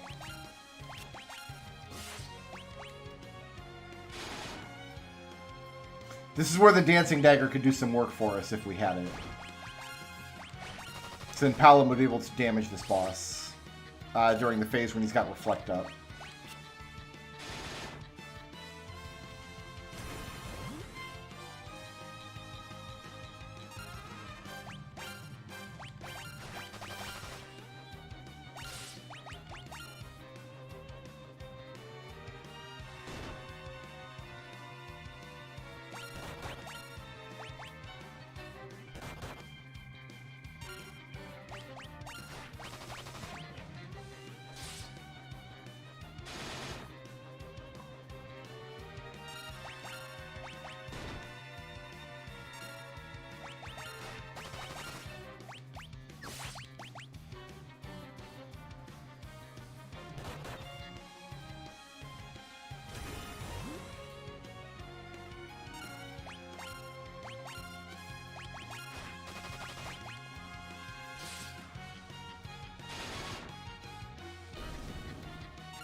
Maybe we'll science it with Sid when Sid leads the party.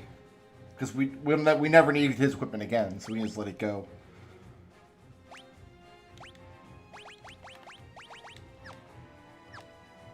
But I don't want to fight this boss and then find out that we were wrong about that and then have to do it again. But I got all of Tella's magic points this time.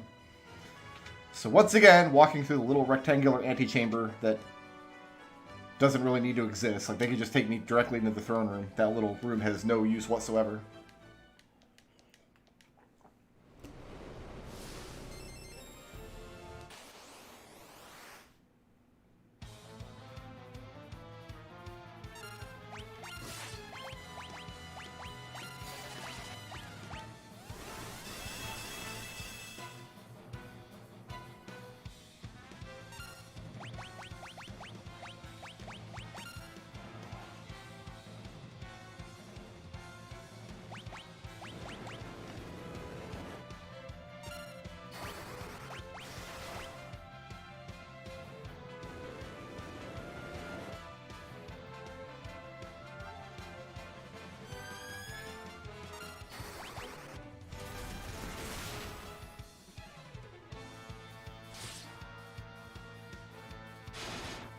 Yeah, Cecil's just worthless in this fight with that bug.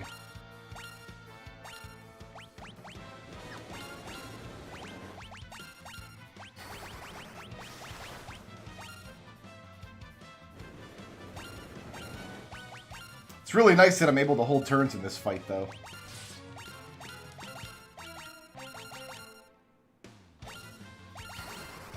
Which you can't do in the original. Farewell, Cagnazzo. Turtle events defense will avail you not. Just be glad we didn't cast Confuse on you and let you spin in circles for 80 hours. That's a thing that I did once.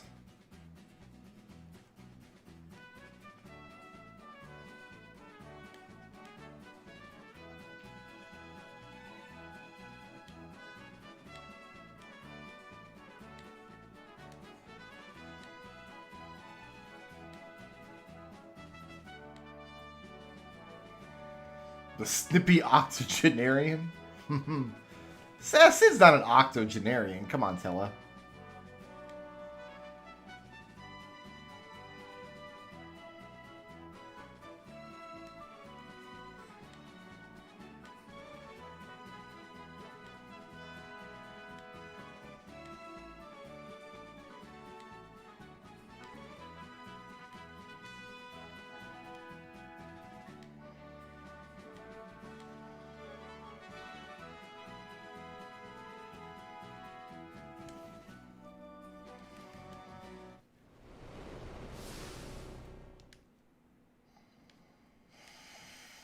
Cagnazzo seems very obsessed with the netherworld.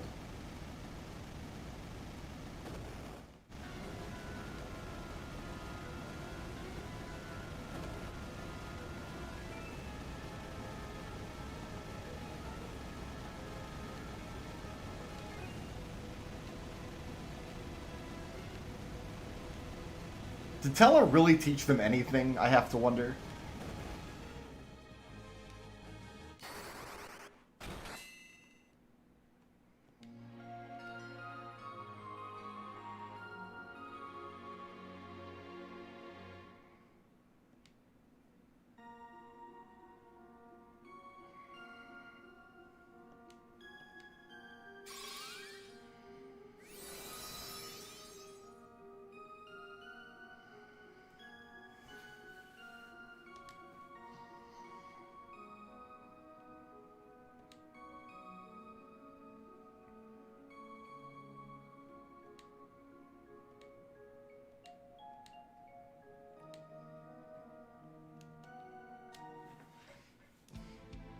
Meanwhile...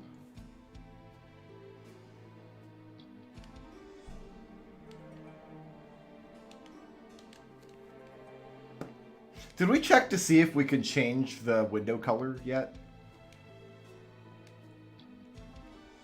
That's functionality I'm gonna miss if it's not in Final Fantasy VI.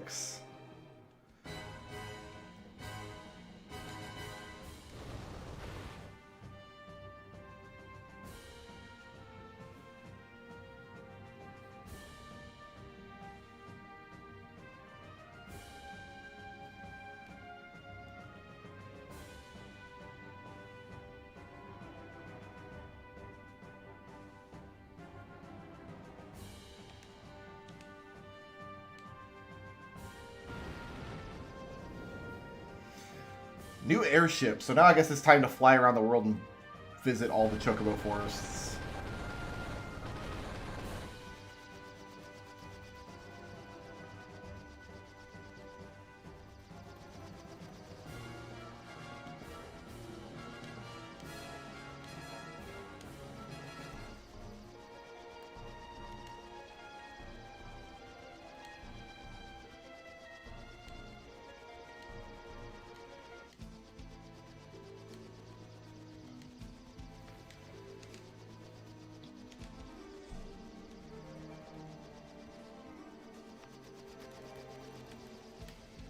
We gotta go loot Dwarven Castle too.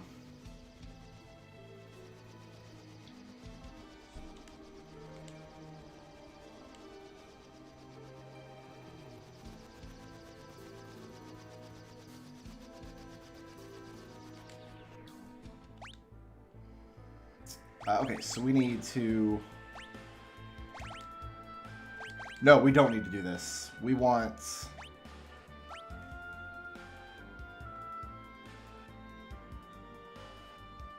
Cecil in the back row for now, because we're going to go to Eblin next.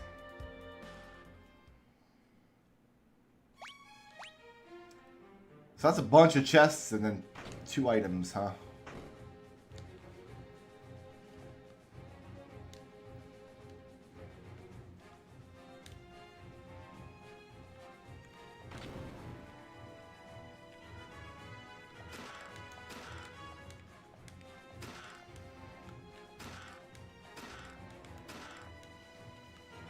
Okay.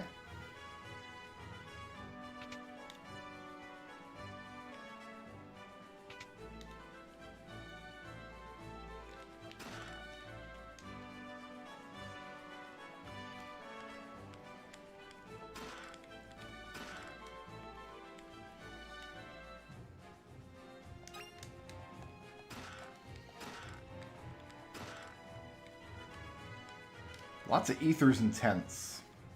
I think there should be at least one, like, good piece of equipment in Dwarven Castle, but there's not. It's all just consumables.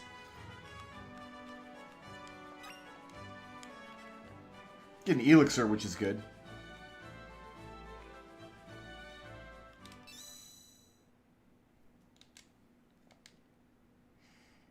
You know how you have a basement throne? Like, you've got your regular throne up in the throne room, but then you have, like, your basement throne, right? The Land of Summons. So we're not calling it the Fey March in this version.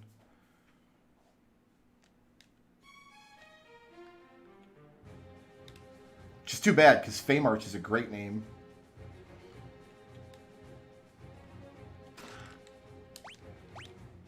Alright, that's everything out of here.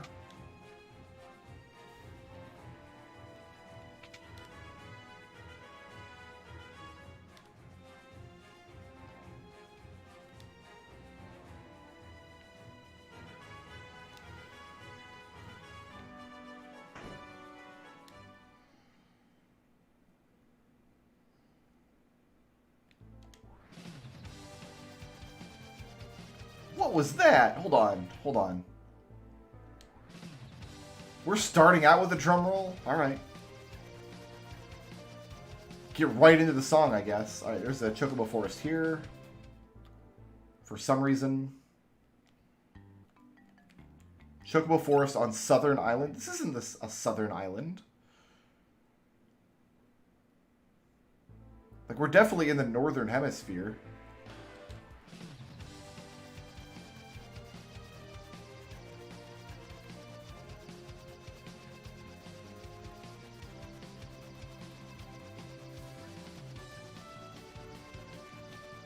Unless there's a chocobo forest on, like, a northern island somewhere.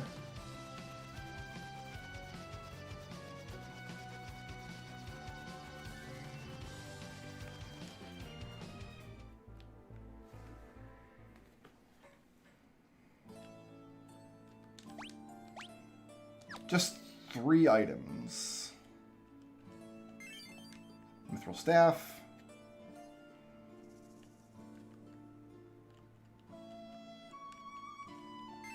Mithril knife, and some gil.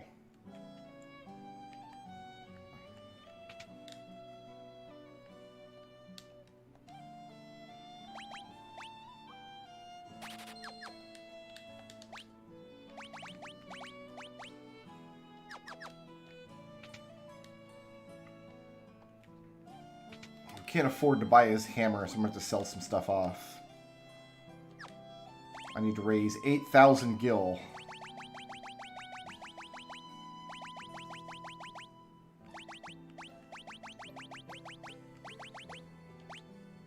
Sell one of those.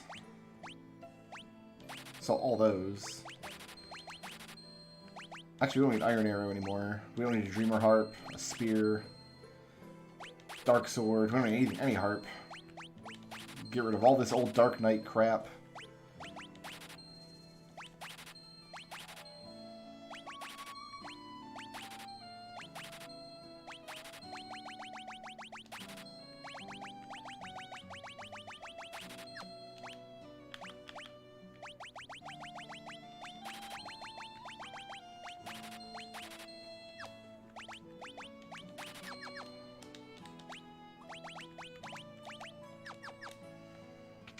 Okay.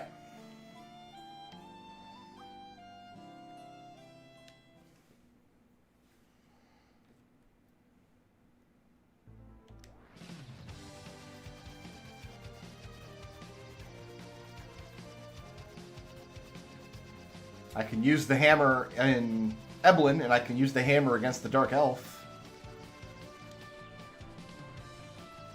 Is there a Chocobo Forest here somewhere? Actually, you know what? I don't have to guess, do I?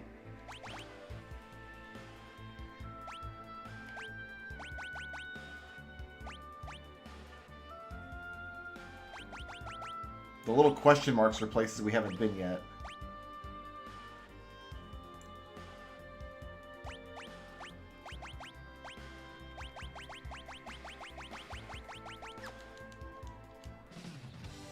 Alright, so there's no, like, surprise Chocobo Forest that I don't know about. One item, and it's up here, and it's a black magic spellcasting item. Yep.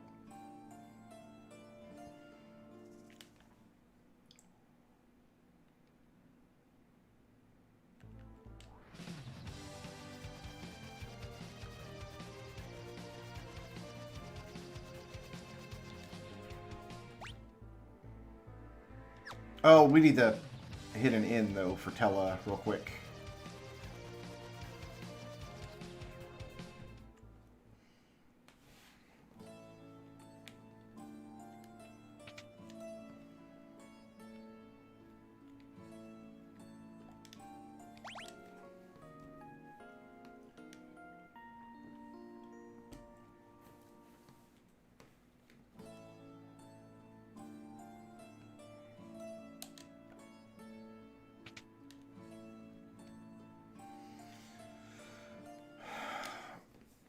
Oh, I hope all Cecil's swords are not bugged, and he just does 100 damage for the whole game.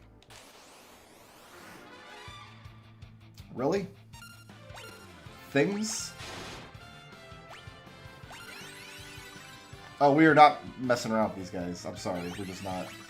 I will study them.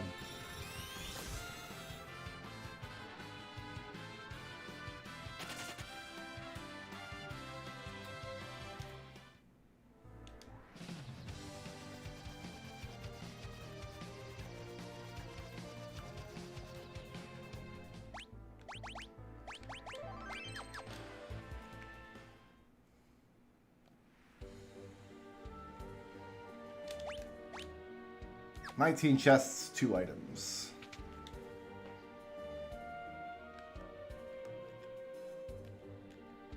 You would think I just have the tower memorized by now, but you'd be wrong.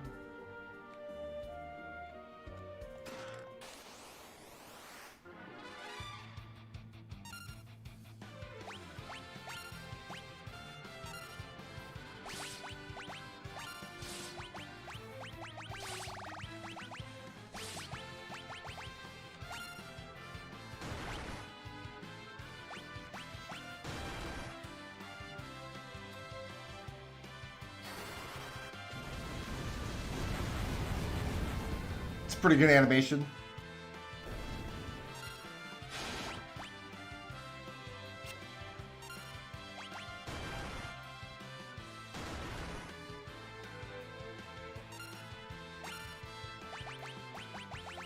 I don't think I've got anything I can hit him with, though.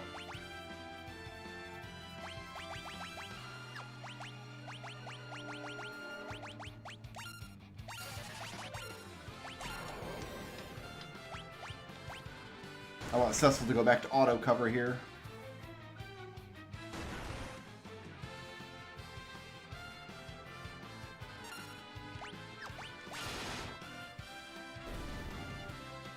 Okay, that was a pretty smooth fight, actually.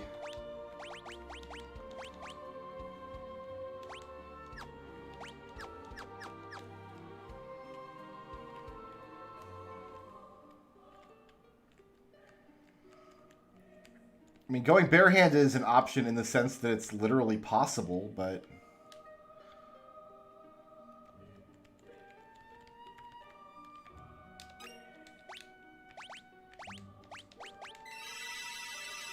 should heal up here.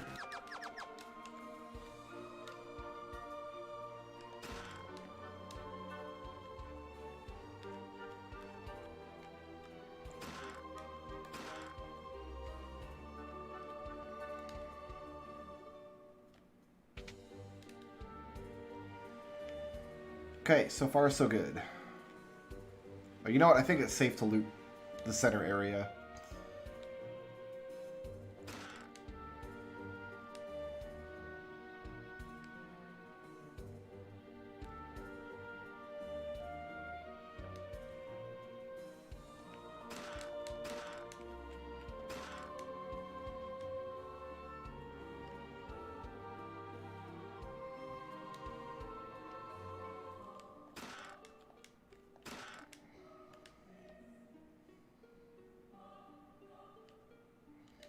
Okay.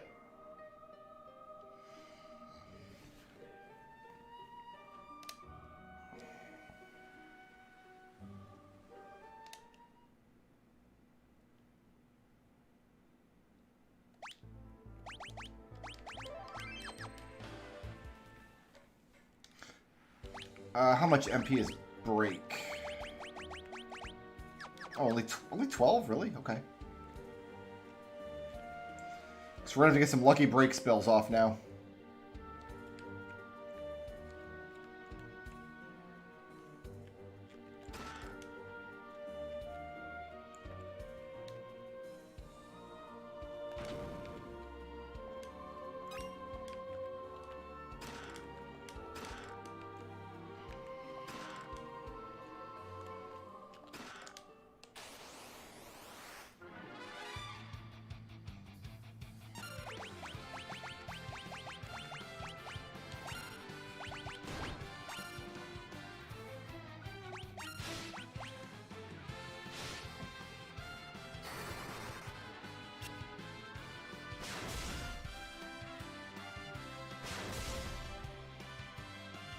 I deserve that.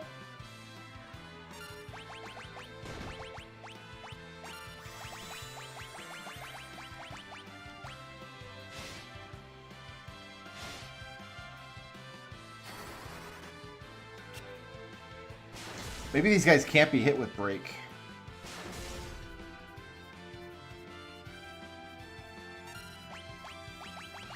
I know that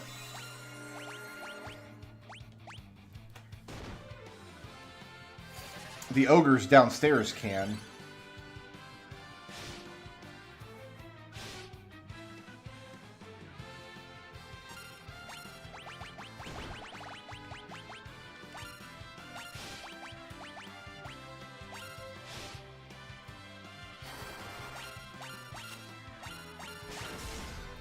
Yeah, maybe they can't.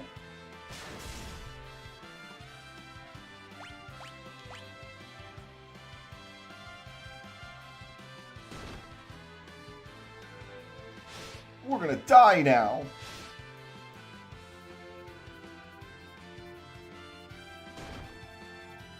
Eventually.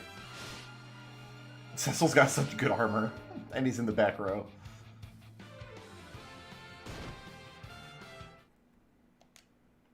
The party was deforded. It did autosave. Weird.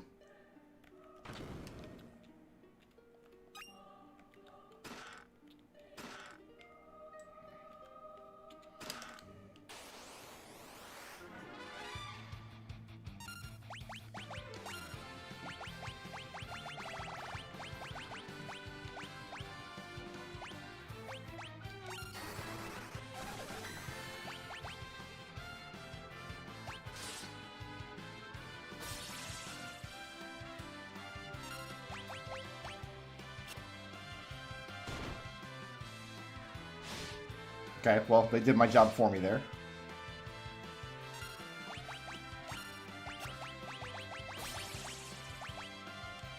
Ah! Ah! That's the exact opposite of what I wanted to happen. I think the only thing I can do to cure Confuse is... Oh, I can use one of these. Yeah, that's fine.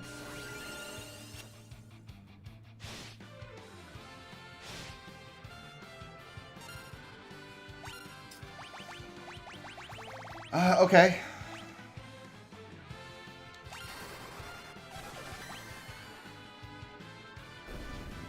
Oh, they don't have a lot of health. I thought they had more health than that. Is Yang one-shotting these guys today from the front row with focus? He is! What a bro!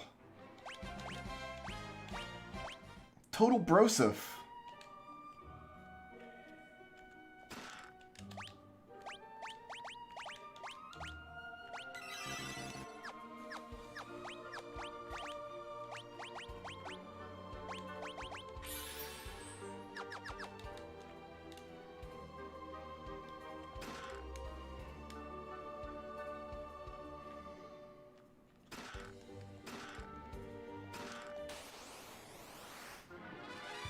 Alright. Mad ogre time. I feel like all these monsters are doing less damage than they usually do.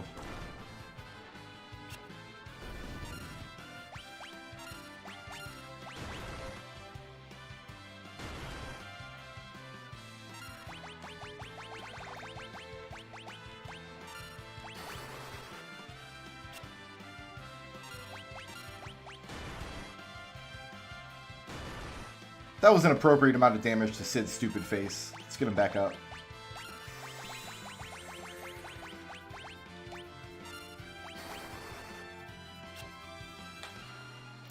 We're just not going to break these guys today? Nobody wants to get broken?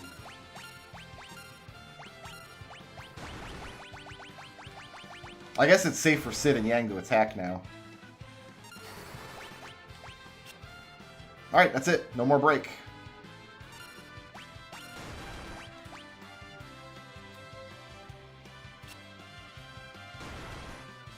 Oh, you know what I didn't do, though? I didn't give him the Rod of Change.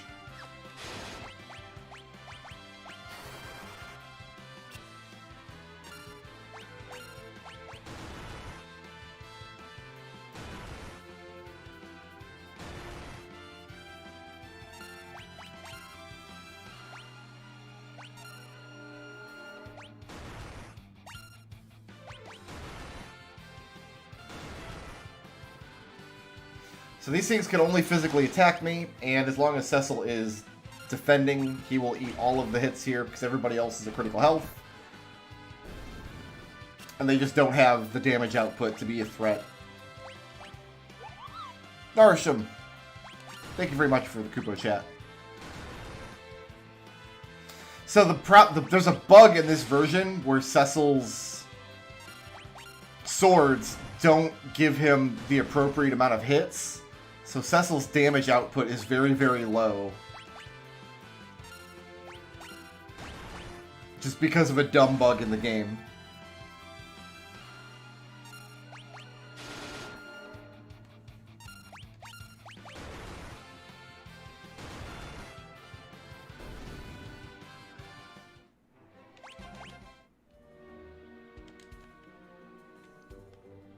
Which they are hopefully going to fix with a patch before too long.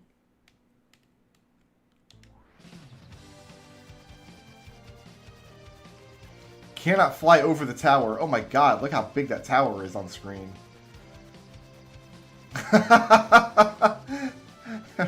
Originally, you just fly over it.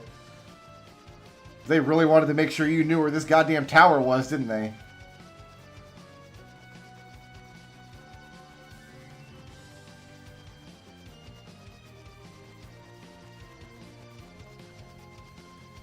It's for all of his swords so far. Actually, we can... Oh, we want to keep him in the back row for the upcoming dungeon.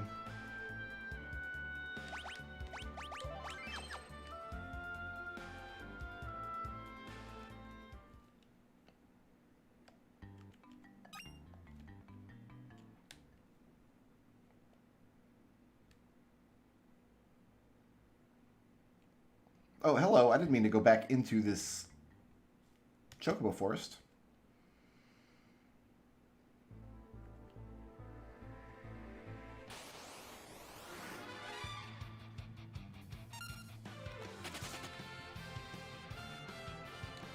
Yeah, every sword so far has been limited to one hit.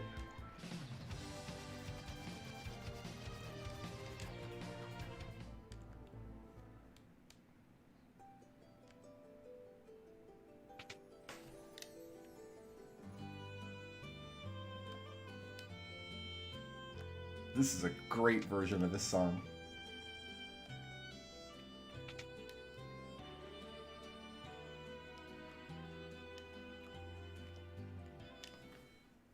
We'll get to hear it some more in a minute. Edward.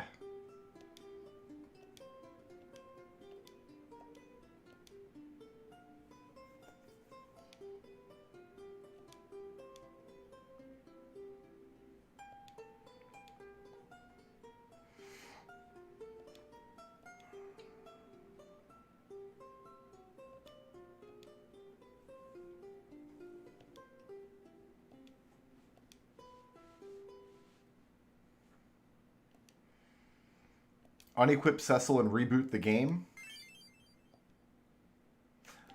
Aha! Okay, this is interesting. We don't. It's back to being the twin harp now. It's not the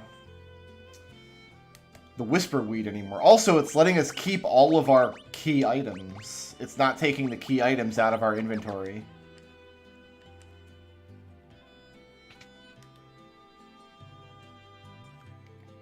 I mean, we can try it, unequipping him and rebooting the game real quick.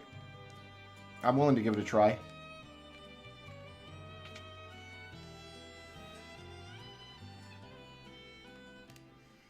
Yeah, there's a couple swords that aren't Cecil-only knight swords.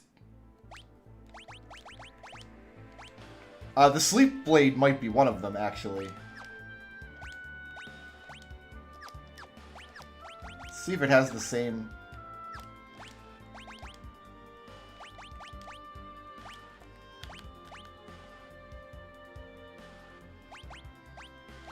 No, because the Ancient Sword, we were only getting one hit with as well.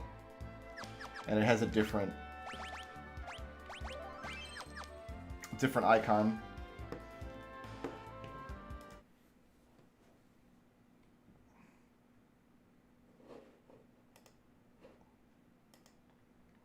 Try giving it a reboot.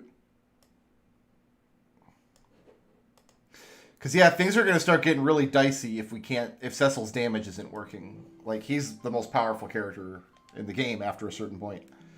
Like, you definitely would not want to play probably anything past Magnetic Cave. Like, even going into the Tower of Zot in that state would not be good.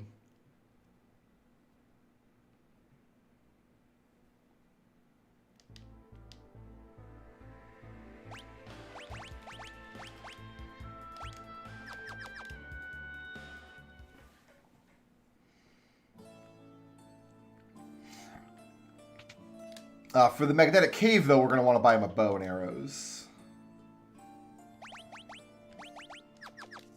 Like, that's stuff we can do right now. Wood hammer. I guess you can just go with that and a ruby ring.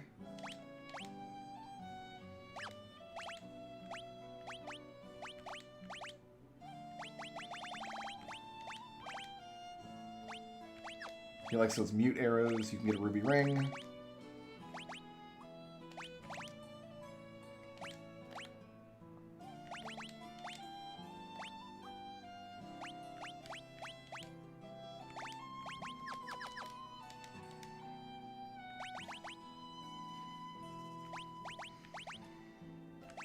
You know what? I'm going to give... I just sold all of these, but I forgot I was going to need one for Sid.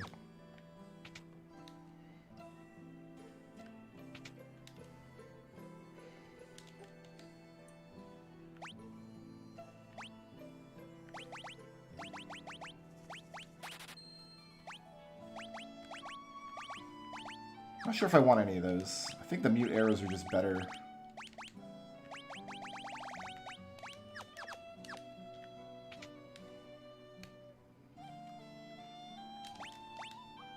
Four items.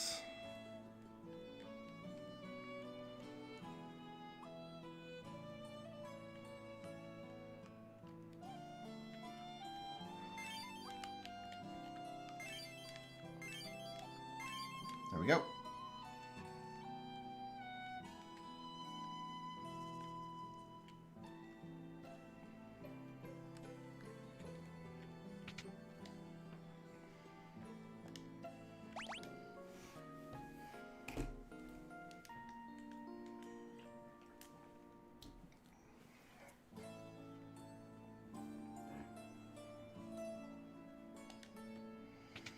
Oh man, now I kind of want to redo my Golbez Villainous deck with assets from this game.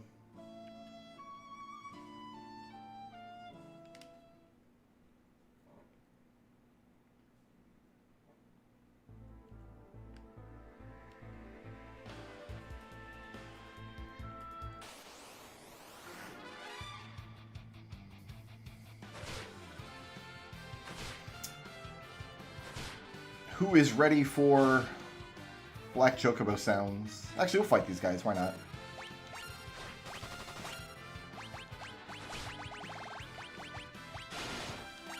We can use a tent before we go in. I think Cecil's just straight up doing more damage with this bow and arrow than he was doing with those swords.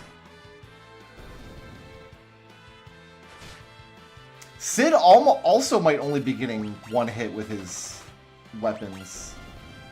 Like, that was bad damage for Sid, even with the wooden hammer.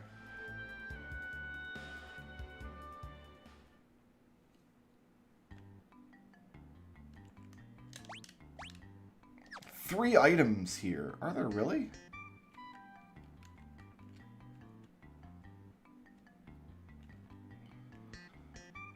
I love how on the little mini-map you can totally see that the area is a chocobo. Oh, that didn't want to leave the forest. Like, anybody who didn't know this forest was shaped like an actual chocobo, well, they know now.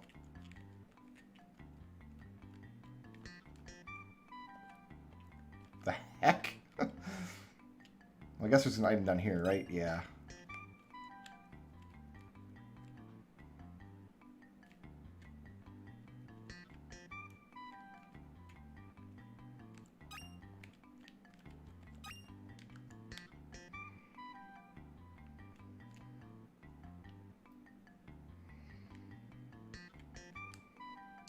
Should be one more. Nope, that was it. Only three.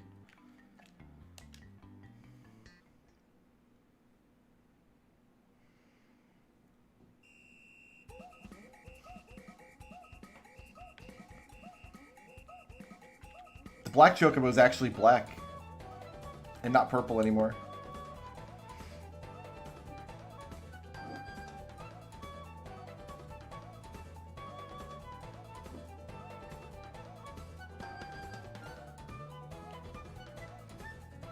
Sid is playable in every Final Fantasy game that lets you rename your people, because you can always name your people Sid.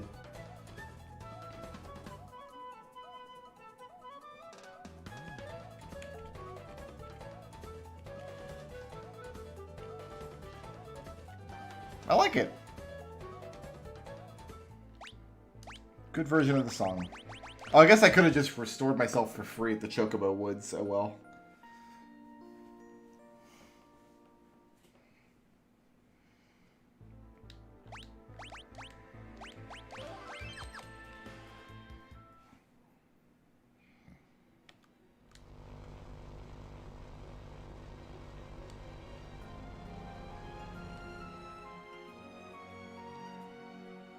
Look at the cool, like, magnetic effect on the walls of the cave.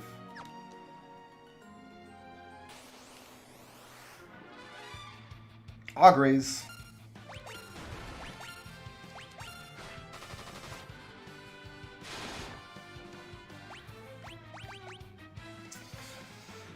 Oh, he's gonna wear all of his spells out.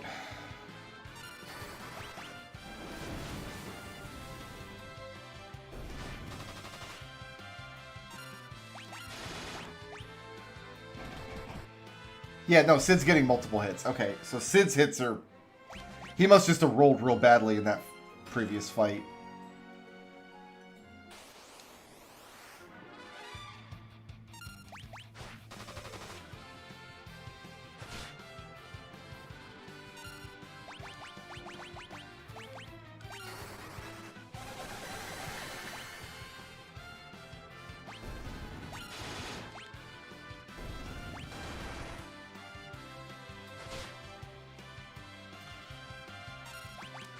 Getting needle here, boss.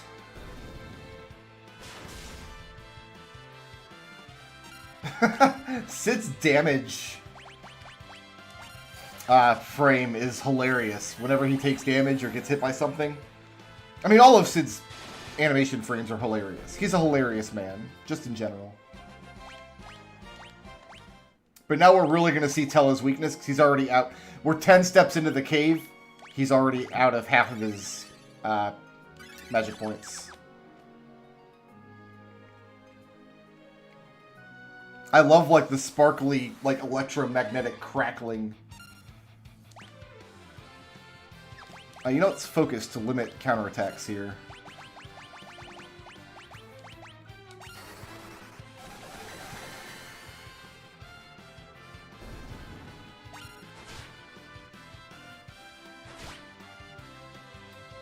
Ow!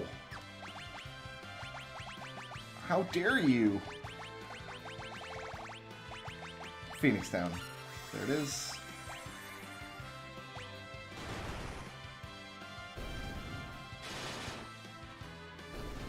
Probably didn't need to focus there. Probably could have just punched and been okay.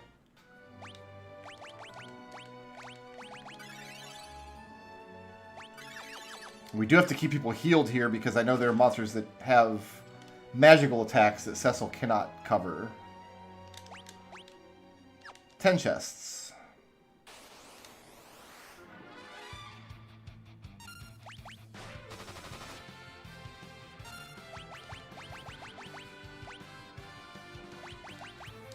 That's it for magic for until we hit a save point.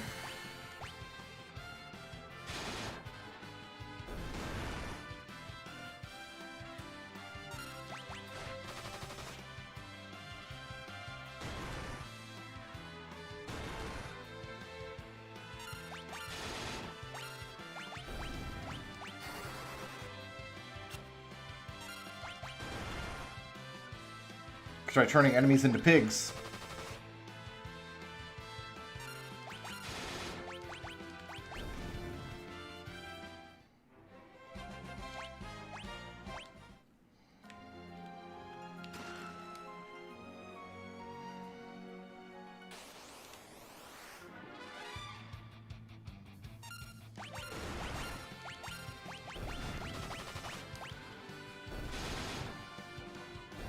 One shot and everything, why not? Even without any good equipment.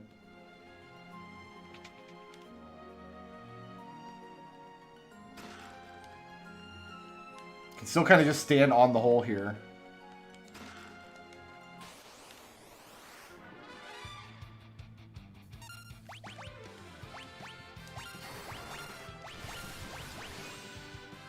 He's a pig!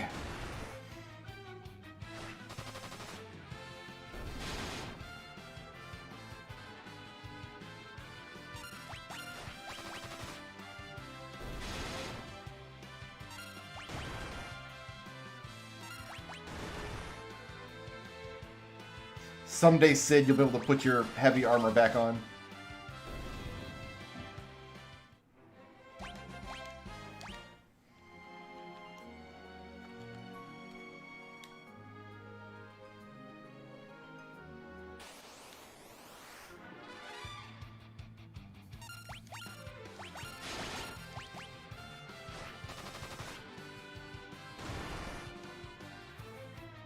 It is pretty nice not having to worry about ammunition.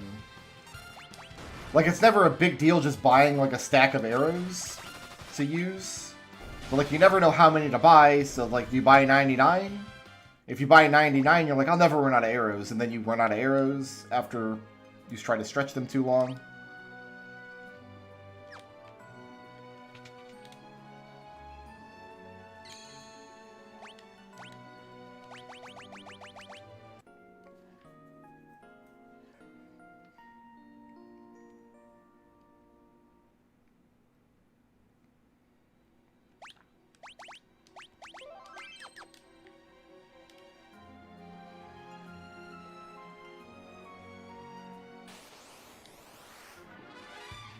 Mind Flayer.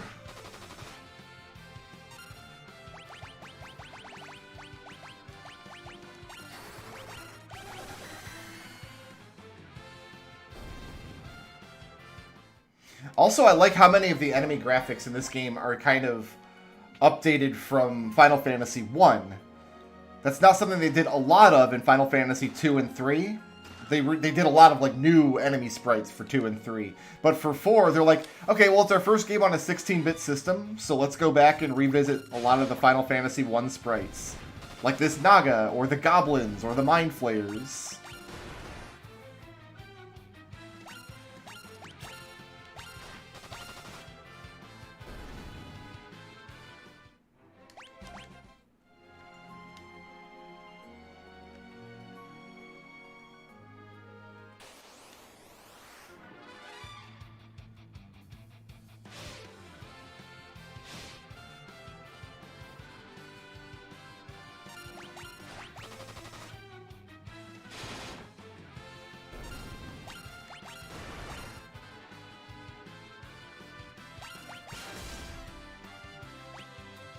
Oh, he's not dead. Good. Just paralyzed. It just winged him. It didn't ring his bell. Alright, let's turn Yang into a fairy. Wait, Yang doesn't want to be a fairy? Really?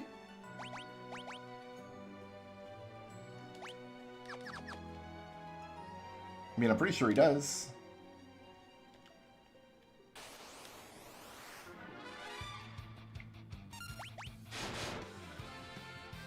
I don't know that this enemy formation exists in the previous versions. Also, I don't know why I'm defending with Telly. He's got plenty of magic points. And I think we're about to get to another save point right now.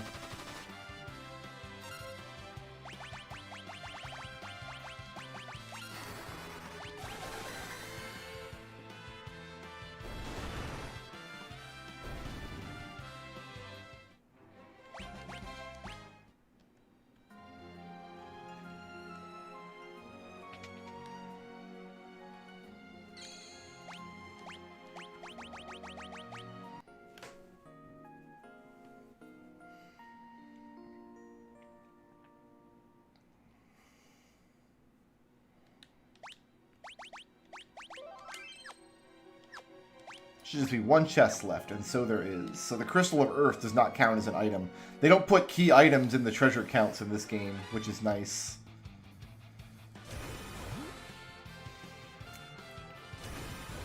Oh good, we still get to watch this Blood Feast animation 35 times per battle. You know what? We're just going to take off.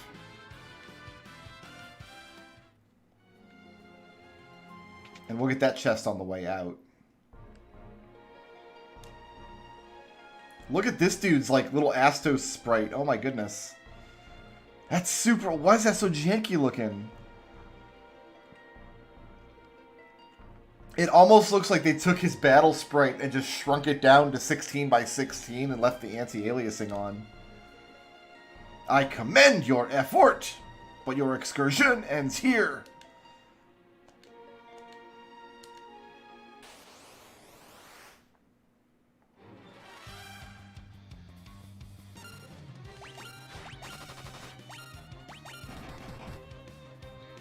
I hit him with a hammer. That's funny.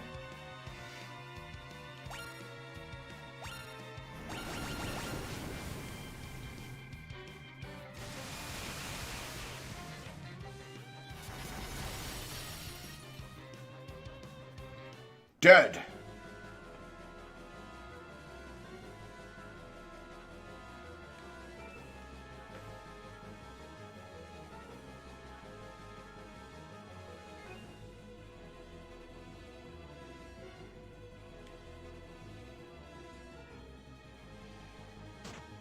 Splat. Edward falls over a lot in this game. And just like yesterday, they're not going to help him to his heart. They're going to force him to walk, even though his legs are broken. And he has diabetes. And one of his eyes is hanging out of the socket. And whatever other injuries he's suffered.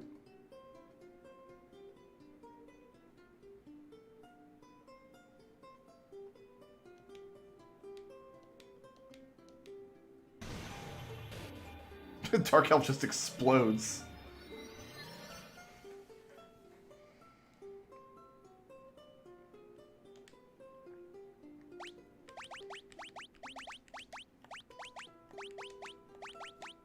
Yeah, it really wants him to keep that claw on, doesn't it?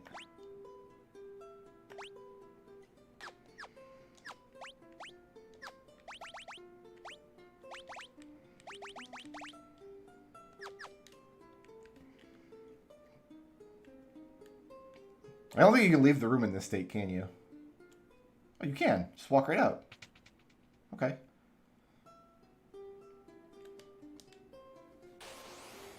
I didn't think you could.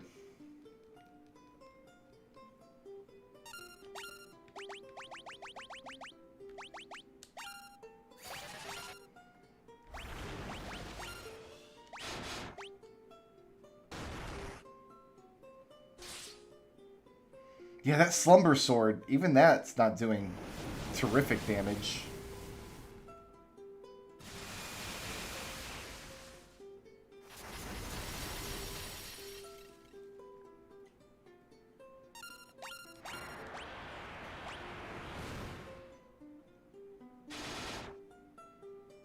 He's on par with Yang, so maybe I did fix it. What am I doing here? I'm berserking Yang.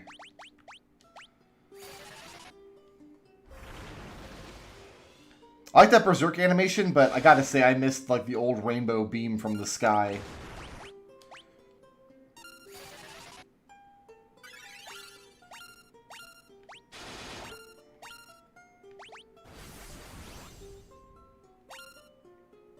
I've been hexed. Oh no, okay, I've been hexed. I have to...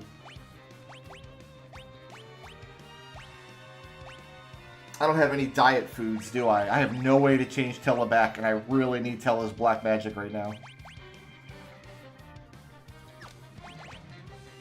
And you don't know Asuna. Oh, damn it.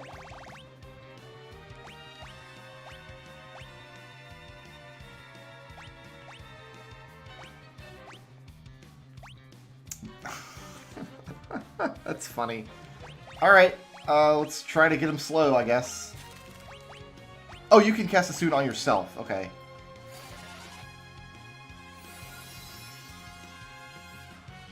Good. That's legal.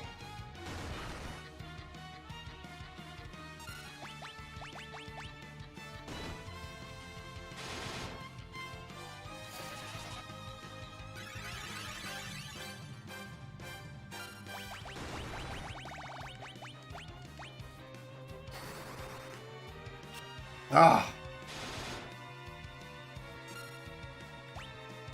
I wonder if he's immune to it in this version as well. Well, I'm out of MP now. I guess I can throw an Ether out.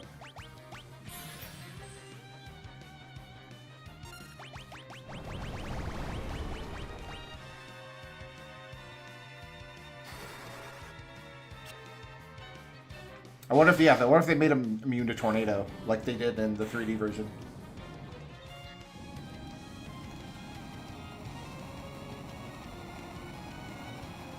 Oh yeah, you can cast the Piggy spell while you're a pig. That's right. And Asuna, apparently.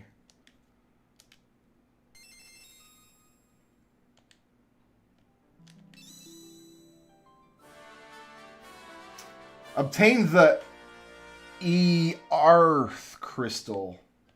It's a weird word, E-Arth.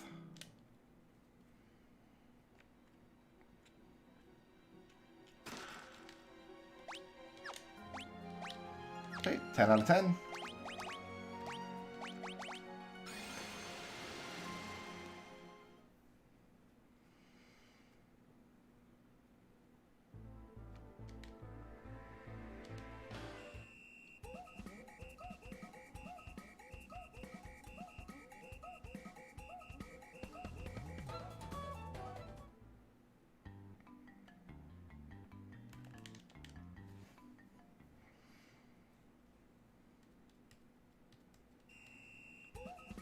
I feel like that Dark Breath attack also did a lot, like, less damage to me than I'm accustomed to seeing.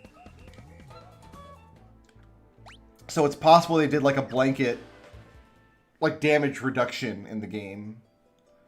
Kind of like how Cloud of Darkness's particle beam doesn't do as much damage either.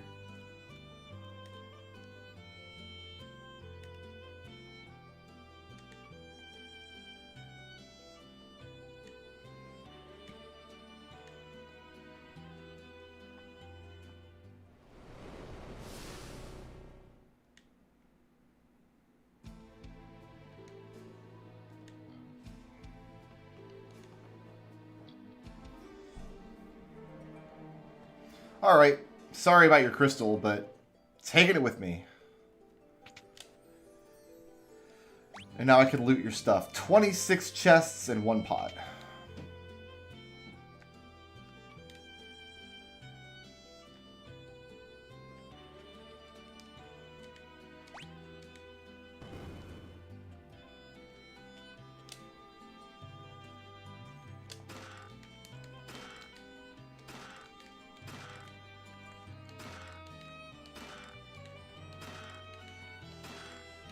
I like how their treasures are basically just the same bows and arrows that you can buy out in the store in town. It was a silver apple, though. I think I got 1 elixir.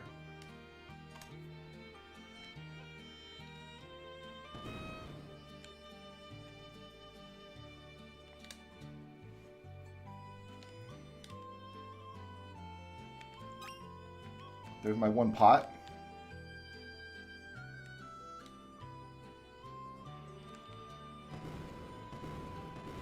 I always forget you can come into this room early.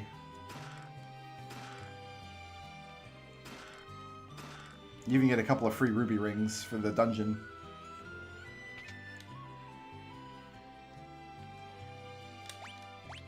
And that's everything. There's not a hidden treasure room in Troy I didn't know about.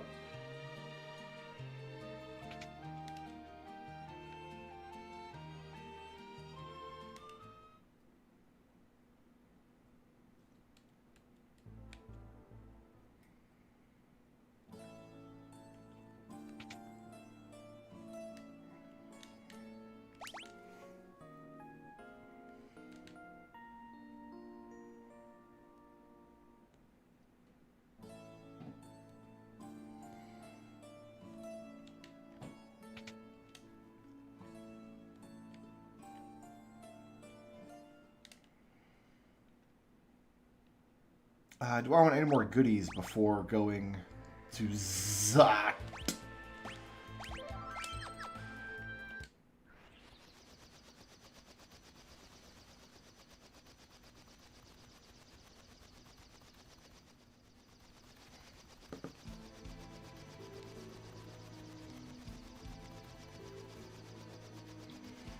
Nobody knows where the Tower of Zot is.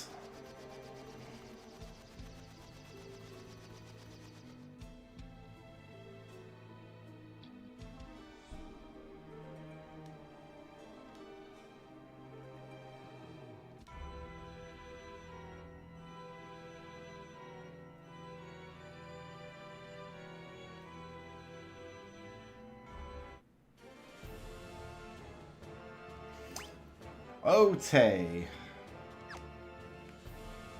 Tower of Zot. Let's go. Ooh, I should have got...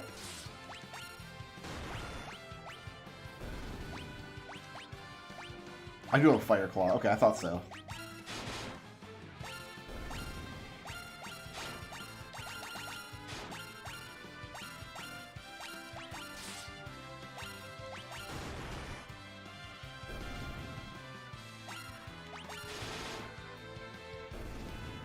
It's hard to tell if that's an appropriate amount of damage for Cecil or not. Oh, now he learns Asuna. Okay. What is this treasure box? And why is it awesome?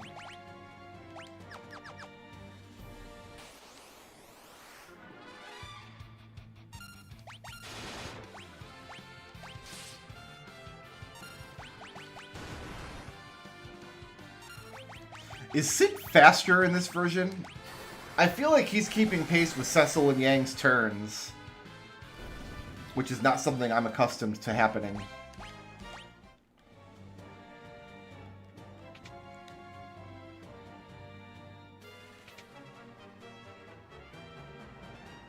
This is a subtle effect. Look at this. The red lights on and around this door are scrolling upward because this is an elevator up. And now they're scrolling downward because it's the elevator down. I'm pretty sure that's a new effect.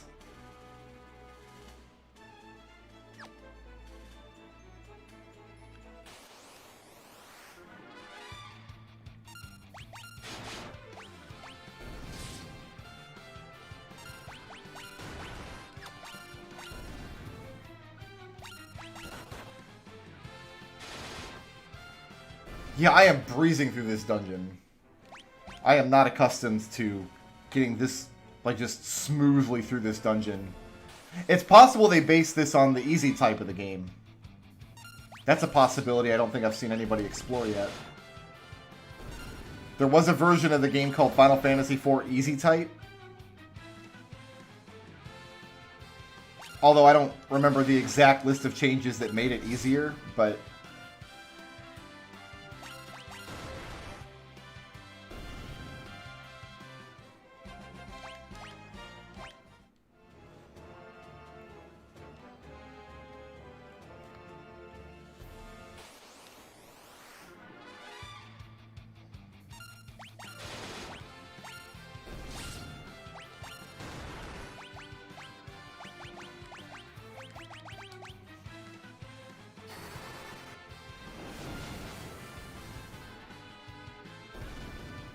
Yeah, this battle background is gorgeous unless you look too carefully at the perspective of it.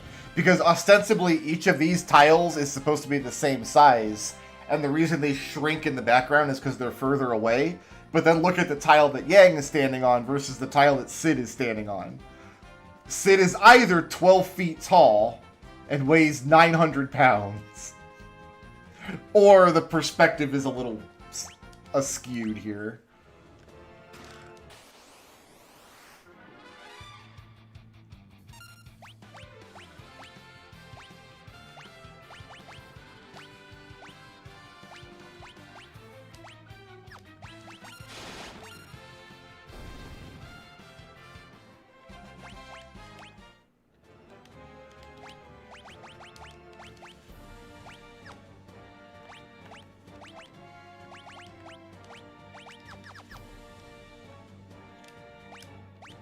Only 6 chests in this whole dungeon. Wow. It's all good stuff, though. Like, there's no dud chests in here.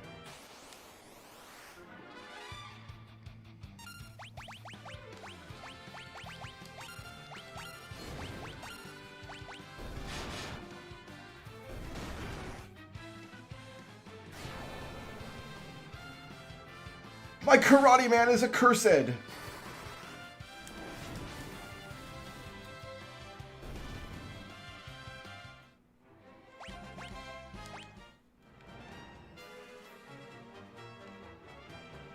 Oh, I don't want to go up in there. I'm not on the floor I thought it was on.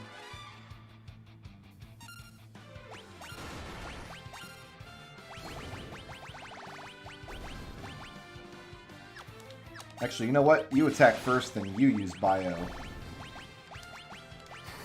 Oh, I didn't mean to single target it. Oh well, I'm bad. I'm bad! Whoops.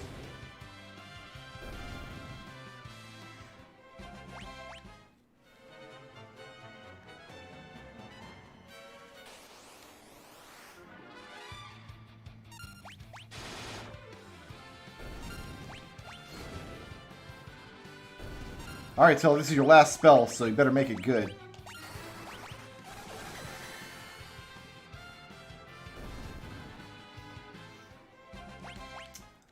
That'll do, old sage.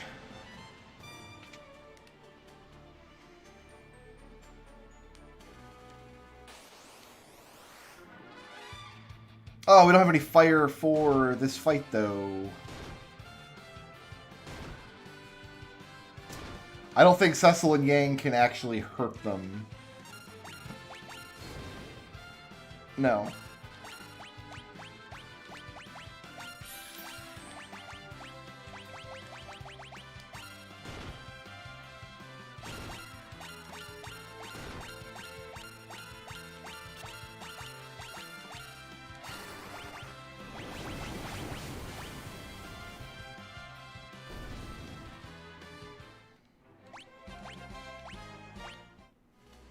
Cool, a potion. Glad I got that.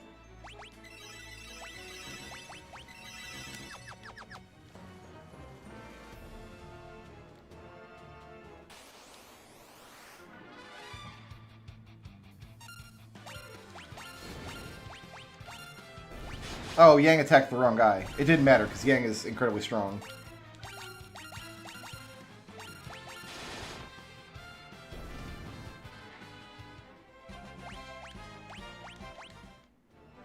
This is usually the first dungeon in the game that has some, like, real teeth. Like, it's usually a real struggle to keep Tella alive.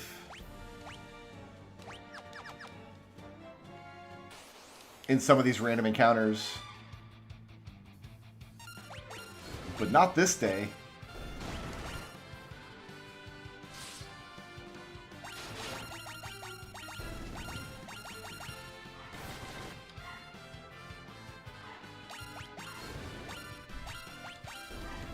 Guys, I'm going to step away for 2 minutes, say hi to my wife. I'll be right back.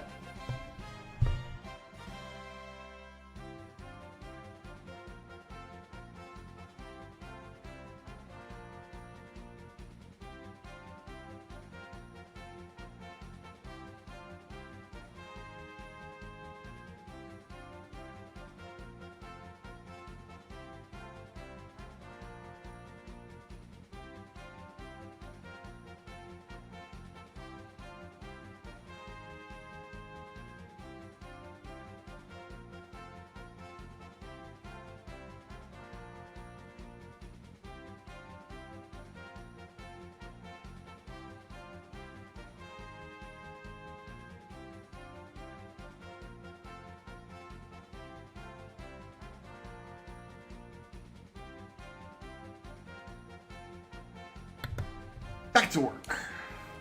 Cottage. Don't say no to a free cottage.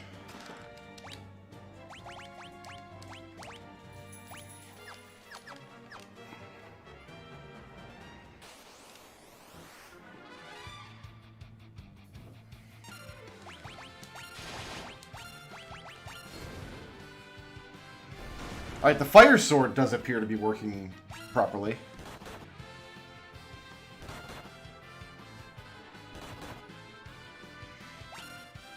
What's the allure of the Pixel remasters? They're excellent games.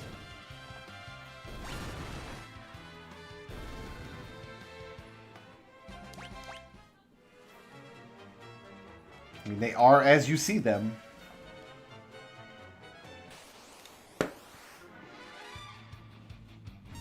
Classic games getting a modern coat of paint. What's not to like?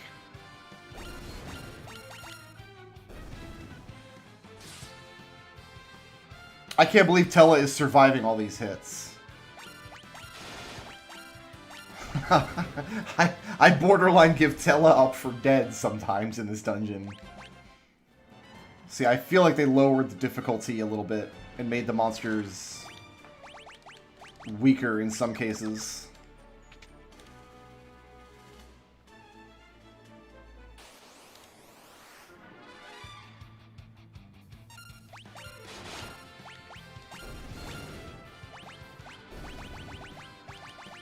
And you could bio these two guys.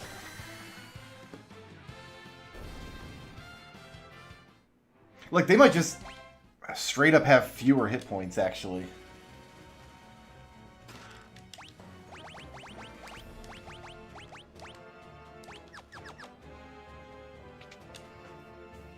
$300 damage seems really low to kill those Centaur Knights.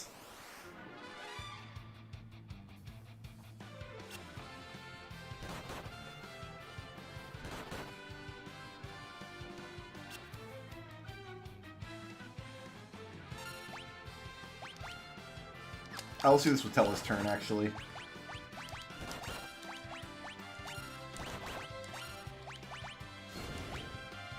Like, Tella just took a front row hit and didn't die. That's wacky.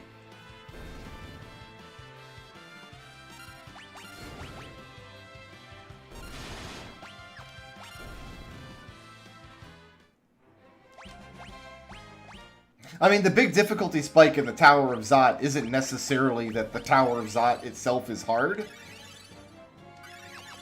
It's just that Tell is really long in the tooth by this point. Like, you can't get many more hit points than this. And his magic just doesn't really have enough of it to just wipe the floor with monsters like you could do in the previous dungeons if you wanted.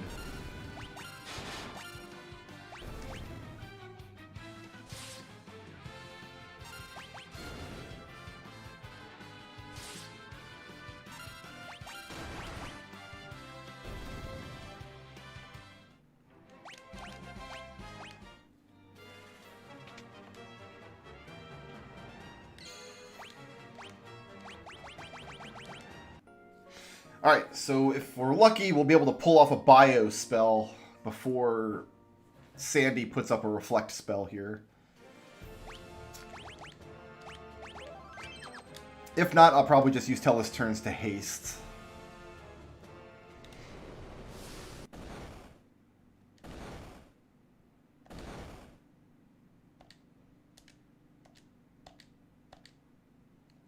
I like their map sprites. They look like they're subtly changed. I feel like on the SNES they're just palette swaps of each other. That might not be true, though. You see these sprites so only this one time.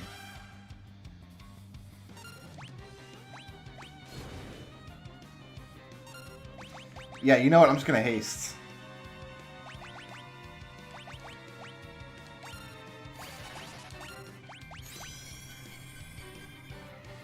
It's all Tella's good for in this fight.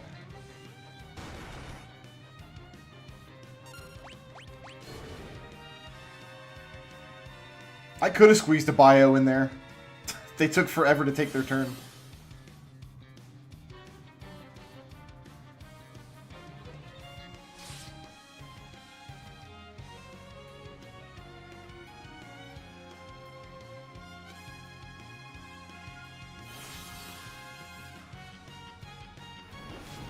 I feel like the whole purpose of this fight is to teach you how Reflect works.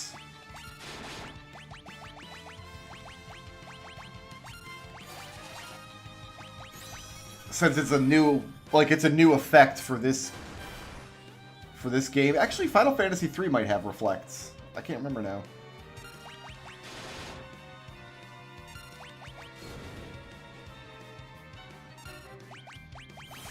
Don't land on Sid. Don't land on Sid. Okay, that's fine.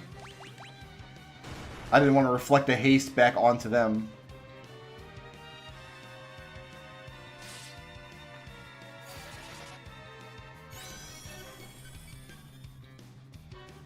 I need to archive yesterday's grind session into the Resign to the Grind playlists.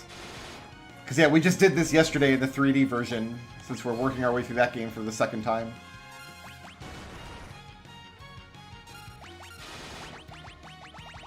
You have nothing left to cast. Lazara, why not?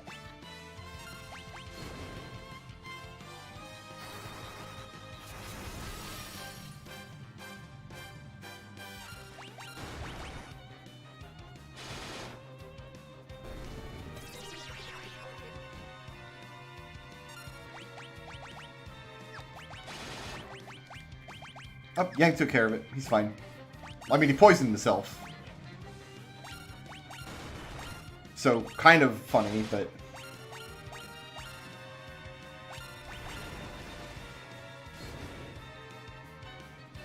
I like Berserk Tella. That's funny to me. I'm here for it. Yang can't focus if he's poisoned. Was focus grayed out there?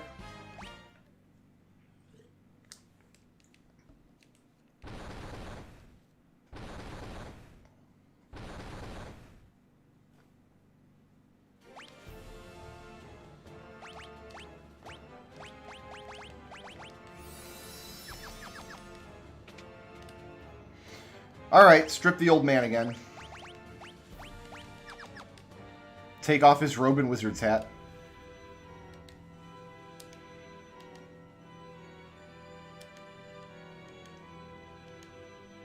I feel like Golbez should have a nameplate color too.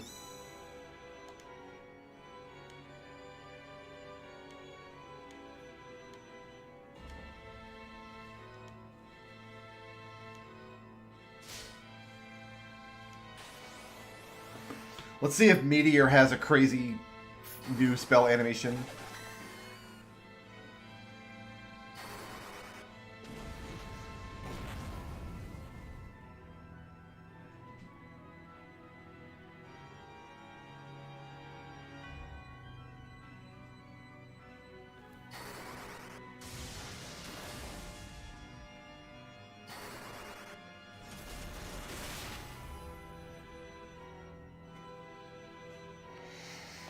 He must cast Meteor.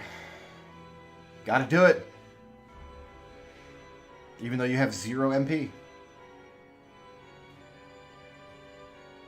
Like, he doesn't even have enough MP to cast the 4 spells that he cast right in a row, I don't think.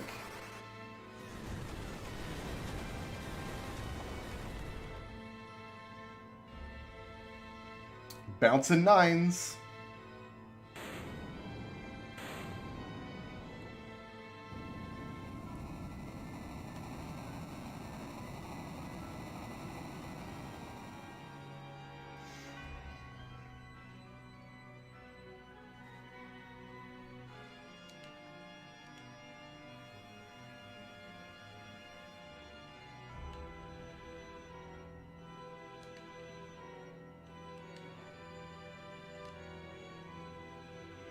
But not today, I just don't feel like it.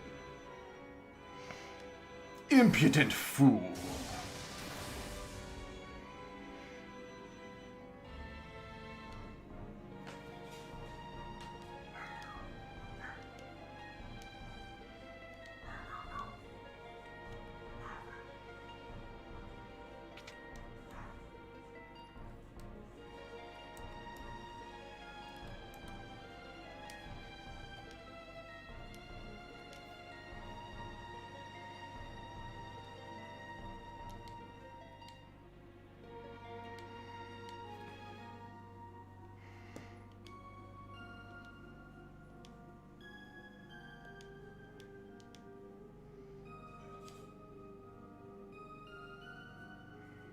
Why would his daughter be proud of him? He devoted the entire rest of his life to blind vengeance, and then it killed him.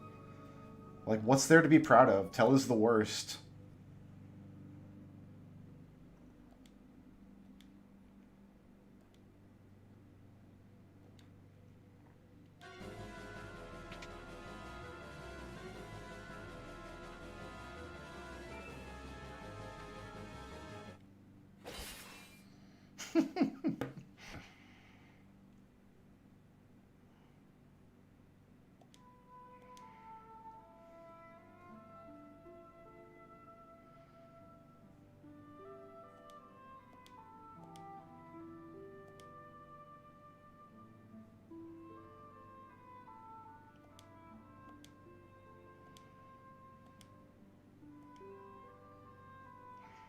Kane is a creepazoid. Aw, yeah.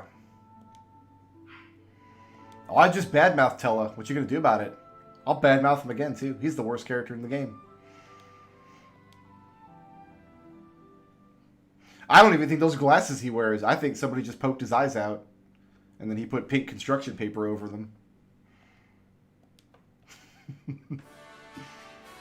Alright. We can give Kane his awesome spear now. I also think, so, every version of this game, it has this, like, guillotine blade, but except for the North American release on the Super Nintendo, replaces it with a big iron ball. And yeah, I think the big iron ball is just way better. It's not like it's any less violent. Big iron ball just would crush him anyway. Like, no, you want... Spirit +3? No. Maybe later in the game you'll care about that. How about some arrows? And you can take a Blood Lance.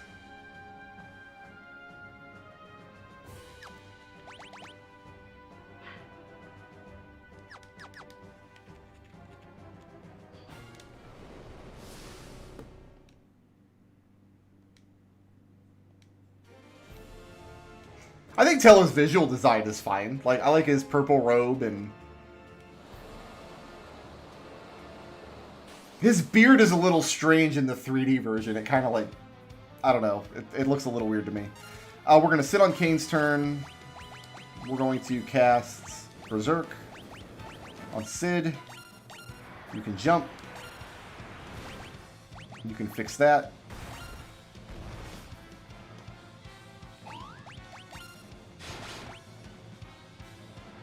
Violent winds inhibit regular attacks. Only jump attacks will work. Gotcha, thanks. I mean, that didn't seem that inhibited. 240 damage. Of course, she's weak to the element on his hammer.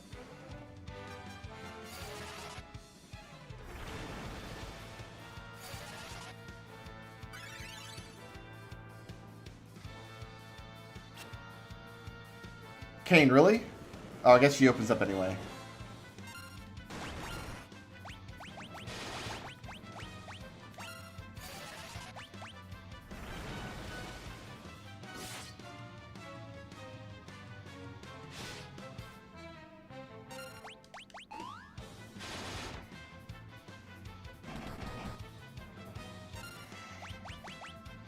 I feel like Sid's beard should change some kind of color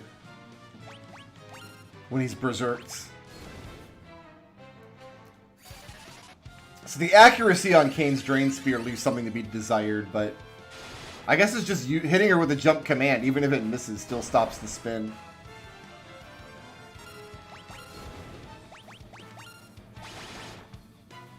Is she ever going to do anything? Is she going to take a turn at any point?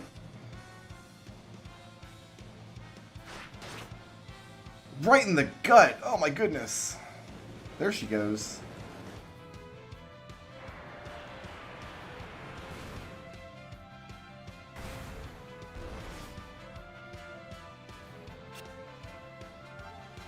Kane misses again, but let's open her up.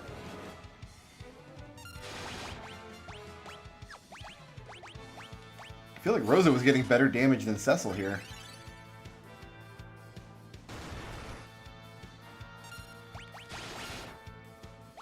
Maybe she got a lucky crit.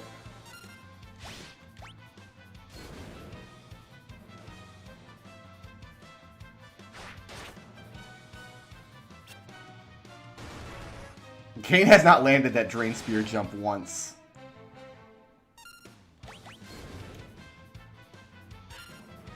Where's Cecil's damage? 89 damage? What is that?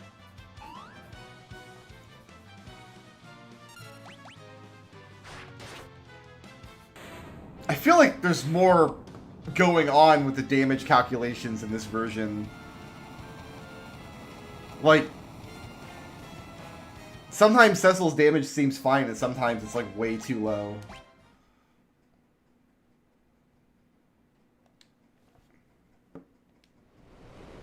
Oh, you know what? You might be right. He might not be able to drain. He might not be able to do any damage if he's at full health. With the Drain Spear. It just always misses unless he has some health to restore. I'd forgotten about that, but I think you're right.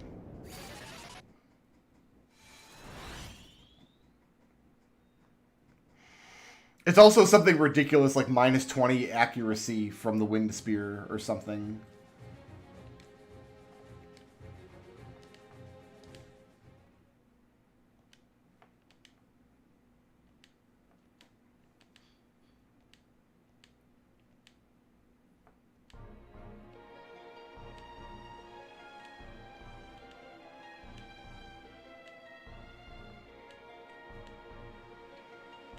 How do we get there? Dig a hole? They altered Sid's line here, unfortunately. It's a magma rock, though, not a magma key. So they're inconsistent about like which previous localization of the game they want to use for each item. Sometimes they went all the way back to the SNES. Sometimes they only went back to the Game Boy Advance.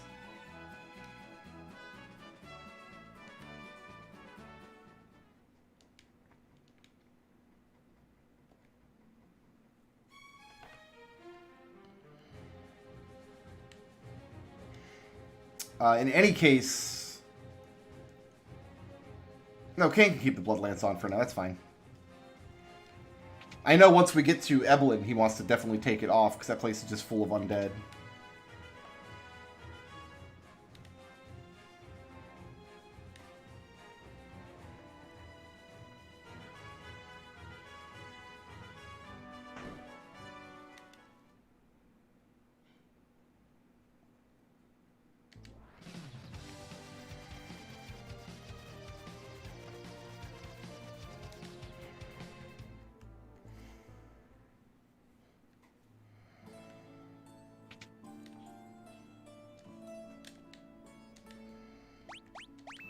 Throw the twin harp in.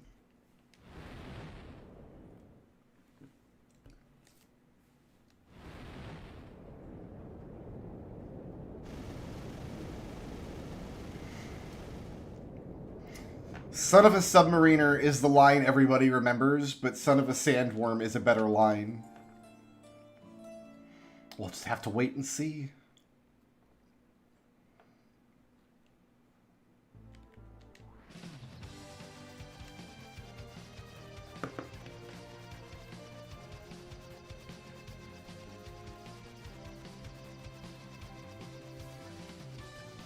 Where are we flying to? Where are we going? We flew across the entire underworld in the wrong direction.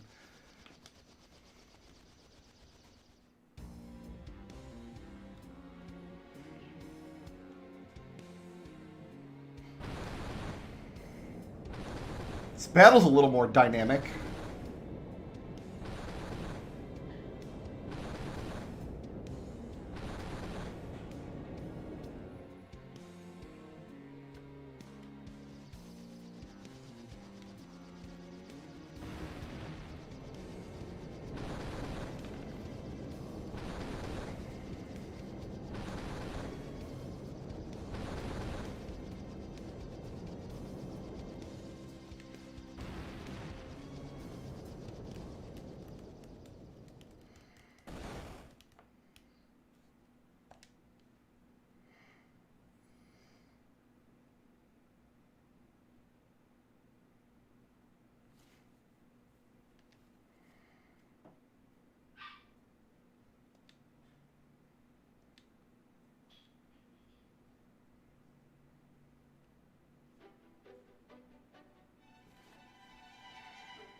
Not surprisingly, this is another great piece of music.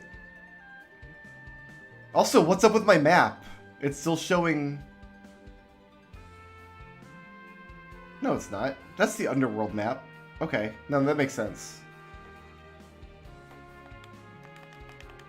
I was weirded out at first.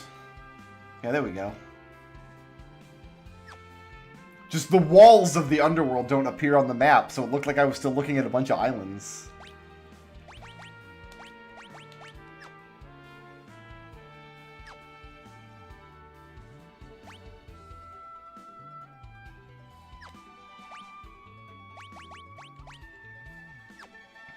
That's what I want.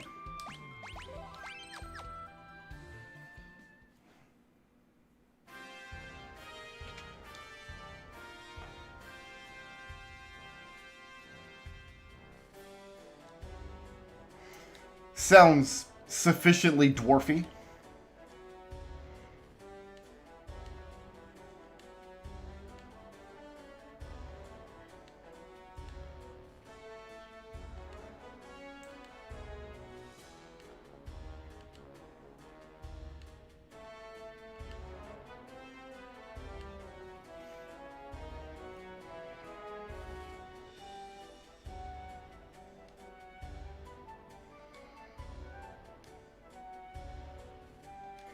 I like how Sid doesn't mention where he's getting the mithril from, because mithril is such like a big deal in the last couple of games. Like there's a specific place where you have to mine it, and in Final Fantasy II you have to go on like this big adventure to source it properly. Sid apparently just has some in a warehouse back home. Just laying around. He's like, quick, to the Sidmobile!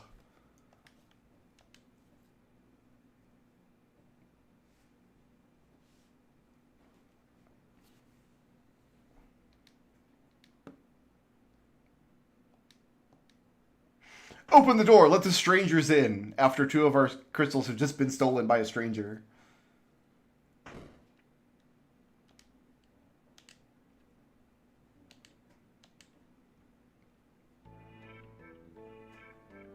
Oh, we went straight to the Calliope, huh? Straight to the Calliope for Calcabrina.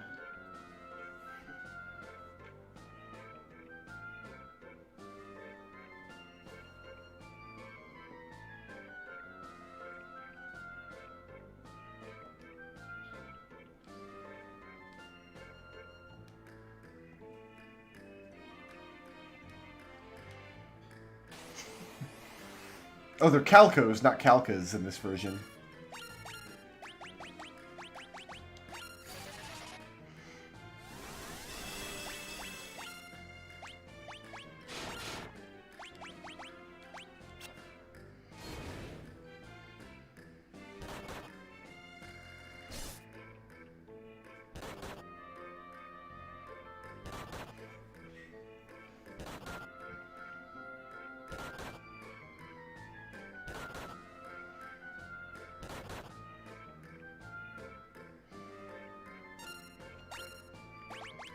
I think I can safely kick once.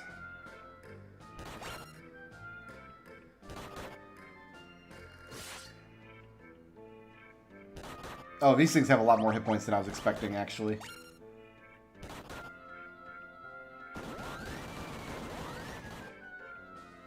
You don't want to leave only Calcas or only Brinas on the field, though.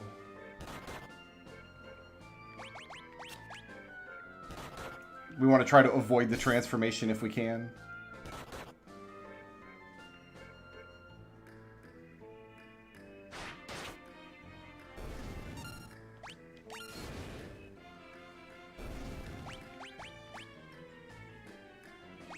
I think this one can be safely attacked again.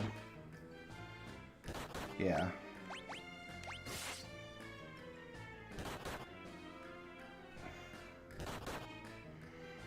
We could always check. We could always use scan.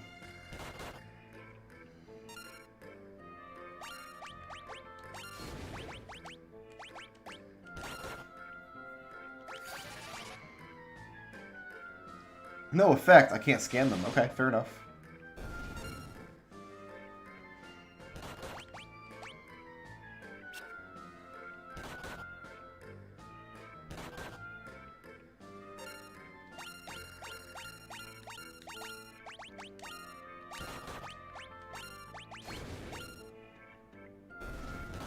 I think we're dead.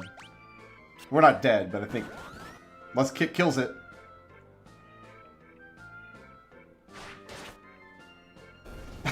Rosa finished it off for us.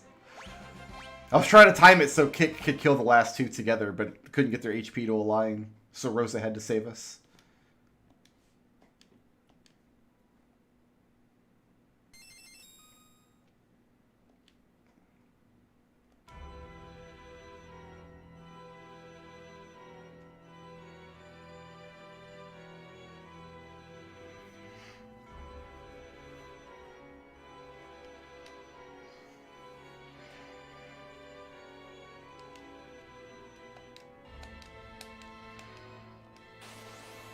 Alright, can we get Kane into the air before the shadow shows up?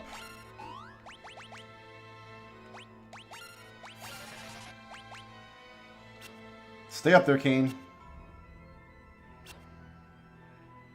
Kane, stay... God damn it, Kane.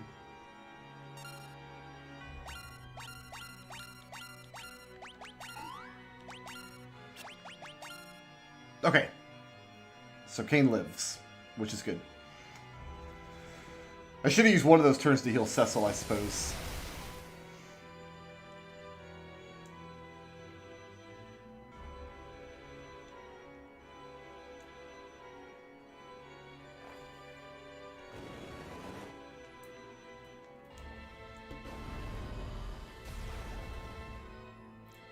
Dead. Dead.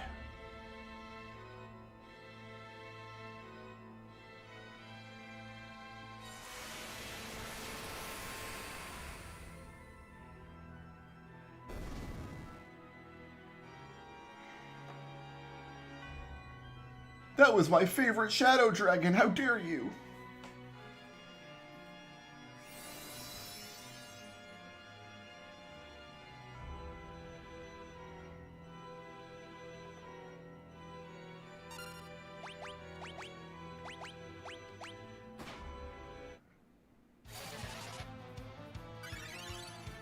Alright, we dreadful fighting again.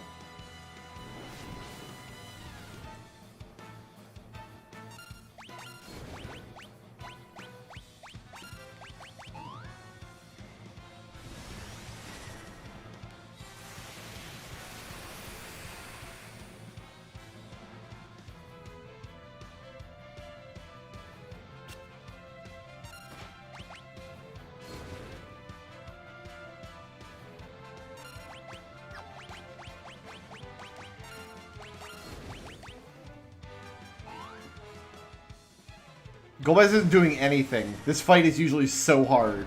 He like spams bio on you and... I think he cast one spell against me.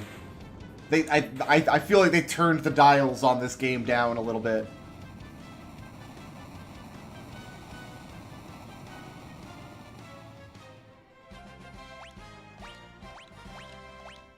Even if that wasn't the worst advice ever, to grind to level 50 before the Tower of Zot, why would you go on a stream that is clearly beyond that point in the story to give that advice? It's terrible advice. It's an awful suggestion. And why would you suggest that to somebody who's like already past that point? Like, I already didn't grind to level 50 in the Tower of Zot. That would be stupid. That's...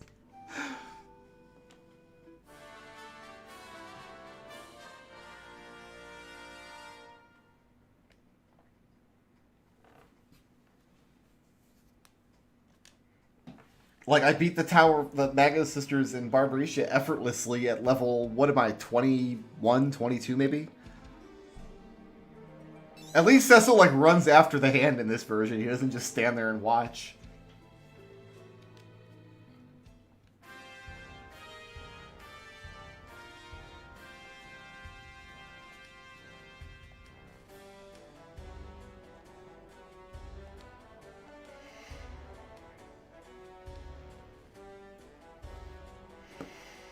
It could be a battle speed thing, too, because part of why it seems easier is because enemies seem to be taking fewer turns.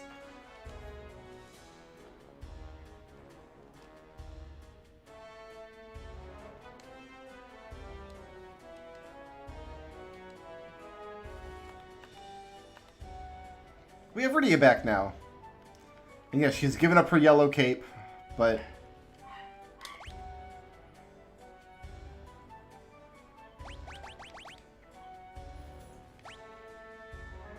she has all kinds of summon magic now. Let's go with Yang, because we're going to lose him soon. 12 chests and 6 items. I don't think there's anything up here, is there?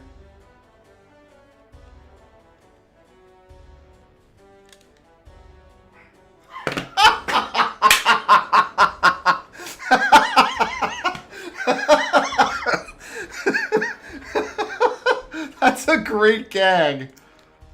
Oh my goodness. That is funny. That's so good. You gotta love that.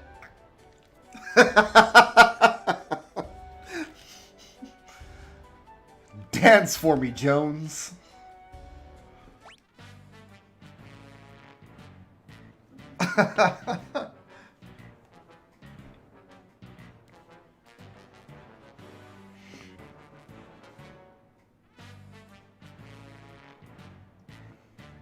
I mean, that's almost for sure why every future summoner in this series is a white mage instead of a black mage.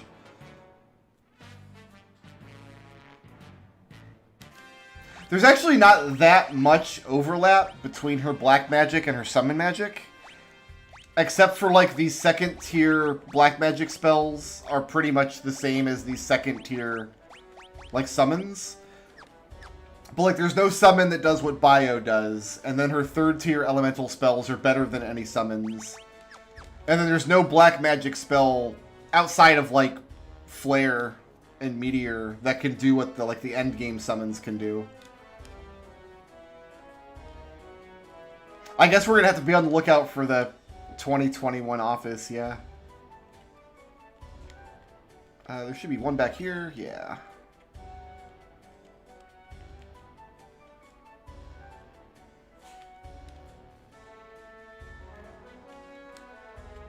I feel like I can get around to that pot down at the bottom somehow. I guess not.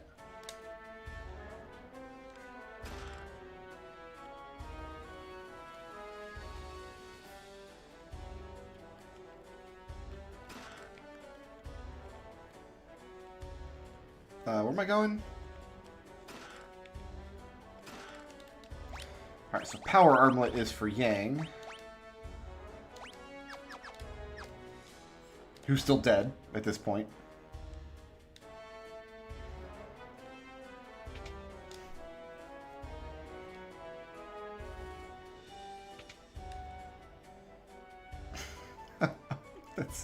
That's hilarious. Dev team office abandoned.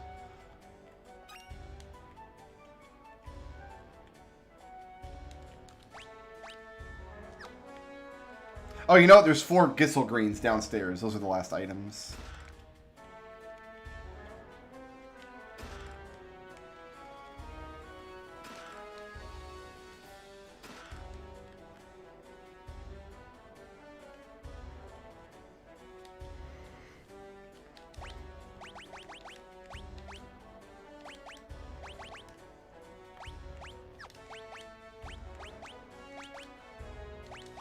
I want her to keep these arrows. It wants to give her a mithril knife. How about intellect +5, game?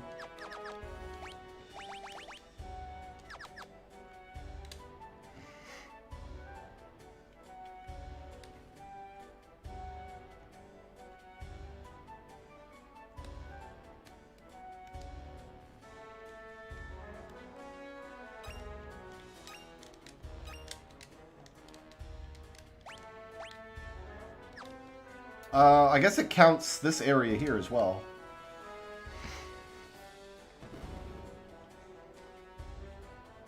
As part of the Dwarf Castle. I guess you would.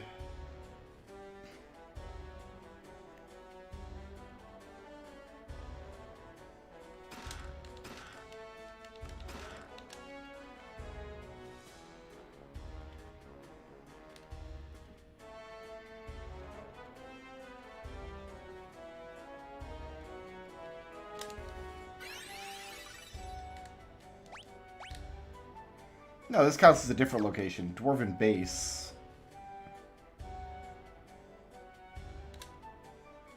But this is still Dwarven Castle, and there's still one item missing somewhere.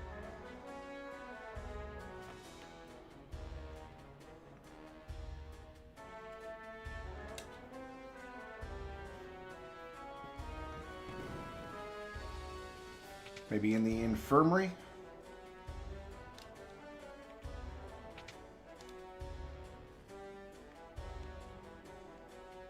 That's just a chocobo.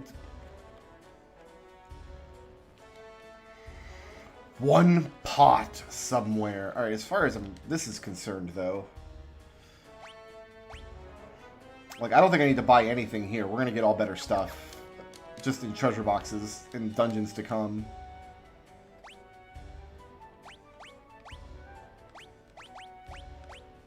And Kane's going to get a Blizzard Lance. So yeah, I'm not interested in any of that.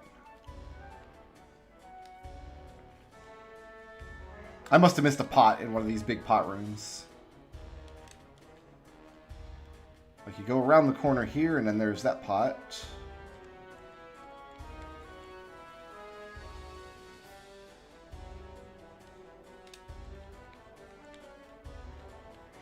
There's no key item to get... Oh, you know what? No, you're right.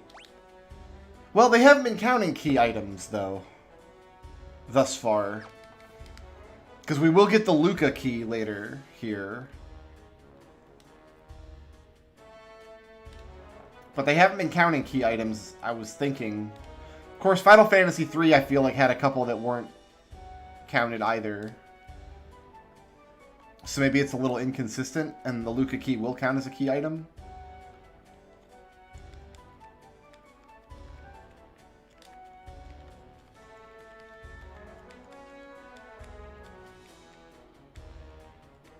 Or just run around the side here. Okay, whatever. Yeah, that might be it.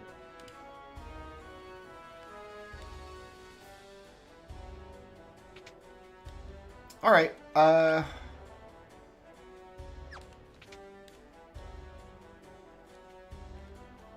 yeah, it's time to go fight Bahamut.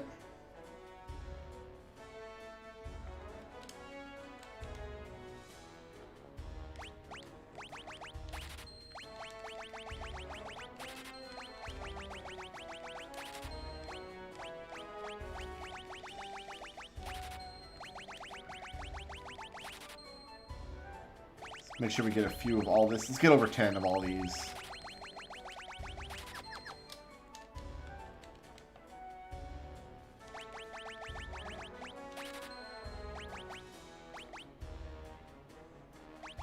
I can buy remedies now?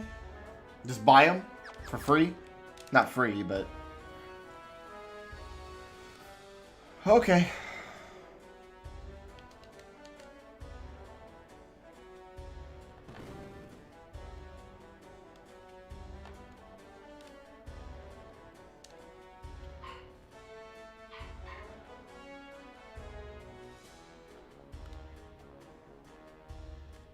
Where's that guy to tell me to grind to level 70 before going into the Tower of Babel?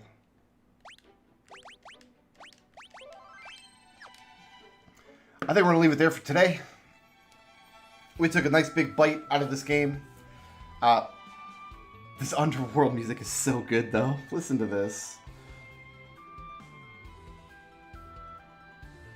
Like, one thing I've noticed is that, like, rock was a big theme in the Final Fantasy III soundtrack. There was a lot of electric guitar and, like, fast drum sections and stuff.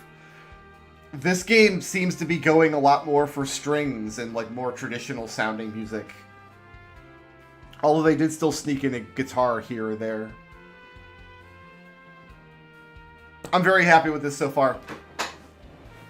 I continue to be very impressed by these pixel remasters. And we'll be picking this back up tomorrow for sure. Thanks for watching, guys.